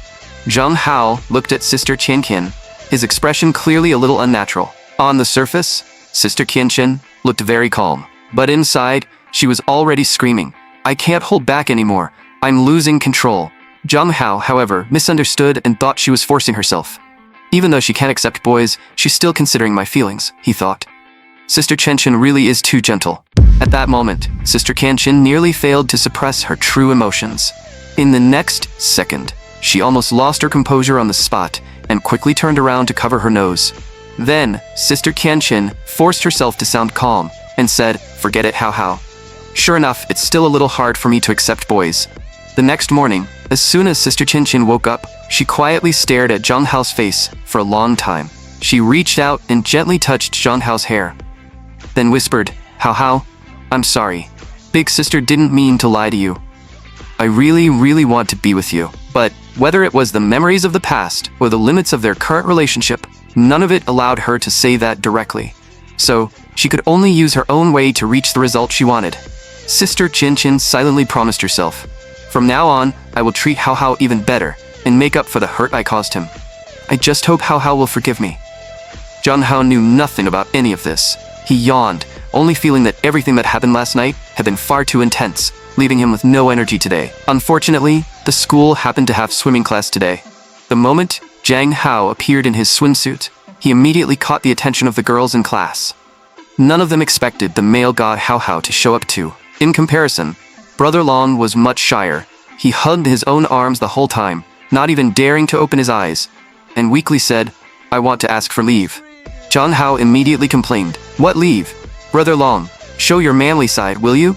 John Hao originally wanted to persuade Brother Long to get into the water with him, but the girls behind them were staring like searchlights and kept chattering about his figure and swimsuit, making John Hao's scalp go numb too. At that moment, John Hao finally understood Brother Long. So he decided to take Yuehua to a quieter area with fewer people to swim. At this time, Yuehua was wearing a classic swimsuit and seriously warming up by the pool. When she heard that John Hao was going to teach her how to swim, Yuehua immediately moved her little hands in a surprisingly serious swinging motion. Zhang Hao patted little Yuehua's head and said, "I'll teach you properly in a moment." Then, Zhang Hao accompanied Yuehua in doing warm-ups on the shore. After all, if they did not warm up before swimming, their muscles could cramp in the water, which could be dangerous. Yuehua was very obedient and copied whatever Zhang Hao told her to do. Zhang Hao's gaze also drifted toward Yuehua beside him. He had to admit that this swimsuit suited Yuehua very well, making her look especially fresh and cute. Still, Zhang Hao deliberately sighed and asked, "Yuehua, why aren't you wearing the swimsuit you bought last time?" Hearing this, Yuehua leaned close to Zhang Hao's ear and whispered, "If you want to see it, you can come to my house. I can wear it just for you." Zhang Hao's face turned red. Although he had already agreed in his heart, he still had to act proper on the surface. So he quickly said, "Well, mainly because I promised to teach you how to swim, and I'd feel bad if I didn't keep that promise. So next time, I'll go to your house and properly teach you how to swim," he added. After that, Zhang Hao told Yuehua, "Take a deep breath first and get into the water to adjust to the feeling." But Yuehua completely misunderstood and dove straight into the water like she was taking a leap of faith. When she did not come back up for a while, Zhang Hao was stunned and quickly pulled her out. Yuehua was soon wrapped in a towel, trembling as she softly said, "I don't want to learn swimming anymore." Seeing this, Zhang Hao quickly comforted her. "Relax and breathe first." But Yuehua trembled even harder. Then, with a red face, she softly said, "Zhang Hao, I want a hug." Seeing her look so pitiful and helpless, Zhang Hao could only agree. In the next second, Yuehua hugged Zhang Hao tightly, squeezing him so hard that he nearly could not breathe. This scene immediately caught the attention of the other students. Zhang Hao quickly brought Yuehua to the lounge. While encouraging her to overcome her fear and slowly get used to the water, he also helped relax the leg that had cramped earlier. Then, Zhang Hao frowned and reminded Yuehua, "You can't casually ask for things like that. This is still a public place, so you have to pay attention to boundaries." After hearing Zhang Hao's words, Yuehua fell silent, and her mood visibly sank. But in the next second, she looked up with teary eyes and softly said, "But Zhang Hao, I just want to stay close to you." This one line completely left Zhang Hao speechless. How has the innocent Yuehua somehow become like this too? He wondered. Zhang Hao sighed and tried another method. "How about this? If you learn how to swim, I'll agree to one request from you. Of course, it can't be anything too unreasonable." The moment Yuehua heard that, she immediately became extremely obedient. Zhang Hao covered his face helplessly. "Why does it feel like I've been tricked again?" he wondered. Meanwhile, because Wei Nan had stayed up late looking at Zhang Hao's photos last night, she was clearly not in good shape today. She rubbed her tired eyes and complained, "Zhang Hao, you little fox, you've made me lose all motivation to work." But the moment she thought of Zhang Hao, her expression brightened again. Her gaze drifted toward the phone beside her, and she thought, "I'll just look one more time." Then she sat in her chair, replaying the scenes between them in her mind, while staring blankly at her phone. The corners of her mouth kept rising, and her eyes were full of affection. In a daze, Wei Nan seemed to have a dream. In the dream, she was still the powerful female CEO, standing at the top. One late night, after working overtime, she was just about to leave the company. At the very last second, a young man hurried over in a rush. When he saw Wei Nan, he greeted her nervously. Wei Nan felt like she often ran into this employee, and her impression of him was fairly good. But because of the huge gap in their status, after they exchanged a few words about work, the atmosphere quickly went quiet. Still, the more Wei Nan thought about it, the stranger it felt. She had a strangely familiar feeling toward him. So she said, "I remember your name is Zhang Hao."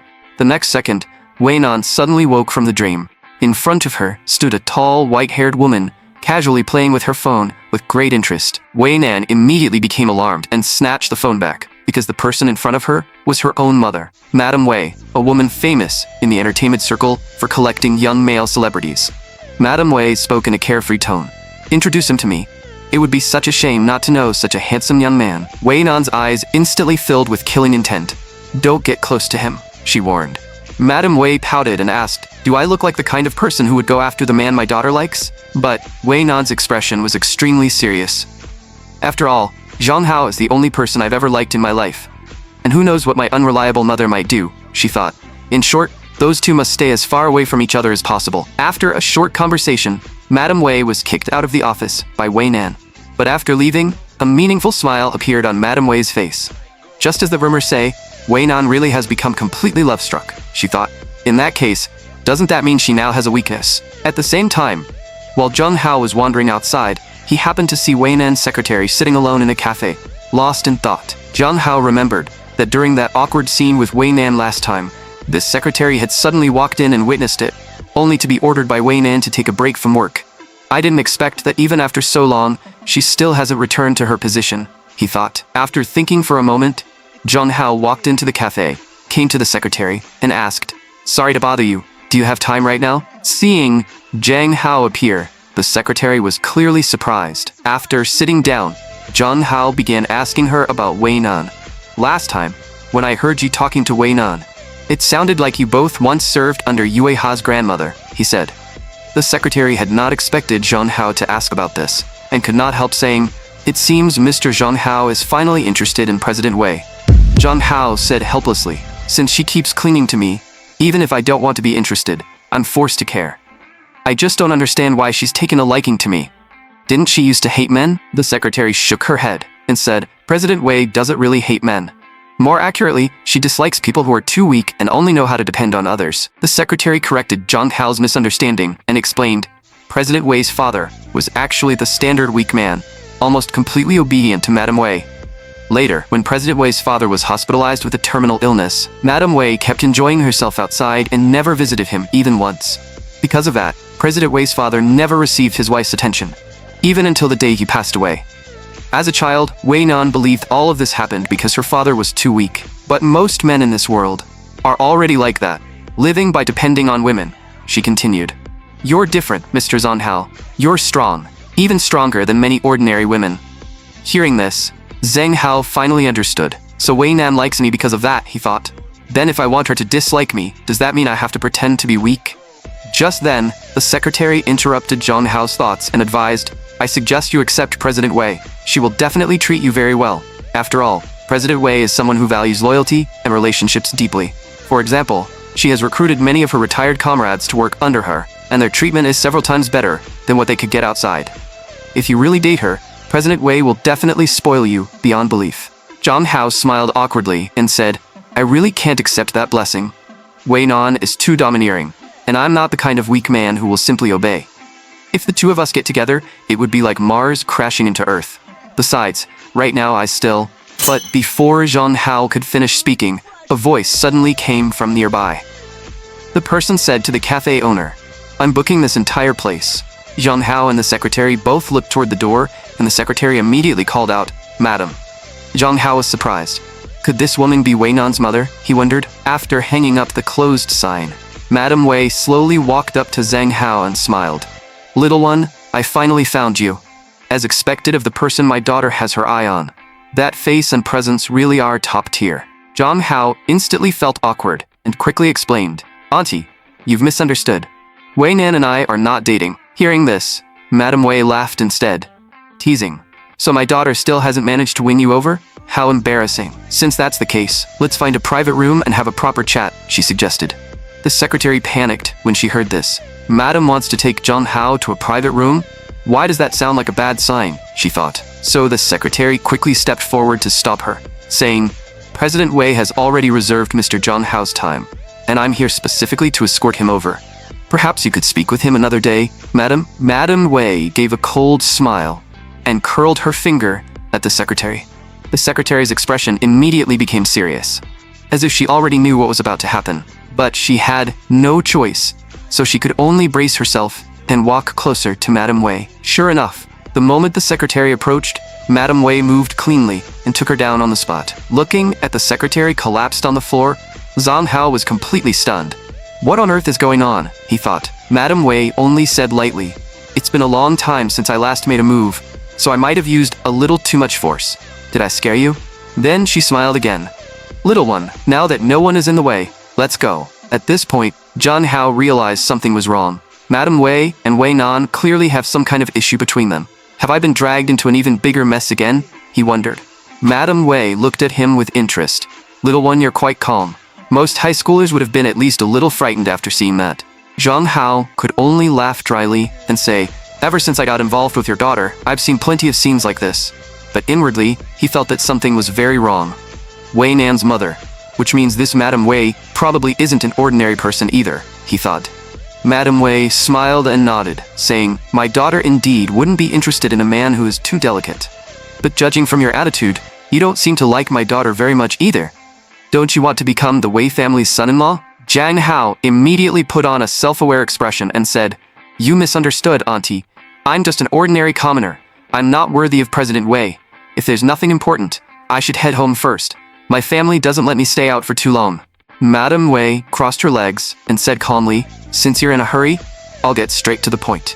I want to make a deal with you. From my recent observations, my daughter seems to be deeply obsessed with you. If you make a request to Wei Nan, she probably won't refuse. So, I want you to invite Wei Nan to Thailand for a trip.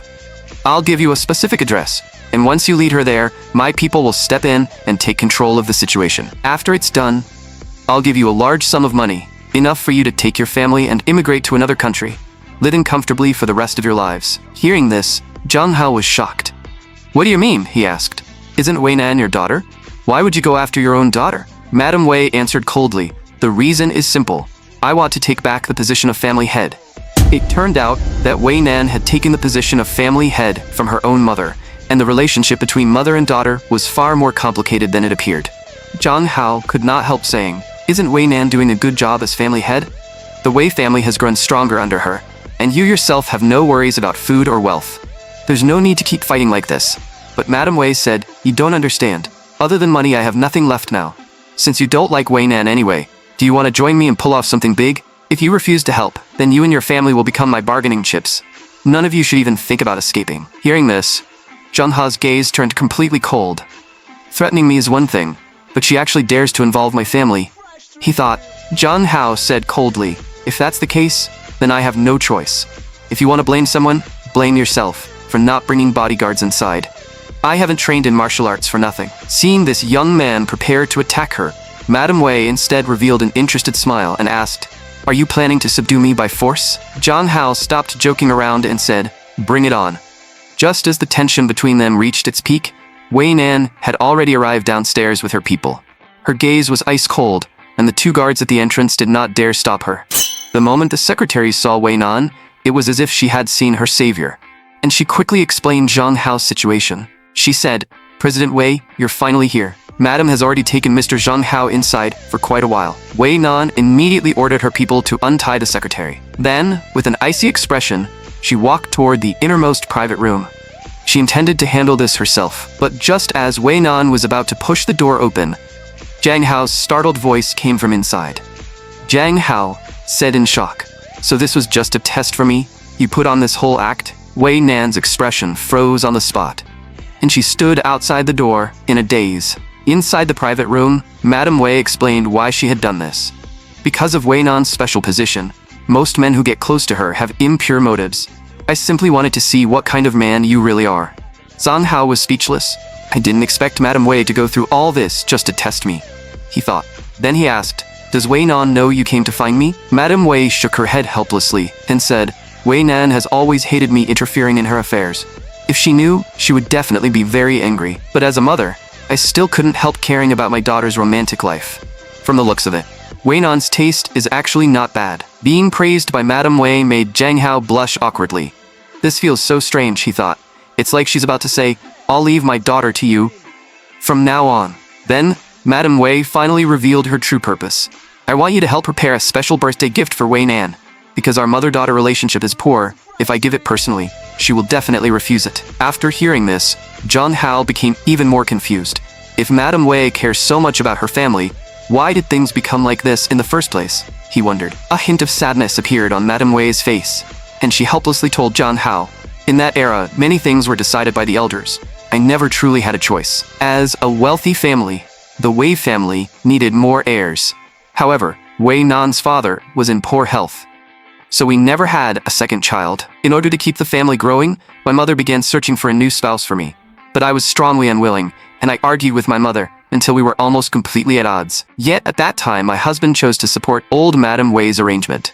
For the sake of the family, he said he could endure it. But to me, my husband's choice back then felt like a betrayal of my feelings," Madam Wei explained. So later, I chose to run away, escaping into a world of nightlife and distractions, she continued.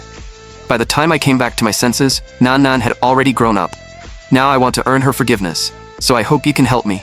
After hearing this, Zhang Hao thought about it seriously, but in the end, he still refused Madame Wei's request. If you truly want Wei Nan's forgiveness, Auntie, then this is something you have to do yourself, he said. Besides, no matter how you try to make up for it now, you can never fully replace the motherly love Wei Nan lacked as a child. After saying that, Zhang Hao pushed the door open and left. But the moment he reached the entrance, he saw Wei Nan standing outside, making him freeze.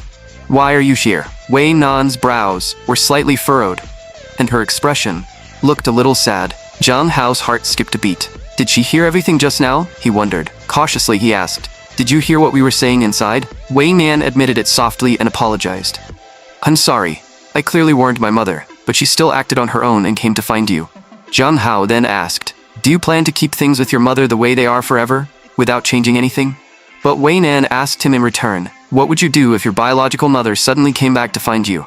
Zhang Hao stayed silent for a moment, then said, I hope she wouldn't come back, because my current family is already good enough. Wei Nan said thoughtfully, it seems you're very satisfied with your current blended family.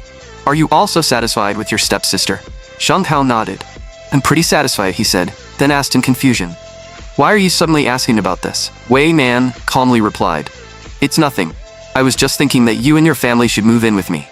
If we live together, it will be easier for me to protect them in case someone tries to threaten you through your family again. Hearing this, Zhang Hao instantly understood.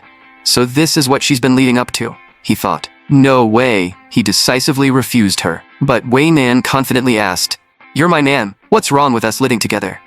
Zhang Hao was speechless. Since when did I become your man? He asked. Wei Nan calmly answered, it's only a matter of time. Seeing Wei Nan act so shamelessly, Zhang Hao instantly snapped, with your toxic straight woman arrogance, there is absolutely no possibility between us, he retorted. The moment he finished speaking, Wei Nan suddenly slammed on the brakes and stopped the car. Zhang Hao was startled and quickly asked, what are you trying to do? Wei Nan said expressionlessly, my parents took two extreme paths when facing love.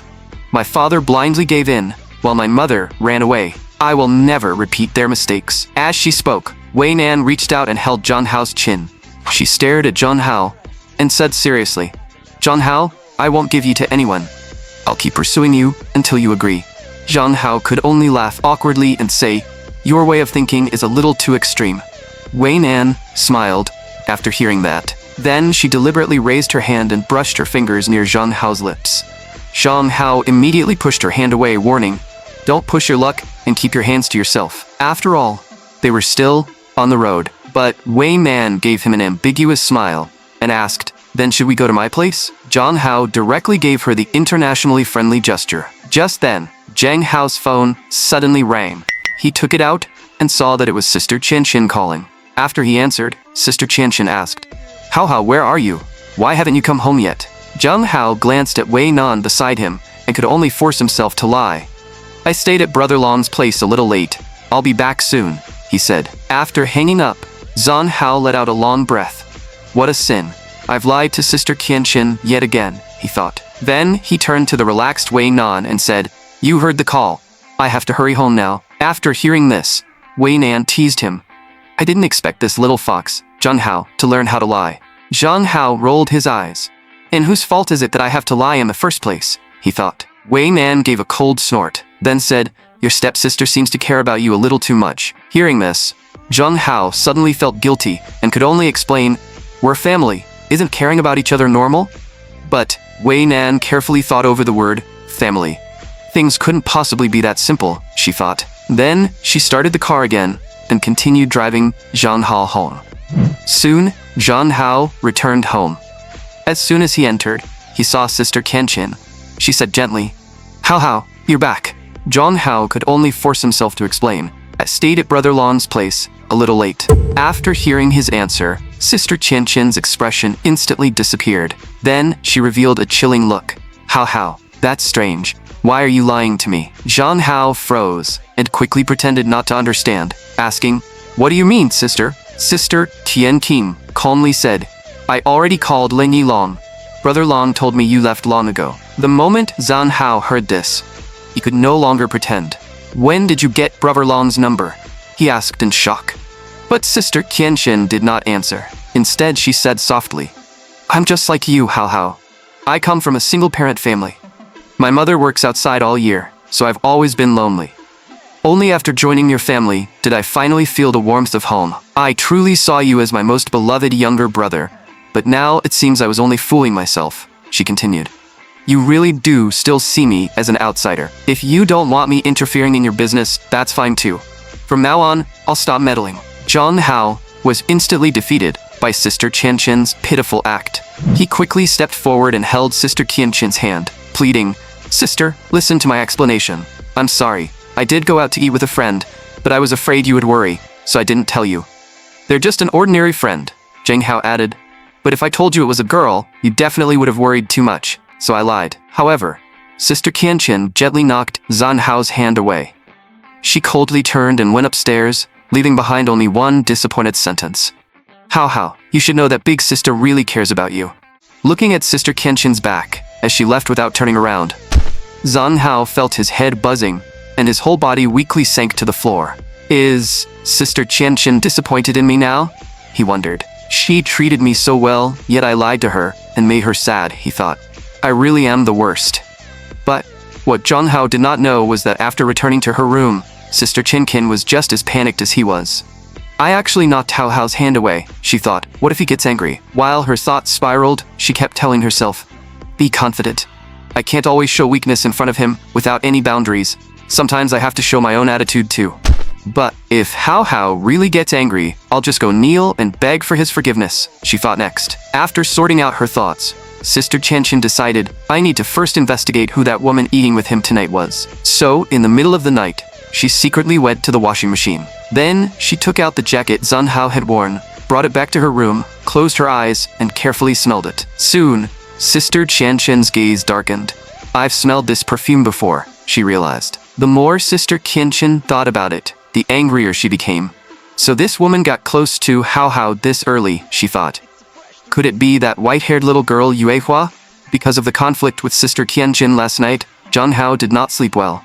Unfortunately, his father woke him up early, saying they had to pick up his aunt and cousin today. Before they left, his father kept scolding him. You're always staying up late playing around, and now you can't even wake up in the morning. Usually, Sister Qianxin would lovingly speak up for Zhang Hao at a time like this. But today, her expression looked extremely restrained. That made Zhang Hao feel even worse, and he planned to find a chance to properly talk with Sister Qianxin. Just then, his father noticed a little girl nearby who kept looking in their direction. Zhang Hao turned his head and instantly lost all sleepiness. Sister Qianxin also froze. I was just thinking about this girl last night, she thought, and now she's actually shown up on her own. Because little Yuehua had dressed up properly and appeared openly downstairs at Zhang Hao's home, his father quietly asked, Who is that? Zhang Hao helplessly explained, Her name is Yuehua. She's my classmate. Then, Zhang Hao walked over and asked, Yuehua, why are you here? Did something happen? Yuehua took out an invitation and said seriously, I came to your house to ask if you want to go see Aunt Yang Fan's art exhibition with me. At that moment, Zhang Hao's parents also sensed something strange. So, this girl is our Hao Hao's pursuer, they thought. Young people these days are really bold, chasing someone all the way to his home. Meanwhile, Sister Qianxin looked coldly at this unexpected visitor. Zhang Hao did not answer Yuehua's invitation right away. Instead, he first introduced his parents and Sister Qianxin to her. Yuehua immediately bowed seriously. Hello, auntie, uncle, and sister. Sorry to disturb you. I'm Zhang Hao's classmate, Ming Yuehua. Please take care of me. Seeing Yuehua bow so formally, Zhang Hao's parents were a little unused to it. This girl is surprisingly polite, they thought. Meanwhile, Yuehua silently thought, the romance battle guide the housekeeper gave me really is useful. To pursue a boy, I have to be proactive and also leave a good impression on his family. At that moment, Sister Qianxin stepped forward and asked directly, Yuehua, do you like our Hao Hao and want to date him? Yuehua stared at Sister Qianxin for a moment, then answered seriously, That's right. I like Zhang Hao the most. Seeing Yuehua say that so directly in front of his family, Zhang Hao was instantly startled. His parents were also shocked. After hearing this answer, Sister Qianxin spoke calmly. You and Hao Hao are absolutely impossible. But before she could finish, Zhang Hao's father interrupted her. He looked straight at Zhang Hao and asked, Didn't I already tell you that early dating is forbidden? Seeing his father get angry, Zhang Hao quickly explained. It's not like that. Dad, listen to me first. Yehua rarely interacts with people, so she isn't good at expressing herself. Zhang Hao hurriedly added. The like she mentioned might be the kind between friends, not necessarily romantic. After hearing this, his father got even angrier and asked, Do you think I'm stupid? Then his father turned to Yuehua and said seriously, Min Yuehua, thank you for liking Hao Hao, but I don't want him dating early, so you can like him, but please don't pursue him. Facing this battlefield, Zhang Hao quickly stepped in to mediate. We have relatives coming today, so it's really not convenient right now. We can talk about it another time. Then he hurriedly urged his father, let's go pick up Auntie before we're late. Meanwhile, Yuehua was still seriously wondering, why isn't dating allowed? His mother added, You can date someone else, Yuehua, but definitely not our Hao Hao. Hearing all this, Zhang Hao felt like he was about to lose his mind. He could only repeatedly promise, we aren't thinking about those things right now, and urged his parents, let's just go pick up Auntie first. At that moment, Sister Qianqin turned and said, You guys go pick up Auntie first. I'll handle this matter and send the little girl back. Then, Sister Qianqin smiled at Yehua. Little sister, let's go. Seeing this, his mother said, Then we'll leave it to you, Qianqin. But in the next second, his mother suddenly realized that something seemed off, because Sister Qianqin was now leaning closer to Yuehua, as if she wanted to say something. But the moment Sister Qianqin got closer, she smelled Yuehua's scent, and her expression instantly changed. This scent isn't right, she thought. When Zhang Hao's mother turned back and saw the two standing so close, her anger instantly flared up. Is she setting her sights on this young girl now? She misunderstood. His mother immediately called Sister Qianqin back and warned her. Today is the first time meeting your aunt, so it's very important. You are not allowed to go anywhere. Seeing this, Zhang Hao could only tell Yuehua to head back on her own, saying, Today really isn't convenient. I won't be able to send you off. After hearing this, Yuehua bowed seriously to Zhang Hao's parents and Sister Qianqin again.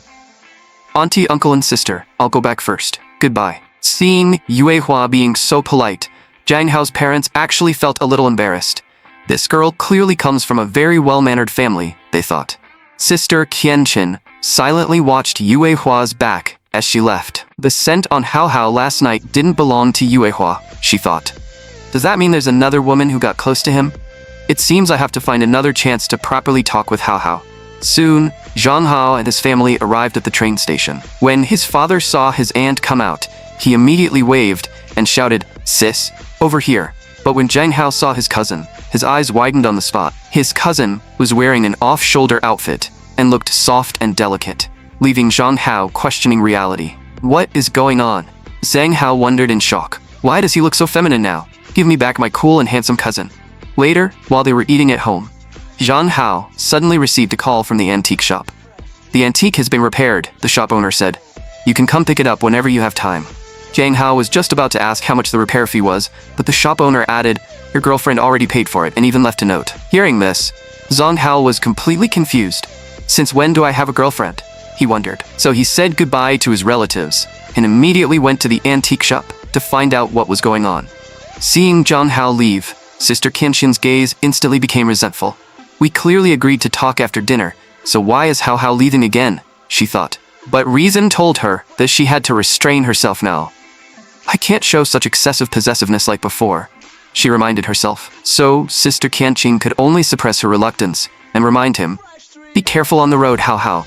Come home early. When Zhang Hao arrived at the antique shop, the moment he saw the note, he immediately guessed who the so-called girlfriend was. As expected, it's that shameless Wei Nan, he thought. After saying goodbye to the shop assistant, Zhang Hao went to Wei Nan's company and pushed the door open directly.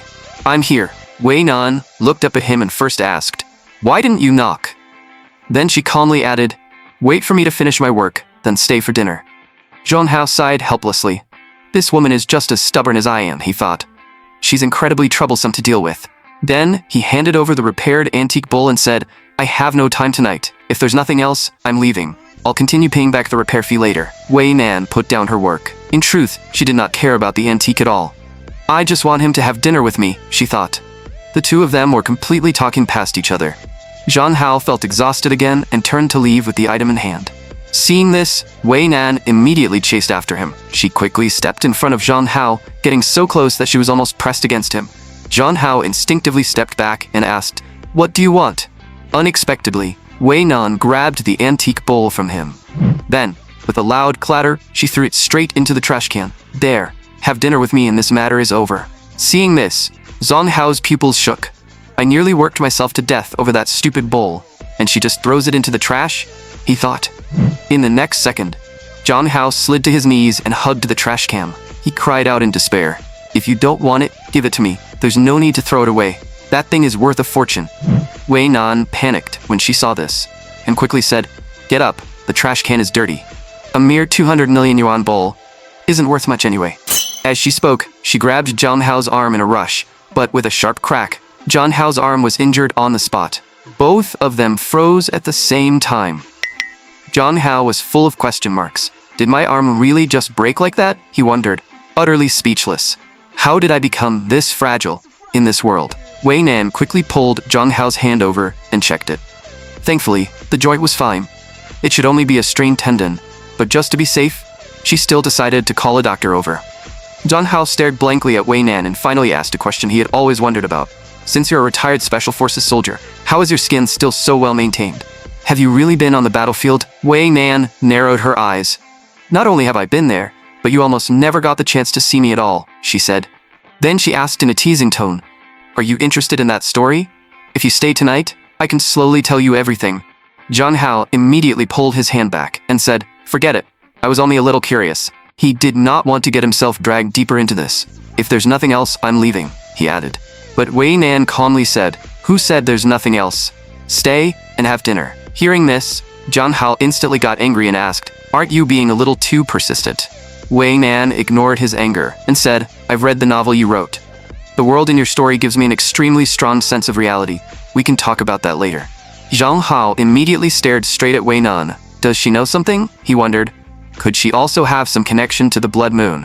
While Zhang Hao was thinking, his stomach suddenly growled, making him so embarrassed that he wanted to disappear on the spot. So Zhang Hao simply gave up and sat down on the sofa. Fine, dinner it is, he said. I didn't expect you to be a fan of my novel. In that case, of course we can talk. After all, I'm very good to my fans. Wei Nan smeared and said, What a stubborn little man. Then she took out her phone and told the chef team to prepare dinner for the two of them. After hanging up, Wei Nan looked at Zhang Hao again and asked, Do you want to stay the night? Zhang Hao immediately warned her, Don't push your luck. Having dinner with you is already my limit. Sister Kanshin alone was enough to give him a headache, and he had no spare energy to get tangled up with Wei Nan too. But Wei Nan seemed to have expected his refusal. She calmly said, You're a smart person, Zhang Hao. You should know you can never escape from my grasp. You are destined to be mine. Hearing this, the anger in Zhang Hao's heart instantly flared up. What kind of nonsense destiny is that? He thought. He could not help snapping at her. Have you read too many romance novels? Get off me.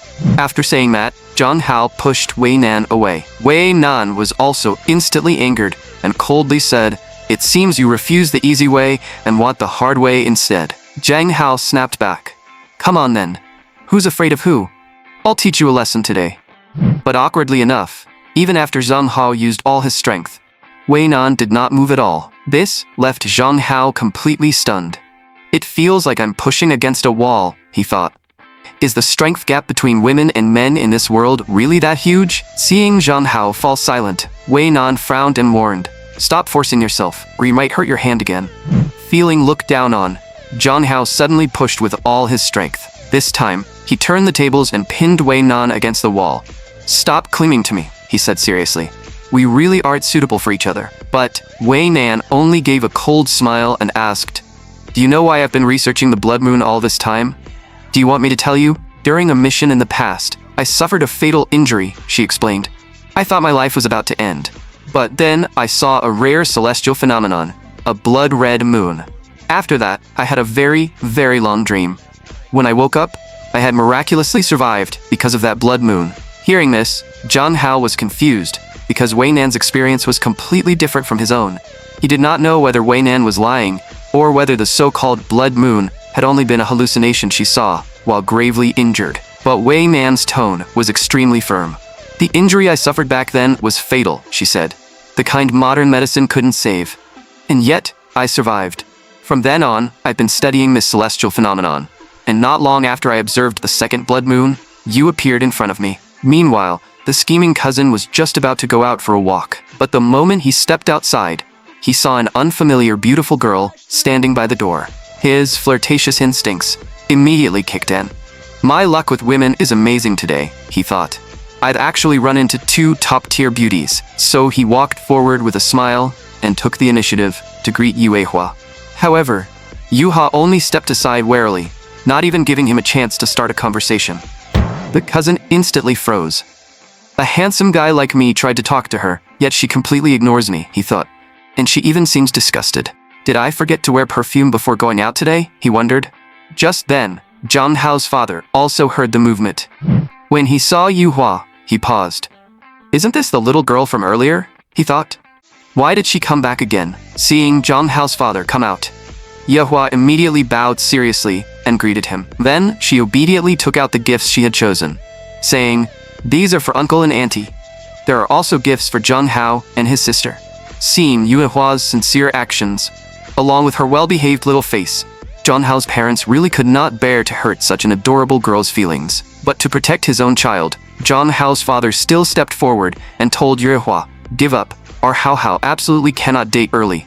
If you keep clinging to him, we'll have to tell the school, your teachers, and your parents." The cousin beside them was stunned. This angel-like little cutie is actually Zhang Hao's pursuer? He thought. Why is Zhang Hao so lucky? But Yuehua loudly explained, "Uncle and auntie, you've misunderstood me. I don't want to date Zhang Hao. I only want to be with Zhang Hao for the rest of my life and stay his good friend forever." These words left Zhang Hao's parents not knowing what expression to make. How can there be such an innocent girl? They wondered. Yuehua held up the gifts with both hands and sincerely asked, "Please, allow me to be Zhang Hao's friend." Although Zhang Hao's mother was also a little moved, as the head of the family, she still decided to be the bad guy and told Yuehua, "Go home. From now on, you should keep some distance from Zhang Hao." Then she pulled Zhang Hao's father, who was already starting to soften, and prepared to head back inside. The scheming cousin thought his chance had finally come.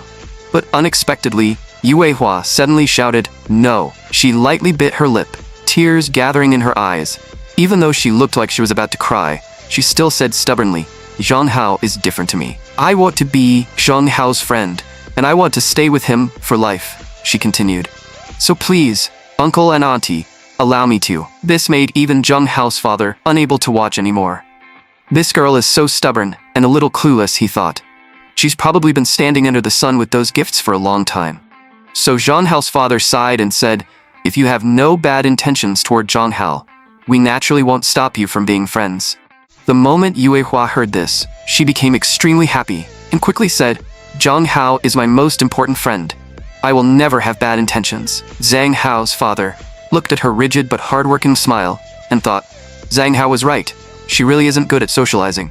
So he told Yuehua, "Go home first. It's getting late and your family might worry." But Yuehua asked, "Can I go inside and play with Zhang Hao for a while?" Zhang Hao's father helplessly told her, Hao isn't home. Didn't you ask him before coming?" Yuehua looked a little disappointed, but she quickly handed over the gifts again and seriously asked uncle to accept them. Looking at Yuehua's back as she left, Zhang Hao's parents were speechless. This was the first time they had ever seen a child who was both this clueless and this stubborn. After returning to the living room, Zhang Hao's mother opened the box with Zhang Hao's name on it and found a glowing necklace inside, along with 2 rings. Everyone was stunned. Why do these things look so real? They wondered. They have to be imitations, right? And is this a diamond ring? Isn't it way too big? The cousin looked regretful, saying, "I didn't expect such a pretty girl to be so vain." Looking at these flashy pieces of jewelry, Zhang Hao's mother became increasingly dissatisfied with Yuehua.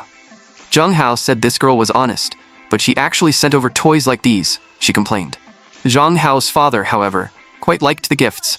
"Even if they're fake, they still look nice," he said. "They're so realistic. Doesn't this diamond ring look just like the one you gave me back then?" Just then, Sister Qianqian walked over. Seeing the living room so lively, she casually asked, "What is everyone looking at?" When she saw the 4 gift boxes on the table, Sister Qianqian asked, "What are these?" After hearing that they were gifts from Yuehua, Sister Qianqian picked up the sapphire diamond ring and examined it carefully.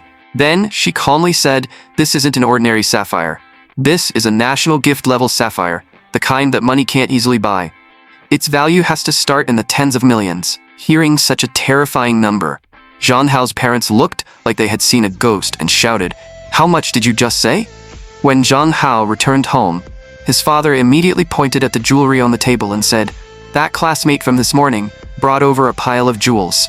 Sister Qianqin checked them and said there's an 80% chance they're real. His father added, "We absolutely cannot accept gifts this expensive." Sister Qianqin also took the chance to comment, "This little girl is truly impressive. She's pretty, and her family is clearly extremely rich."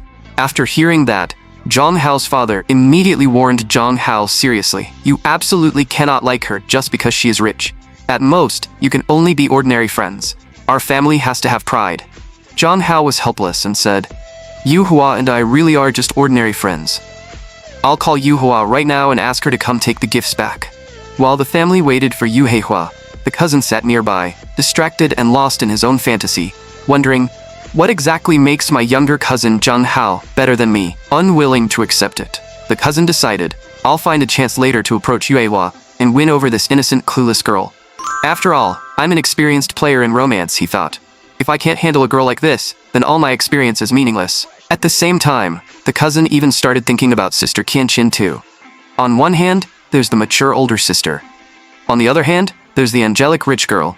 He imagined in his mind, which one should I choose? Unfortunately, this scheming cousin would not get either of them, because when Yue Hua came over, her eyes were completely focused on Zhang Hao from beginning to end. The cousin walked to the door and shyly waved at Yue Hua, using his first special move, pretending to be delicate in order to close the distance.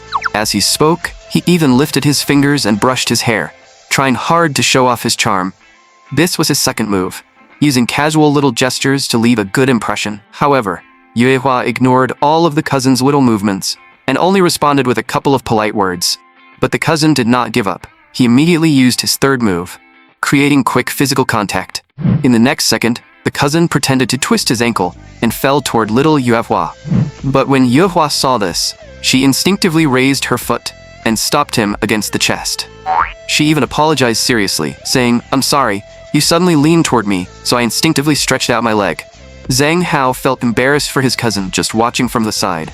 What is wrong with this guy? He wondered. After that, everyone sat down by the sofa. Looking at the repackaged gifts, Yu Hua became troubled and asked Zhang Hao sadly, "Do you not like them?" Zhang Hao's parents quickly said, "Child, it's not that we don't like them. We simply don't need gifts." Zhang Hao also said seriously, "Yue Hua, I don't need any gifts to prove or improve our relationship. We accept your feelings, but you should still take the gifts back." The moment Yue Hua heard this, her eyes turned red, and she asked in a soft, childish voice, "Do you hate me? I feel like you all don't like me." Seeing Yue Hua look so pitiful, Zhang Hao's parents felt bad and quickly explained, "We don't mean that at all. We're only reminding you that you and Zhang Hao cannot date early." But while everyone was talking more peacefully, Sister Qianqin sat down beside Yue Hua. She had already realized that the cousin was completely useless, so in the end, she would have to handle this herself. So Sister Qianqin pretended to be a caring older sister and gently told Yue Hua, "As long as you take the gifts back, you can still remain good friends with Zhang Hao." Then, Sister Qianqin very warmly offered, "I can personally send you home." But the moment Sister Qianqin finished speaking, Aunt Zhang's voice sounded from behind her, "I'll take her home." When Sister Qianqin turned around, she saw her mother's warning glare, as if saying, "If you dare to set your sights on someone else's little girl, I'll deal with you today." Zhang Hao also vaguely felt that something was wrong. Why is Sister Qianqin suddenly so warm toward Yue Hua? He wondered. Why does the air suddenly feel filled with a strange, ambiguous atmosphere? Only then did Sister Qianqin realize, "I've been too clever for my own good." After that, she leaned against the car window with a lifeless expression. In the end, the whole family actually went together to send Yue Hua home. On the way, the cousin still refused to give up. He asked Yue Hua, "Do you want to add each other on WeChat? I happen to be interested in buying jewelry recently." Seeing this, Zhang Hao immediately wrapped an arm around Yue Hua and refused for her. "Cousin, Yue Hua's family is very strict. She doesn't casually add strangers on WeChat. His intentions are so obvious they're practically hitting me in the face," Zhang Hao complained inwardly. The cousin still refused to accept it and asked, "Is that really true?" But Yu Hao answered softly like an obedient little wife. "I listened to Zhang Hao." This sentence made Sister Qianqin furious. She immediately reminded Hao, "Don't sit so close to Yue Hua. The car is spacious enough. Don't crowd our guest." John Hao could hardly believe his ears. Sister Chen is actually scolding me for Yuehua's sake, he wondered. Has she really taken a liking to Yuehua? It's over, he thought, as it seemed stranger the more he thought about it. Sister Qianchen must have fallen for Yuehua. As expected of Yuehua, even girls aren't immune to her. No, I have to hurry up and make peace with Sister Qianchen, then start a feelings confirmation training session, he decided. The next morning, John Hao realized that only he and Sister Qianchen seemed to be home. Sister Qianchen explained. Mom and Dad went to the train station to send off Auntie and cousin. John Hao thought, this is the perfect chance to clear up our misunderstanding. So he took the initiative and said, Sister Qianchen, let me help you. Also, I'm really sorry about lying before. I didn't mean to deceive you. Sister Qianchen had also wanted to find a chance to make peace with John Hao, but she had not expected him to speak first. Her heart immediately brightened. As expected, Hao still cares about me, she thought. Sister Qianchen gently said, although I was sad, it's all in the past now. From now on, let's not hide things from each other anymore, okay? Big sister only hopes that you won't be so tired, she added softly. I just want you to stay healthy and happy, and for us not to fight again. Zhang Hao agreed on the surface, but inside, he felt extremely guilty. Could I really tell her the secret that I'm not the original Zhang Hao? He wondered. He could only apologize silently in his heart. Once I figure out the secret of the blood moon, I will tell Sister Qianchen everything. But since they had agreed not to hide anything anymore, Zhang Hao carefully asked Sister Qianchen, have you fallen for Yuehua? Sister Qianchen froze on the spot. He must be jealous, she thought. She realized that this misunderstanding had gotten deep. But on the surface, she went along with it and said, so you shouldn't bring Yuehua home anymore, Hao. I'm afraid I might lose control. Hearing this, Zhang Hao became even more certain. In that case, we should review our feelings confirmation training, he thought. Meanwhile, Wei Nan had already sent someone to locate the daycare Zhang Hao attended as a child. Looking at the place in front of her, the secretary confirmed, this should be it. She hadn't expected it to be so hard to find, and this daycare was actually under the Phoenix Group. Then, the secretary revealed her identity, saying, I am a special secretary appointed by the board, and I have some questions to ask you. After that, she took out a file containing photos of 2 children, and asked, did the girl in this photo once take away this little boy? That girl was so young back then, she wondered inwardly. What exactly allowed even the teacher on duty to cover for her? The secretary's gaze darkened as she ordered, tell me everything you know.